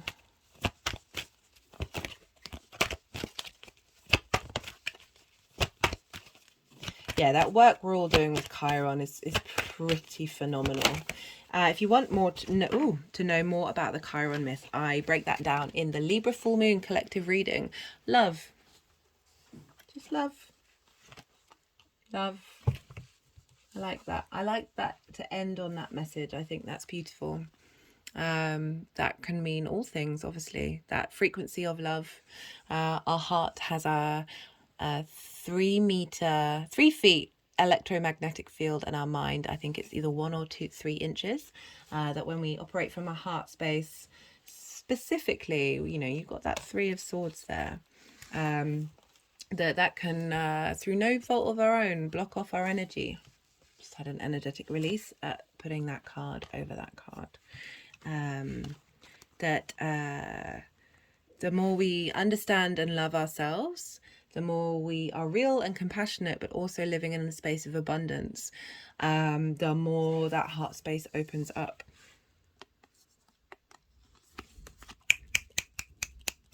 Right, I'm going to leave it at that, Leo. What are they wanting to do? So my hand just went over the flower of life that is on the back of these cards. I wanted to share with you. Right, Leo, I'm going to leave it at that. I hope this resonated. I'd love to hear from you. If you want to pay it forward, there are lots of things you can do that I list in the introduction. But other than that, be good to yourself. Be good to those around you. And be well until we meet again, Leo. Cancer rising. How are you doing, Cancer? For those of you just tapping into the Cancer energy, look to where Cancer falls in your chart, the house that it's in, the themes of that house, and apply that to the messages that are coming through. Take what resonates, leave what doesn't. But for Cancer rising, this transit of Venus moving through Gemini is happening in your 12th house. This is the hidden house.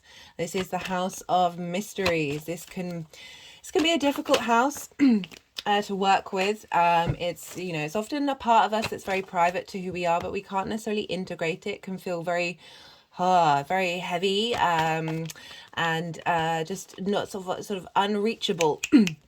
There's layers of trauma in the 12th house. It's often linked into sort of mental anxiety and depression and things of that nature. It's the house of loss and grief, because when we are working in this house, we are unraveling who we think we are, and that can lead to us mourning the past versions of ourselves when we do that integration. This is also the house of magic, the unseen. So the way I see it is like our soul is at the bottom of that which is hidden from us, and the magic of our soul gets released in this space. And so you've had Mars moving through there for some time, right? We've all had Mars moving through Gemini, but you've had this of the actions that you're taking have been revealing things, understanding your hidden motivations, getting you to work out that information that really matters to you. And being able to like see what it is that you want to move forward with. And it might have caused some conflict and some drama and some frustration, some pain, some agony, of just feeling frustrated, of not being able to get those things out. But everything that we've been learning with that transit, Venus is now coming along to help smooth things over. She's helping make you a sense of appreciation and value for that journey, and appreciation and value of who you are and those hidden parts of who you are. As I said, like the 12th house is, for me, it's one of the most important houses to integrate. It is difficult. I've got Mars in my 12th house now, and themes of depression have come up. So there's like, when we engage with that house, it can feel difficult. And Venus is a beautiful, beneficial planet. She wants to help you out. She wants you to feel appreciated and loved, and the value of those hidden parts of who you are coming to light after all of that long transit with Mars. She's also giving a sense of love and of desire to connect these hidden parts, of desire to connect the dots that we have with Gemini here, desire to connect that information together and bring it about in a very creative way, very inspiring way. of, as I said, that integration process that can usually be quite heavy. We've also got that sense of bringing harmony, bringing a relationship, connecting to those hidden parts of who you are, seeing the wonder in them, transmuting the energy that, you know, old versions of yourself, like, as I said, trauma responses, spells that have been said that are in our unconscious space, right? So that is, you know, a prominent space for the unconscious to sit is in the 12th house. And so many of the things that block our way and get in our way are linked into versions of our core understanding of who we are, as well as our blueprint, right? Our natal chart that holds a lot of trauma as well, but we're here on this journey to explore that and unravel that and shift that vibrational frequency. So because we're dealing with Gemini, we looked where Mercury is, and Mercury is currently in Taurus, which is ruled by Venus. So as I said in the introduction, this is mutual reception. This is when what's going on with each of those planets are facilitating each other's journey. So these two signs are very much interlinked, and you have this in your 11th house of hopes and dreams. This is friends, groups and alliances. This is a positive house. You've got the house of good spirits informing this hidden house, this house of mysteries. And the mysteries are informing your hopes and your dreams and what you're revisiting and getting in touch with your true authentic voice. I've done a video for Mercury in Taurus, so check that out if you're interested. So they're sharing an understanding and embodiment of the information that Venus is bringing together and collecting together is then how are we embodying that in our senses? How do we feel about our hopes and our dreams on a physical level? The sense of stability and structure that we want from our groups and alliances that we've been working through with Uranus being there, of that very individual self, that maverick energy coming in. Perhaps you've been interacting with energies who embody that, who are helping you understand what your hopes and dreams are. And so, as I said, these are feedback looping into one another.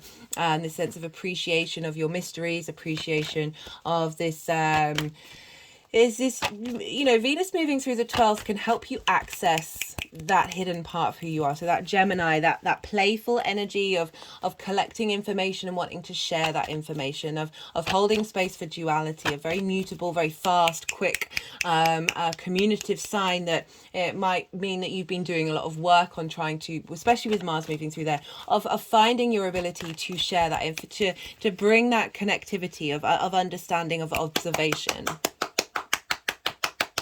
And now Venus is helping you understand and appreciate that and finding the value in that.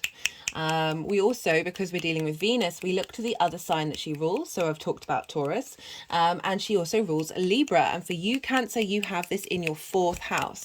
So this is your roots, your foundations, your ancestors, your lineage, your parents. It's the roof over your head. It's the things that you do in private. So your hidden house, your mystery house, all that trauma response mechanisms, but also the wonder and the magic of your soul is feeding into your roots and your foundations, giving you strength, finding, you know, that balance, that imbalance you may find of that 12th house, getting some balance in that Libra area of your life, really being able to give yourself a feeling of love and appreciation and social harmony in your home because of the work that you're integrating in that 12th house. You know, often a lot of unobserved response mechanisms come up there that we just can't see, and because we're dealing with this mutual reception, we're getting a lot more visibility to that during this time, and really getting them an understanding of what's been blocking your hopes and your dreams, and getting and finding new appreciation and value. So that's the kind of general energy that's floating around for you, Cancer. There's going to be 4 piles. The first pile is going to be Venus moving through Gemini in general. And with most of the readings, there's been some cards that have sort of highlighted what Mars has been going through and helping us have the motivation, what actions are we taking in order to what it is that, with the direction that we want to be headed in, and what's important to us, and how our intuitive actions, those hidden parts of who we are creating movement and momentum to help us understand our drives, our hidden drives.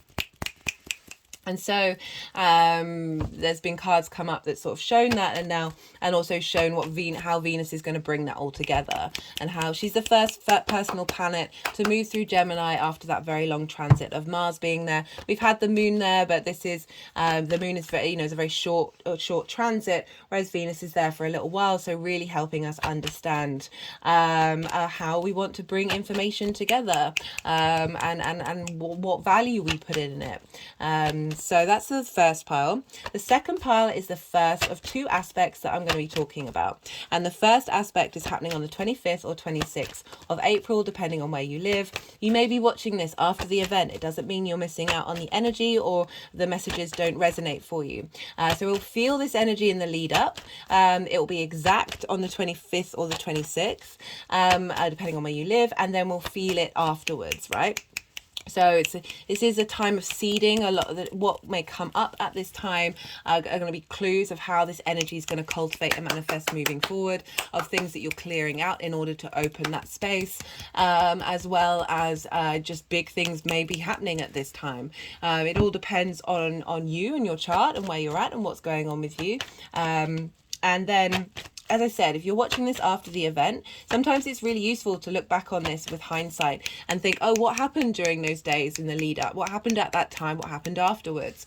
And then with that hindsight, we're able to integrate the energy even further. Right, so this is a sextile with Chiron in Aries. So we've got Venus in Gemini in your 12th, your hidden house, and then we've got Chiron in Aries, which is your 10th house of career.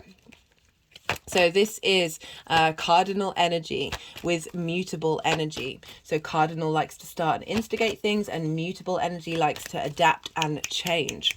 And we're dealing with fire and air here. So fire and air are both yang day signs. So they like to go, go, go, go, go. You are a night yin sign. So this is there's a receptivity to this. So this energy may feel a bit frenetic, or it might help balance out the fact that we've got Mars in Cancer in your sign, which rules Aries. So it's impacting what's going on in this transit, as well as Mercury being in Taurus. So we'll see, it'll be interesting to hear how this is affecting you. We are dealing with the 10th house of career, life purpose, and how the outside world sees you. We've all had a big pile up in Aries, and you've had this in your 10th house. So this is squaring your Cancer energy. And this shows up, this can show up quite loudly. The angular houses, 1st, 4th, 7th, and 10th, are all very loud houses. They're the pivot points of our chart. And so the career house is important for us, like knowing what our life purpose is, what gives us meaning in the world. And you've had a lot of leveling up there. You've had so much support. Jupiter's still there, and will be part of the second aspect. And the sun's just left there. We've had 2 new moons there. So that's really big energy of you really getting in to understand how you want to embody your life purpose. What does it mean to you on a very individual spark basis that I am? Very independent, very autonomous. It can be very conflict driven, or because it's ruled by Mars, which is traditionally the god of war. But with Jupiter being there has really helped bring a sense of elevation and wisdom to this dynamic. So Chiron and Venus, what does that look like? So Chiron's been helping you work through wounds, whether that's emotional or physical wounds that may have blocked your career, blocked being seen, blocked being validated, blocked being able to be your authentic self, being able to take the actions that you want to take. And so Venus in the 12th of Gemini is helping you understand those hidden traumas, those hidden response mechanisms. There's been a lot of clearing out there. So now it's really engaging with that magic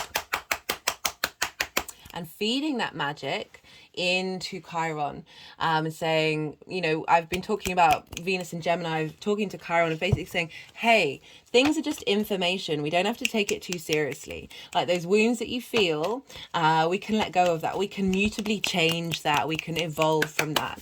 And Chiron is sharing the wisdom that it's learned of the journey that it's been on. Those wounds that we've learned, that the poison is in fact medicine and helped us turn into master teachers. Perhaps you've been able to express your journey, express the things that you have learned in a very healing dynamic in the 10th house, because that's, you know, your life purpose and what you're sharing with the world. That the energy of Chiron, the wisdom of Chiron, is also feeding into Venus of like, well, what do we need from this existence? What do we want? And Venus is going, well, I'm discovering these things, I'm finding these things out, I'm bringing things together, I'm getting creative with this. I'm getting a sense of appreciation and love of who I am, those hidden parts of who I am. My hands have just gone over my heart chakra, and I'm feeding you back, feeding this feedback loop back in and out. And this is an aspect of Venus, so this is a sextile. So again, that's a creative energy.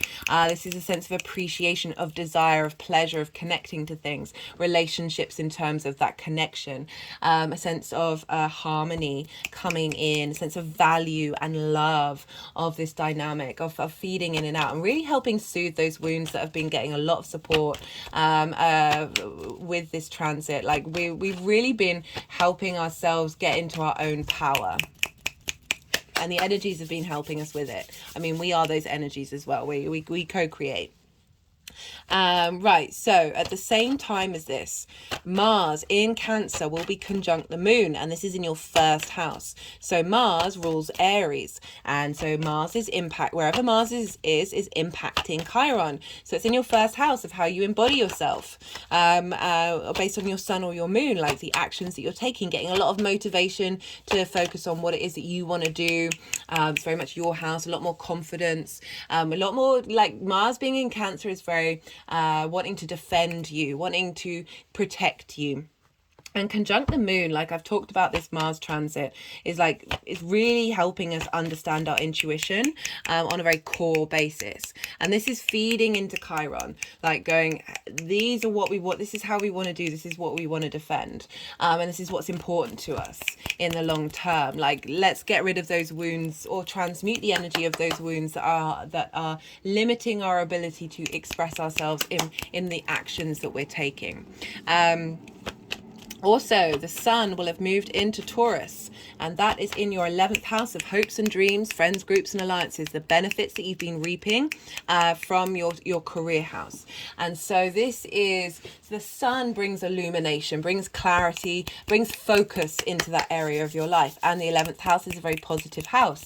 So you're getting benefits come in from the sun, of that vitality, of looking at your hopes and your dreams, and a light being shone on them, as well as helping you be seen in groups and alliances that you interact with. This also is impacting Mercury, and Mercury is retrograde. It's currently retrograde now, went retrograde today. Of what you're revisiting, what it is that you want, and you're getting a lot of strength here from the sun. And this is sextiling Saturn in Pisces, which is a fellow water sign in your 9th house, getting authority into who you are in the world, how you map yourself out in the world, getting a real sense of understanding, of giving structure to that, and a sense of integrity with what it is that you want. And that's feeding into your hopes and your dreams for the long-term legacy of you, Cancer. The next day, so on the I think this is 27th, we will have a exact square between Mars and Chiron. So that square is building up to this point, right? We'll feel it afterwards. I've pulled cards on this in the Mars transit across the board for every sign. This was very powerful, transformational energy. And the reason why I'm bringing it up here is because I really love the fact that Venus is exactly talking to Chiron just before Mars does. So she's sweetening this energy. She's helping Chiron be a bit more ease, a bit more playful with what's going on, and really facilitating this beautiful sort of just harmonious appreciation of that Chiron journey. So Chiron feels seen and feels loved and feel appreciated, and by turn you do in your career. that their Mars is squaring that just afterwards. I love that for us all. The third pile and the final aspect that I'm talking about is on the 4th or 5th of May. Don't worry, all of this will be in the description box. And so if you want to go and check that out and then maybe write it in your diary and see what comes up around that time and sort of co-create with that energy. So this is on the 4th or 5th of May, depending on where you live. It's another sextile, and this time it's with Jupiter. And so Jupiter is in Aries as well, again in your 10th house of your career, bringing wisdom, elevation, cohesion, opportunities, and a sense of abundance. That's a lot of cards. A sense of abundance with okay. With this, sometimes I feel like they want the whole deck. What was I saying? A sense of abundance and opportunities with your life purpose, making you think about it, making you work it out, like feeling big, like expanding, bringing an elevation to your career, and really providing a lot of inspiration. Jupiter being there, really leveling up that sort of potential conflict, drama-based energy with Aries. Aries is the spiritual warrior. Aries has got your back. Like it's as much as it's got its own, like it's a really, I really rate the Aries energy. Like you're clearing off those masks, you're getting to be your authentic self in terms of the career, like elevating your career or helping you understand the direction you want to go in.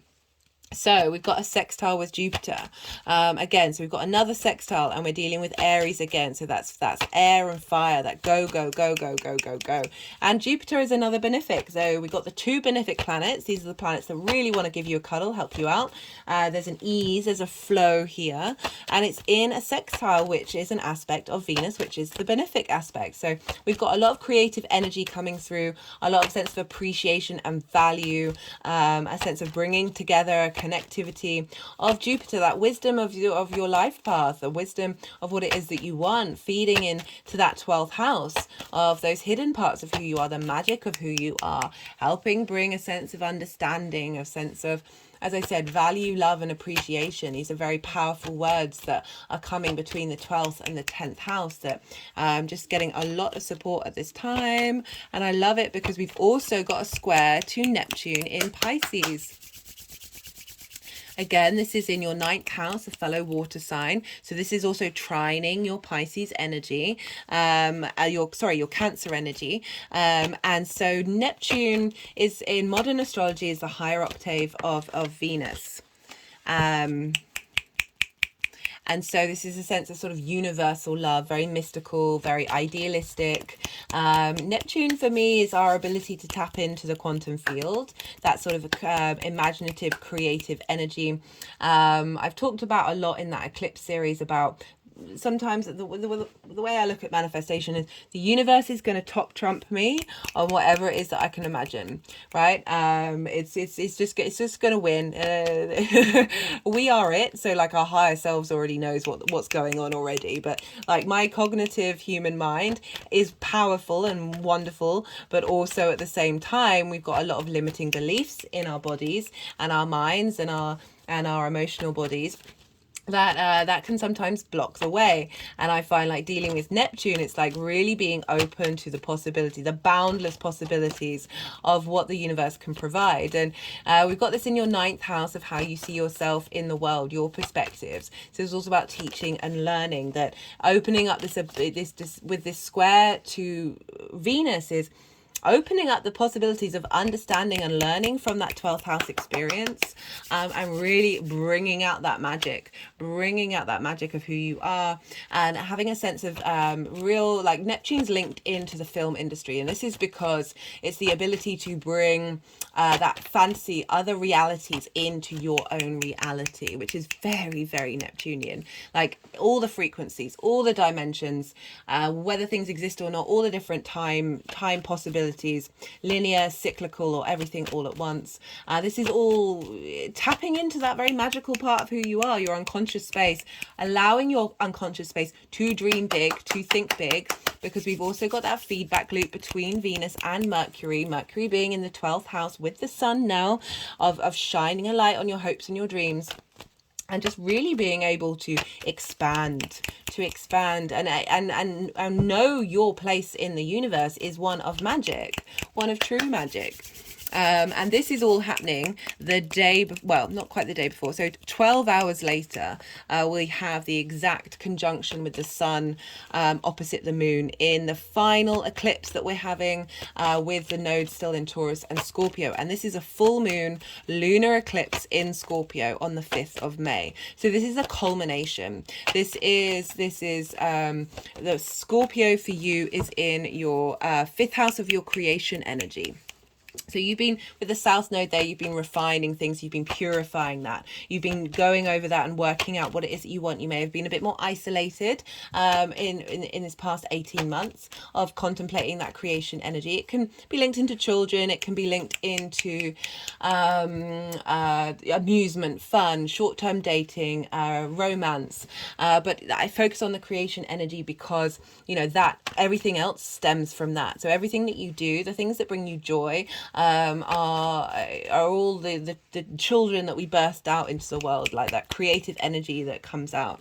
And so we've got this just before that culmination period, and I really love that we've got, you know, the two main benefics in the traditional deck, in traditional astrology, and then we've got another potential benefic of Neptune. I will say with the Neptune square, so squares bring things into 3D reality, I forgot to say that, as well as they bring up conflict, drama and frustration. With Neptune it can be very foggy, like you might not be able to see clearly, and with this square to Venus it could be about you know, just not being able to see reality very well in a way that might be detrimental, the sense of delusion. However, I just haven't been getting that energy.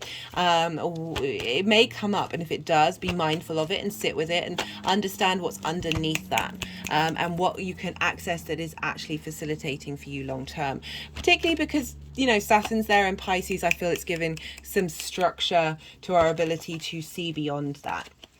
Right, so that's everything I wanted to talk about. I will be doing a separate video for that Scorpio eclipse, so do check that out if you feel so inclined.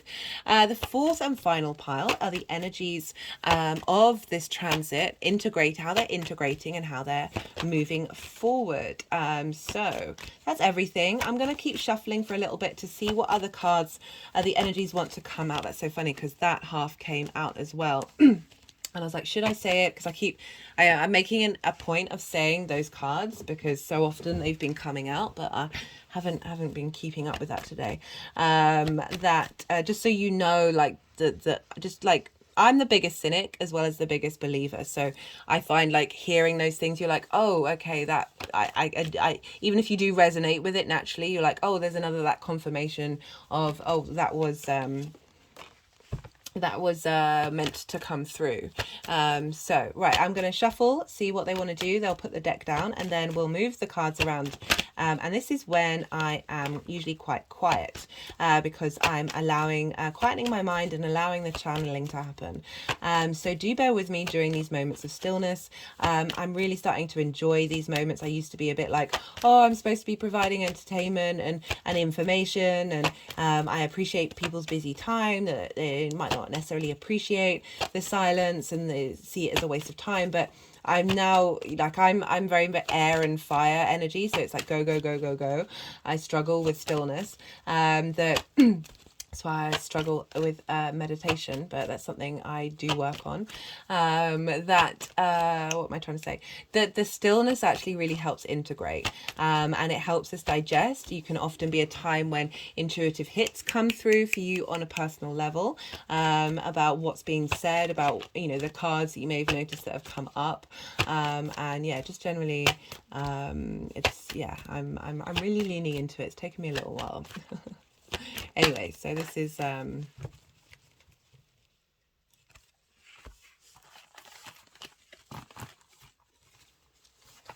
they'll be doing some energy work, which is about integrating, that's a fair chunk of cards you got there, Cancer, integrating this energy on subtle forms.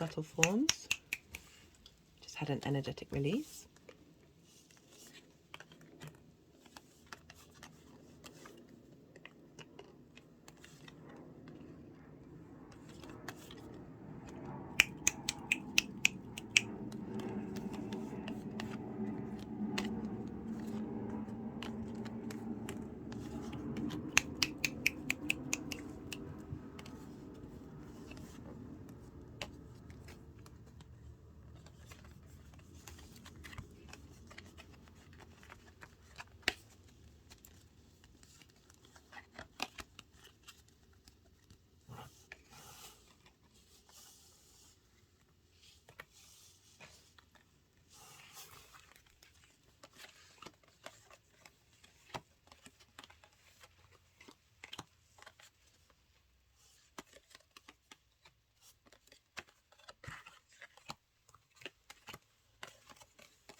can't really see what I'm doing.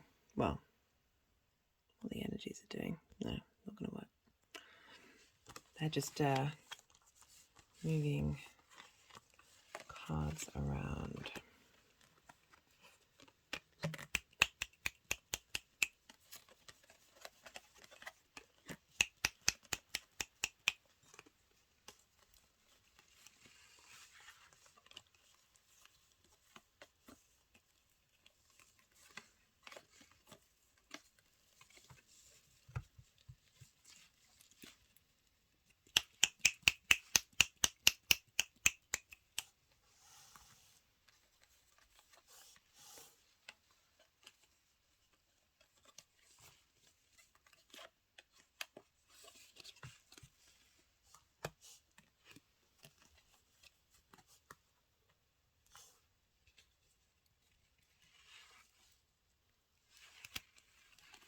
So we've got a lot of cards here, guys. I am not surprised because we're dealing with the 12th house.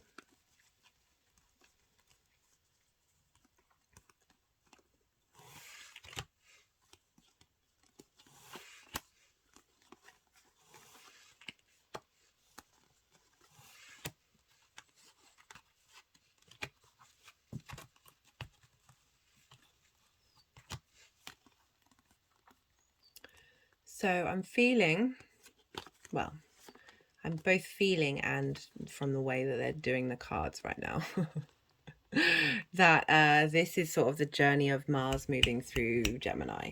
So we've got the Devil card, which is, you know, it's our unconscious hidden traumas, addictions, however they manifest. They don't just have to be the stereotypical idea of what we have of addiction. We are all addicted. We are the human race, right? That all of that's in your unconscious mind. My hand's just gone right at the base of the nape of my neck, and then where the hairline is, and it's sort of moving around a little bit. And now gone to the crown chakra. Just had an energetic release. Now to the third eye. Had an energetic release, and again to the third eye.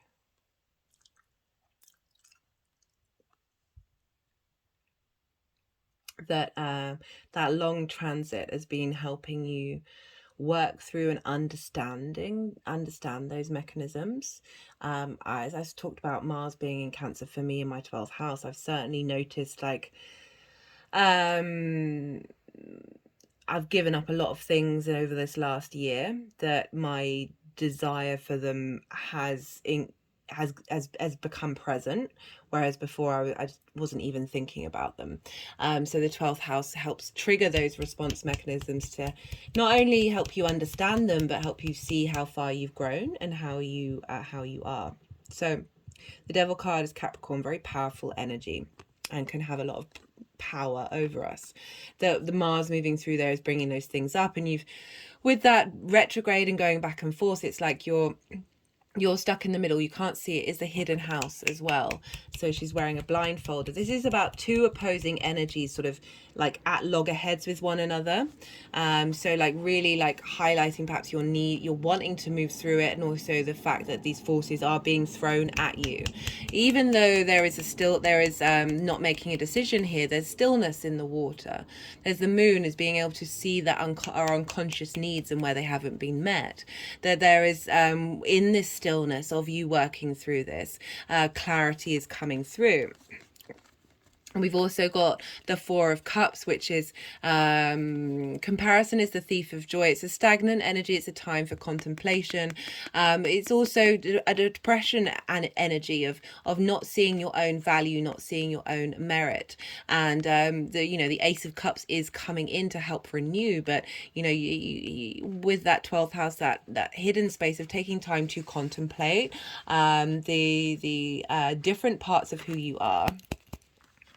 These things that feel out of reach, You know, this figure's not is near them, but is not moving to reach them. It's there's this feeling stuck energy of working through those stuck things, that those fundamental emotional connections that we have, our trauma responses, that cause those results to come up, that make us feel like we're not of value, make us feel like we're not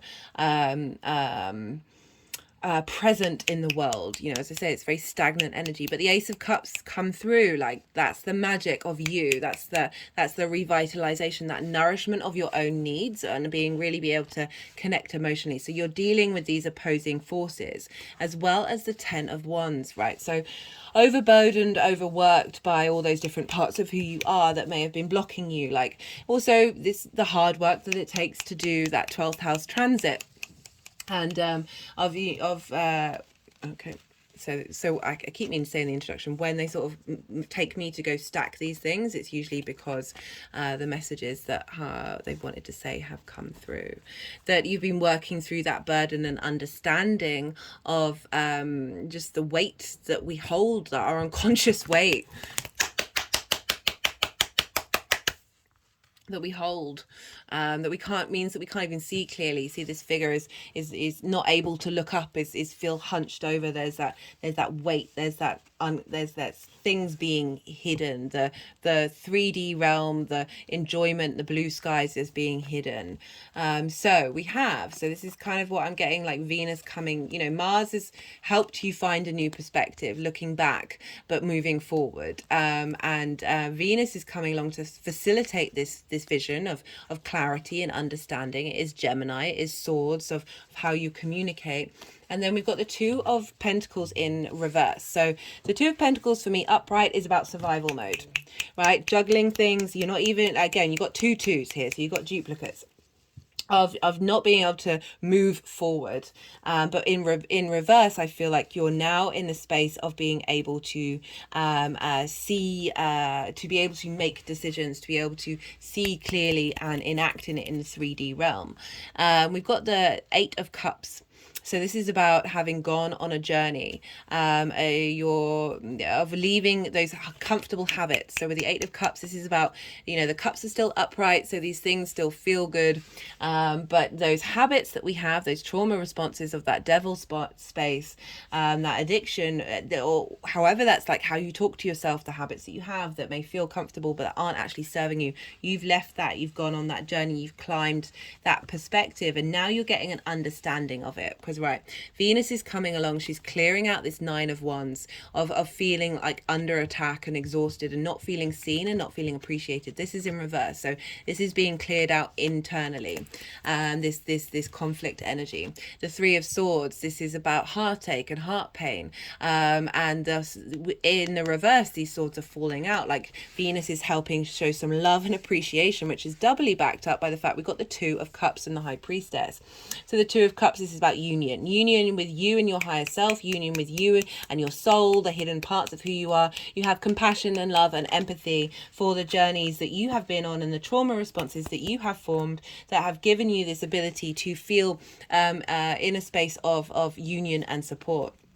And the High Priestess, the crowning energy for Venus moving through Gemini, is, you know, this is the moon card. It's not the moon card, but it's represented by the moon. You are ruled by the moon. This is knowing your own power, knowing that power that you have within you, that hidden part of who you are is bubbling up, is you're really able to connect to that strength. You know, the High Priestess doesn't need to take action. The things that she wants just come towards her through that contemplation. Is such a powerful intuitive energy. So we have more cards. We have four. This is the sextile with Chiron, right? So we've got what did we have before? Let me just see how many you've got enough cards. So we've got 2 9s, we've got 2 8s, we've got 2 2s. That's a 4, not a 5. We've got 2 4s because you've got the 4 of Swords, and you've got we've got 2 3s, got another 9, so 3 9s, 2 4s, 3 4s. Blimey, guys. Right, anyway, I highlight that because that's when we get the double numbers. This is when things are coming into balance. Right, so this is the Chiron with your work, your life purpose. So we've got the 5 of Cups, the 8 of Swords. This has come up pretty much, I think, nearly every reading. We've got the 9 of Swords. So this sense of, let's see what they want to do with that.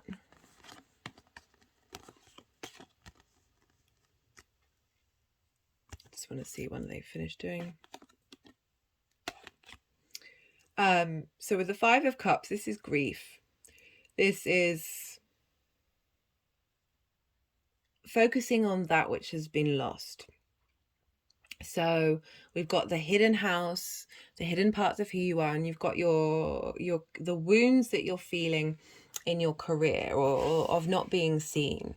And Venus is helping come along and help heal these wounds. This figure, you know, will turn around. Grief is a very valid part of the human experience. I'm not denying that, but this figure will turn around and we'll see that there are the 2 of Cups, which you've pulled, and take those cups and then walk over that bridge into a new land, a new realm. You're changing the frequency, you're changing the dimension, changing the timeline, and being in that state of appreciation of your journey, but also knowing it's time to move on. As I said, Venus is getting a bit playful with this information. She's like, hey, Chiron, we don't need to take it so seriously. And we've got the 8 of Swords. This is trapped in trapped in a cage of your own making. Very appropriate for a transit. Linked into Gemini being in the 12th house of like certain structures, mental structures that you've had that you might not have been able to have access to, have been blocking you, have been restricting you.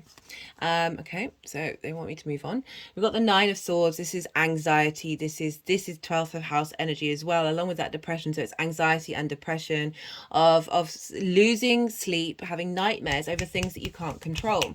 So like going through a process that is energetically you can't avoid, and it's there to help you. So always the advice for this is look to the roses, look to the small things, look to the little details that help you understand that life isn't just this.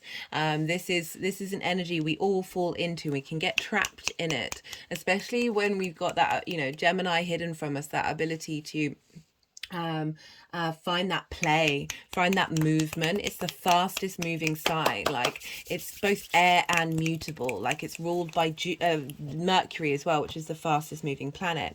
So we've got Venus coming along. We've got the 4 of Swords. and then we've got the 4 of Pentacles.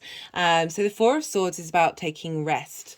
That, you know, with this Venus transit in the 12th house, definitely can be a time where you go inward and spend more time with yourself, and that's what you appreciate and what you want to do.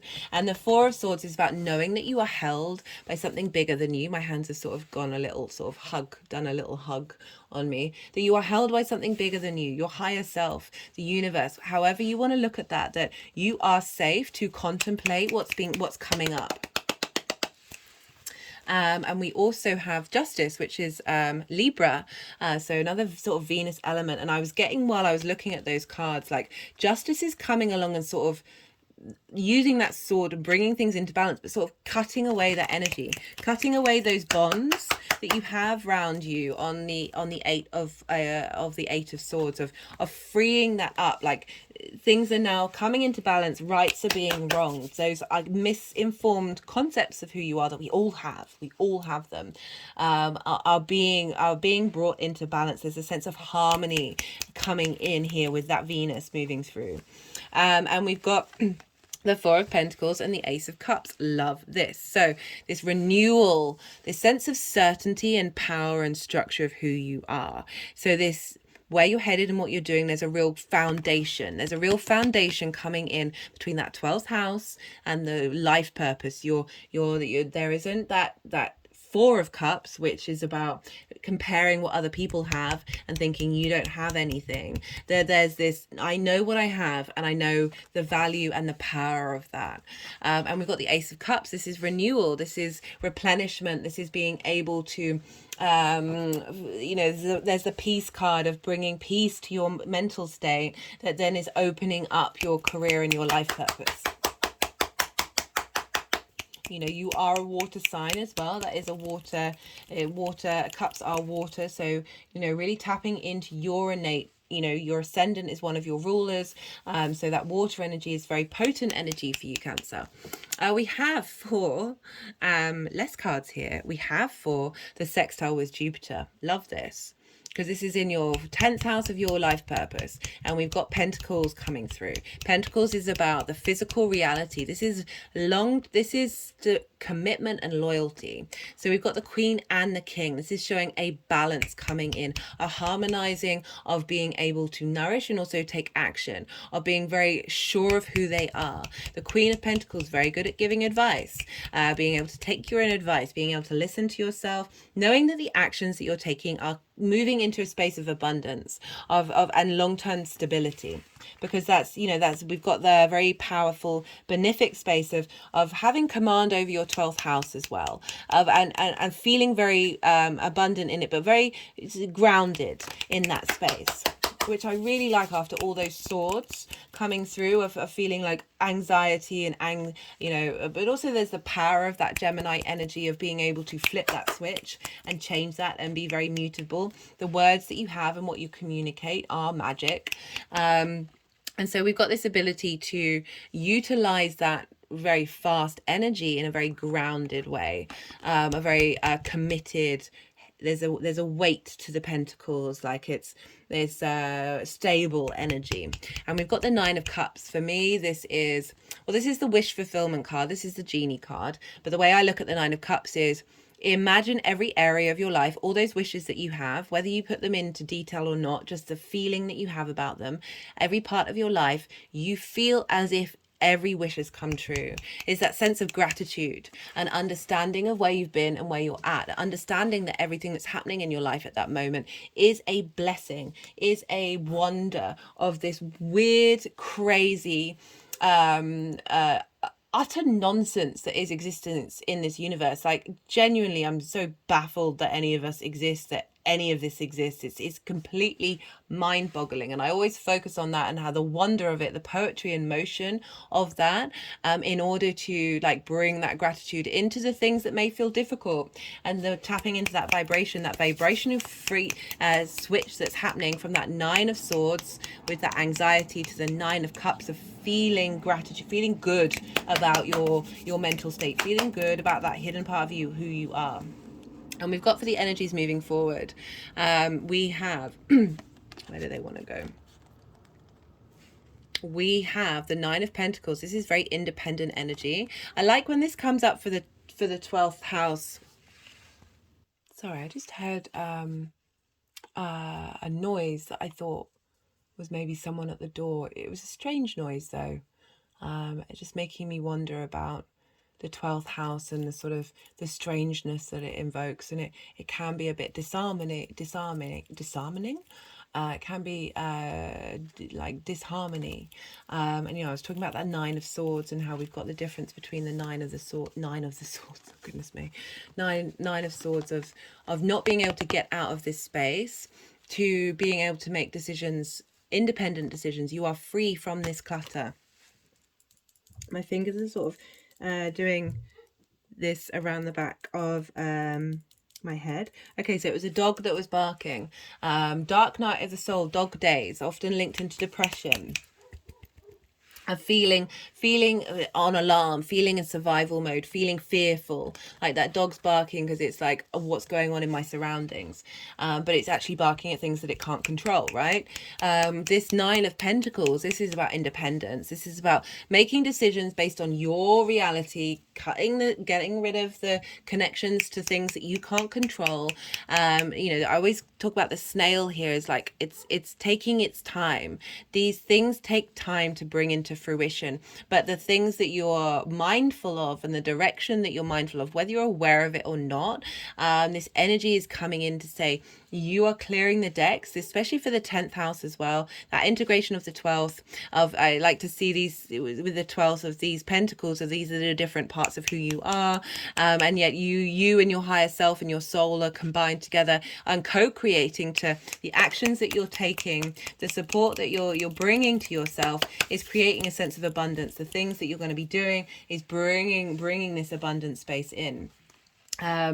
You know, also the snail has its home on the back of it, that you house all those hidden parts of who you are, and it's about how you interact with them.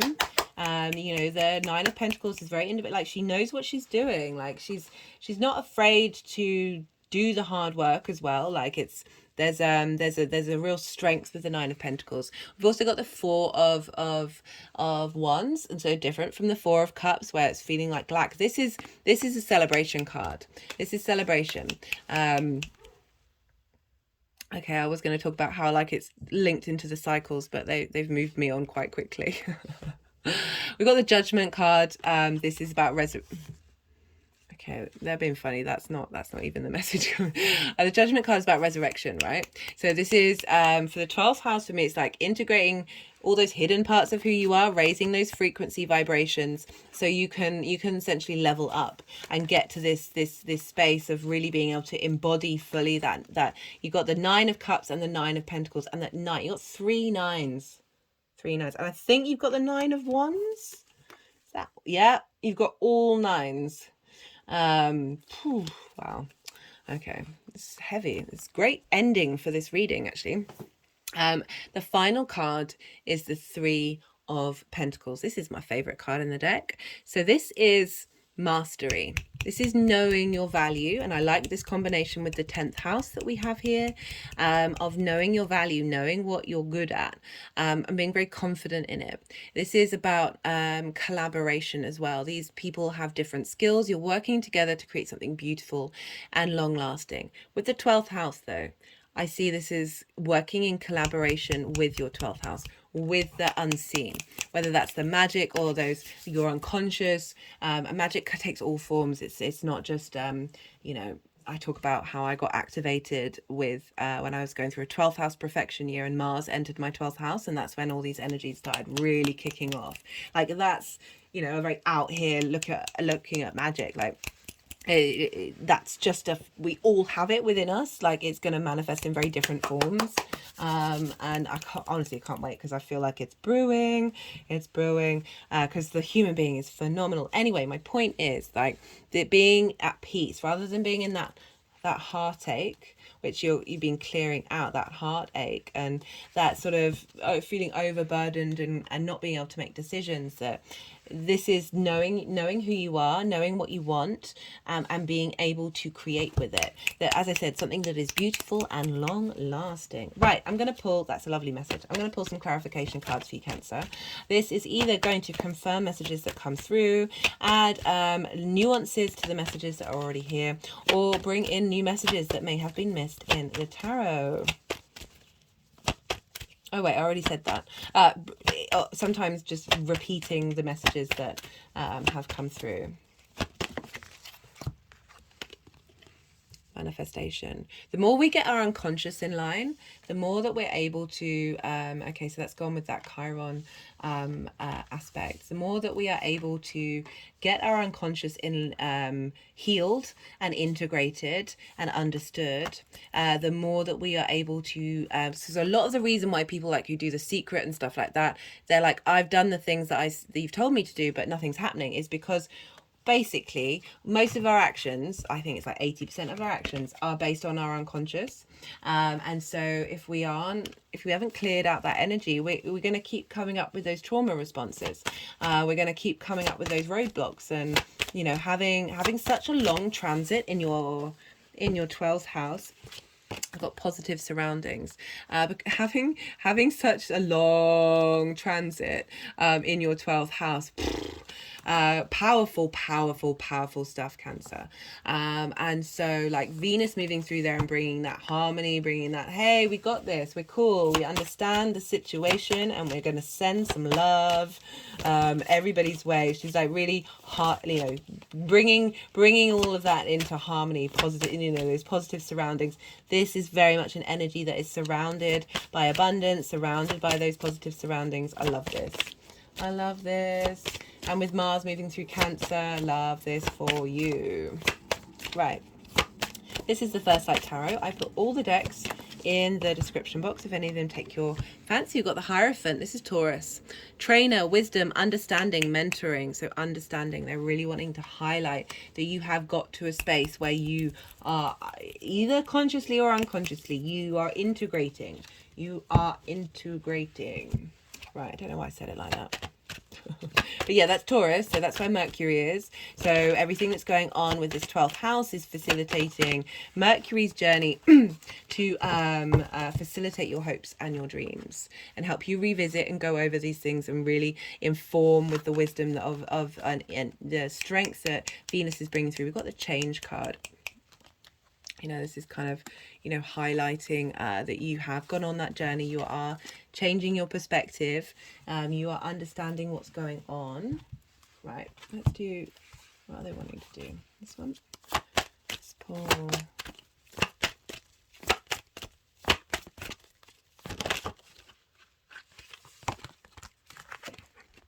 Got the Harmony card. Bridges, joy. I love the Bridges word for this.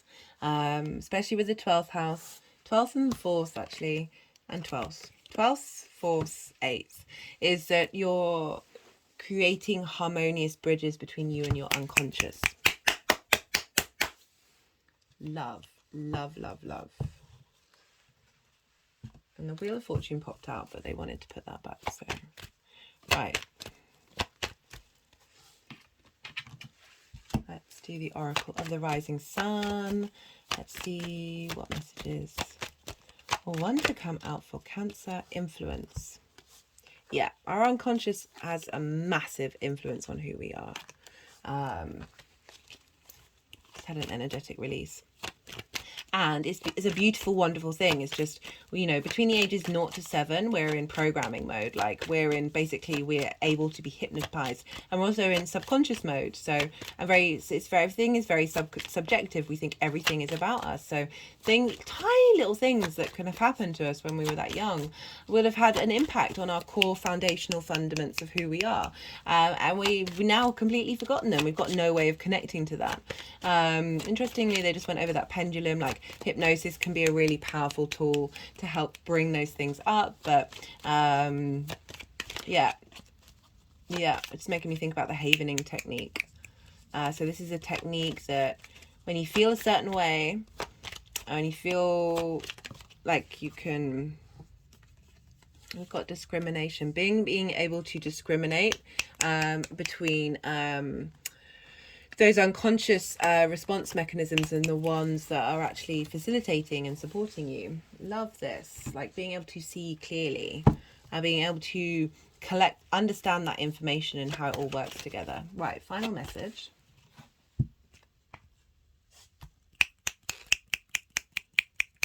So this is Agni Techite. It's come up in a lot of the Aries readings. It's an Aries. It's basically made up of like when volcanoes go off. It's like what's come out the other side. So we've got for the final message. They're gonna want right. That was abundance and self-discipline, but when I said final message, they went to go and pick up this deck. So there's obviously something else that wants to come out. That says recent past. No, that's not a final message, guys. That's not a final message. But I feel that was going to go with the self-discipline card of like you've been working through that. Okay, they're being funny now. Oh my goodness. Right. Self-discipline leads to abundance. Getting in line with your frequency. Understanding how to get there. Understanding what's important. Really being mindful. This is about rest, very much about absorbing the journey that you've been on and let it integrate. Give yourself the time. Give yourself the time. And then we've got the abundance card. So lots of abundance and harmony coming through for you, Cancer. Right, I'm going to leave it at that. Otherwise, I will just keep going. I hope this message resonates. If it did, there are ways that you can pay it forward, which I talk about in the introduction. So I'd appreciate that if you feel so inclined. Personally, I'd love to hear from you. I really do like chatting about the astro weather and how it's affecting everybody and how you're all doing. But other than that, be good to yourself, Cancer. Be good to those around. Be good to those around you. Don't know why I struggled with that. Mercury is retrograde, so it is what it is. And be well until we meet again.